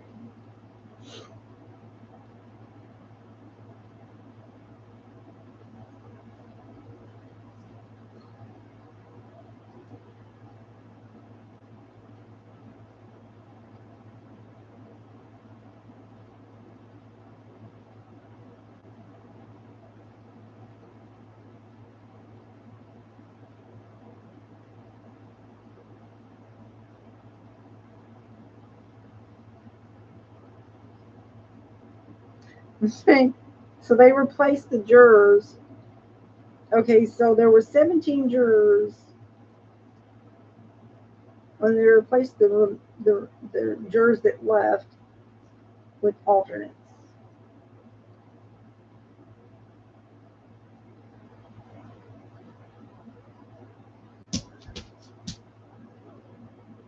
But the judge said that the juror that left today, it was just personal. It's a personal reason. But I want to know is, how does somebody know that that was juror number 3? Nobody knows the juror numbers except for the juror. Well, no, because the judge. Okay, so if you go and you watch the argument for instructions, that was after the defense rest, and then they all left. They had a hearing over the instructions. The guy that sits up close to the judge, he asked the judge, he said, okay, there was 2 jurors that had switched seats for comfort reason or whatever. And and so the judge asked him, he says, are we going to call them by their seat numbers or by their jury numbers? And she says, do they even know their jury numbers? I don't think they even knew their jury numbers. So how is anybody going to know who the jurors are to call them by their numbers? So that's why it makes it even more suspicious when they were attacking juror number 3. Who would know the jury numbers? That's very suspicious because they don't even know them. Go watch. You know what? Go watch that hearing. It's toward the very end when they're like done, and you just have one question, and the guy in the court asked the judge about the seating, or about, because two of them had switched seats, and so she's like, well, we're gonna call them by their number. We're gonna call them by their number. She's like, do they even know their number? So how does anybody personally attack in juror number 3? How do they know their number? That's not revealed.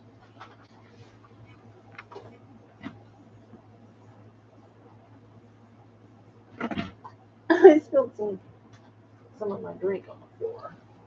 Well, I'll clean that up.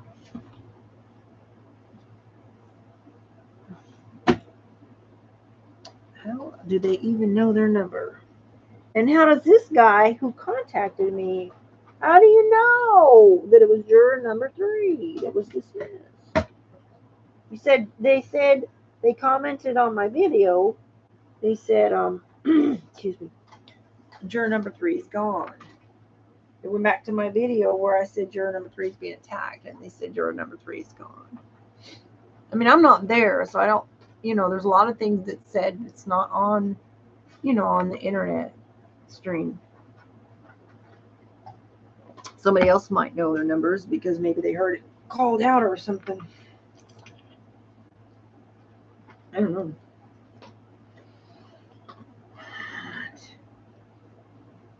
So I think I'm ready to wrap this up.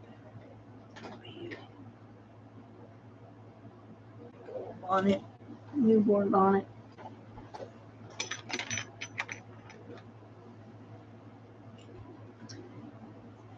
Oh boy, I just want people to see this link and share this case. It makes me mad.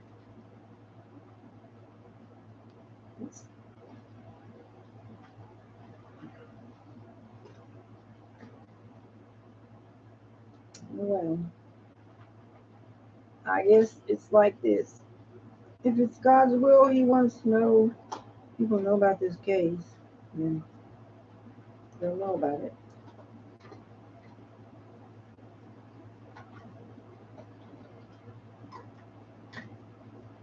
Anyways.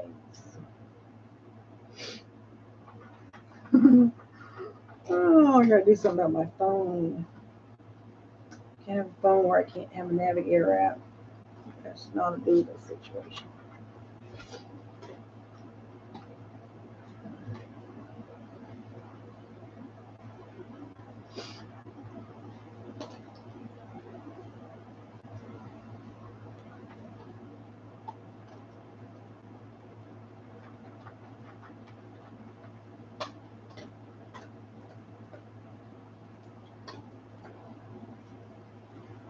My dog.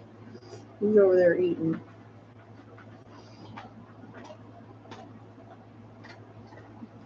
Need to get him a haircut. Poor guy.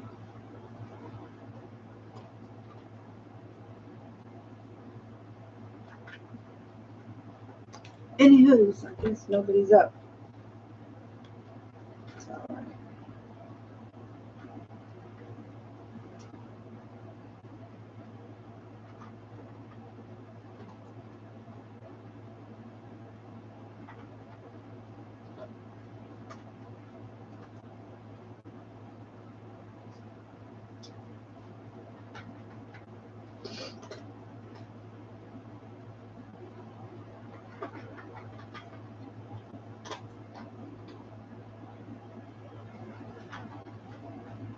Well,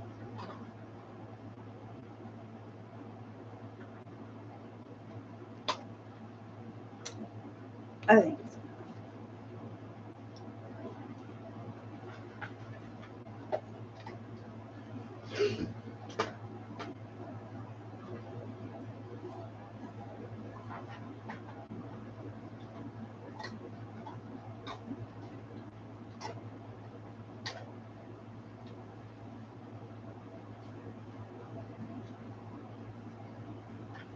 yeah, that's enough.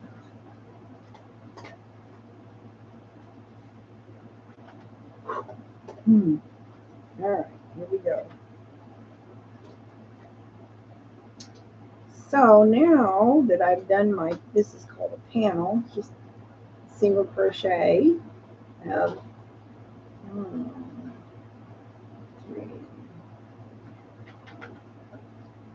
1, 2, 3, 4, 5, 6, 7, 8, 9, 10, 11, 12, 13, 16 rows, something like that.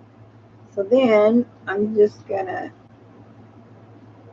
slip stitch this side together. Okay, and I'll just drawstring that together. Really, really simple, easy baby bonnet to make. Super, super easy without even have to have a pattern.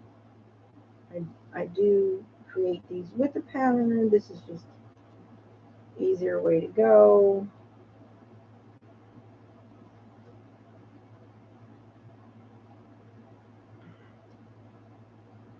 For somebody who's a beginner, this would be really ideal.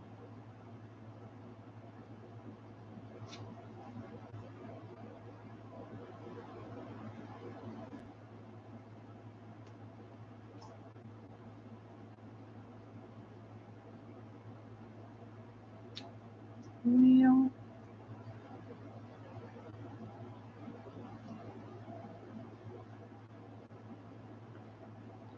I don't think I'm going to get caught up in going about journal number 3. I think that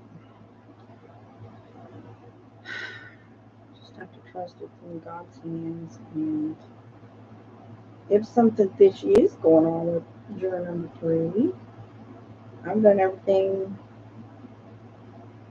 I can do. Share the knowledge. Call that in somebody trying to juror tamper.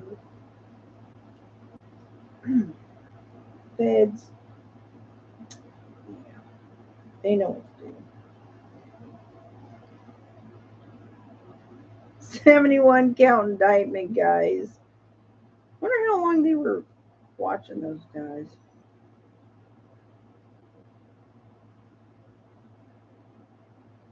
Wow. Issuing CDL licenses to people who didn't pass a test if their life depended on it. People saying, give my trooper friend golden treatment. And then give my cop friend golden treatment. And then redacted their names. That's crazy. But there ain't no special favors going on for any police. Wow. Woof. Crazy.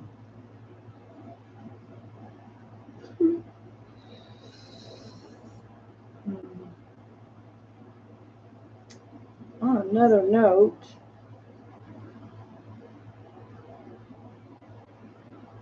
sure are a lot of pestilences and natural disasters in so many places. Matthew 24, rise, and I think my dog needs to go outside. He's going to yell at me here in a minute. Yep. All right, buddy. You went back. You go potty? Come on.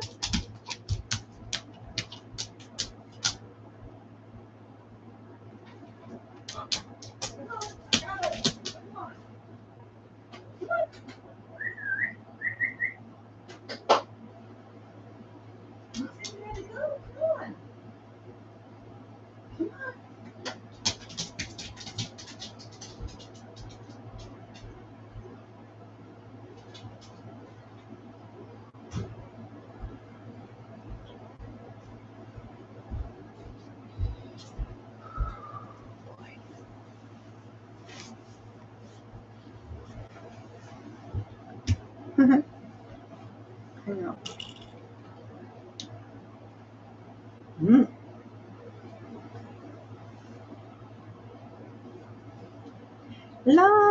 la, la, la, la, la.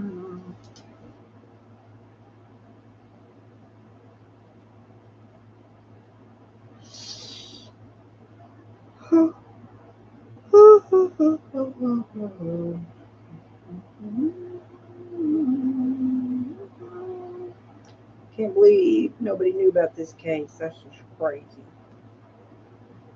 Rascally media people hiding stuff from the public. Well,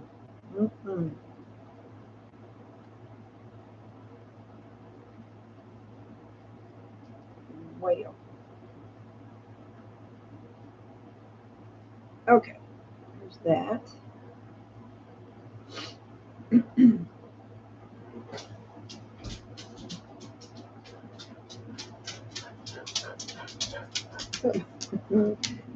Comes in there grinning at me.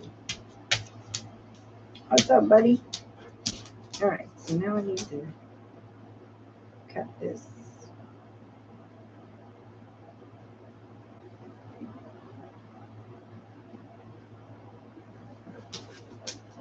On my scissors.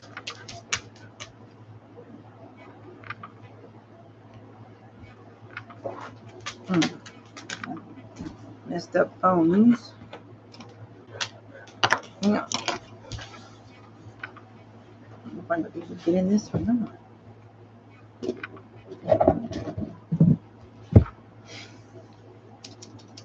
People need their haircut.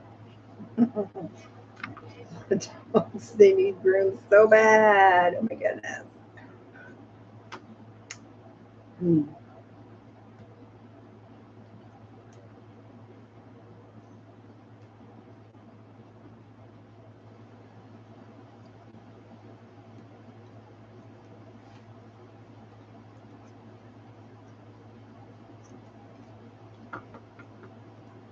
All right. So.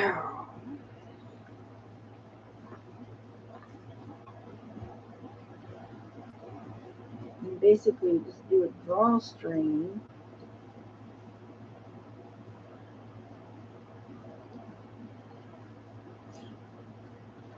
I'll show you how to do that. You can do it with a crochet hook, or you can use fabric needle. So basically, man, you're just gonna darn like in it like every other stitch. Like you don't even need a knot. This is more like threading than it is stitching.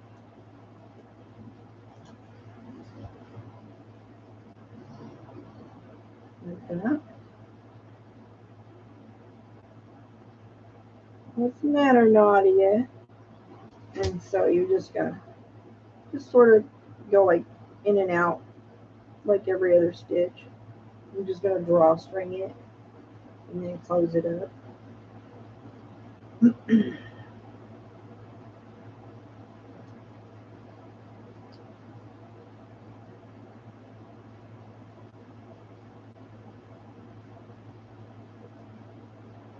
And some people like to, they call it darning, and you know, some people's darning style is a little bit different than others. It doesn't really matter.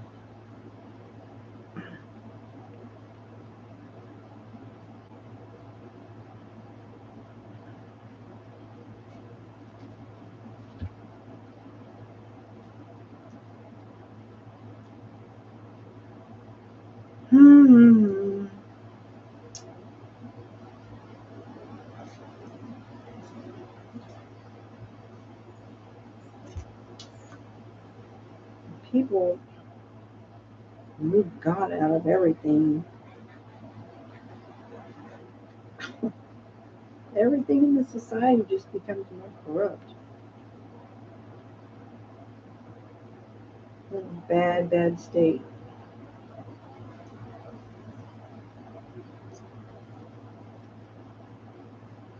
I'm very concerned. I don't like that they didn't come back with a not guilty already. And Nanny and Jackson made a big mistake. cutting short those witnesses because they thought they won. Mm-mm.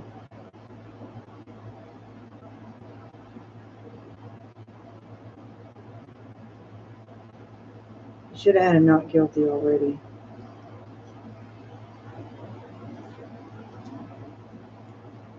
The case was ridiculous. I've never seen more cases ridiculous as those. It just shows really how easy it is for them to convict poor people and minorities. How do you have scientists who are accredited and licensed and they're so contrary to each other? The only one that's really that Miss Heidel, she was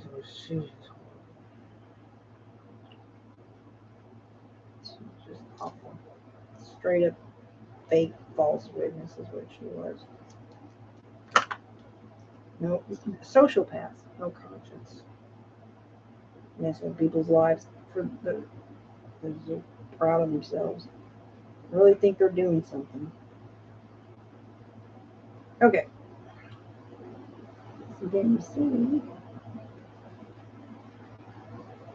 I'm going to make that really tight at the top, and then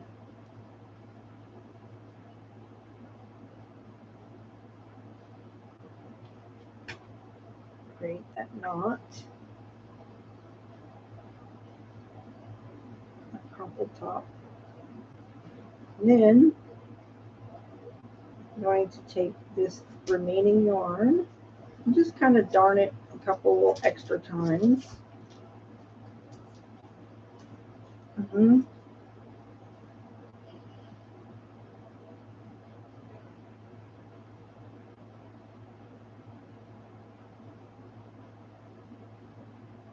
No. I need a smaller crochet hook for this, but so I'm just kind of anchoring it a little bit more at the top. Make a little circle. Close it up some more. And then you can put a little palm at top. And I have a palm maker. I show how to make palms. Or you can just, I show different ways to make it.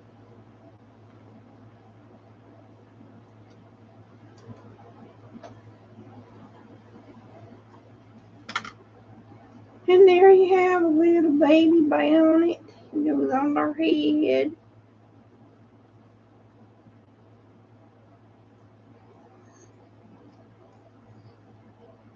There you go, little baby bonnet. Ta-da!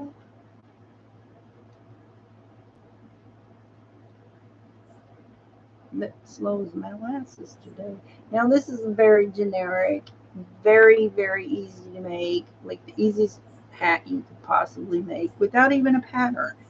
You can make it whatever size you want, just make a panel and put it together.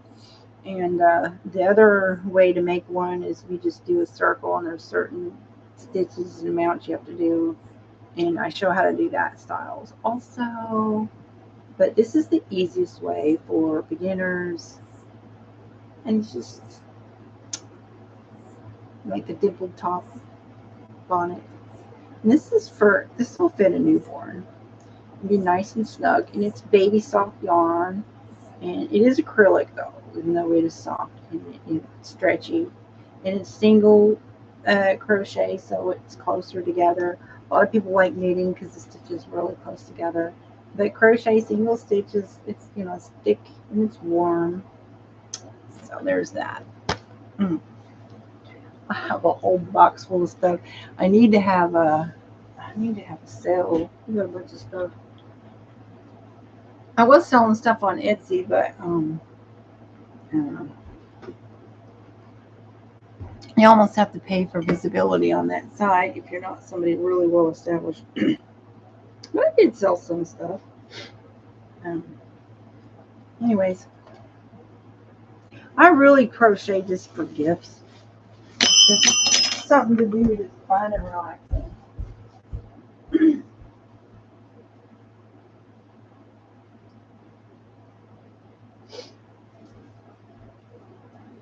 So if you like stuff like that, I have tutorials where I teach different stitches.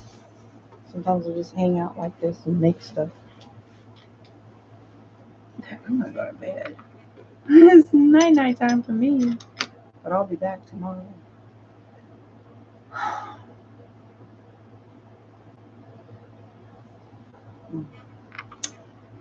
gonna end the stream. I hope y'all have a good one. Bye.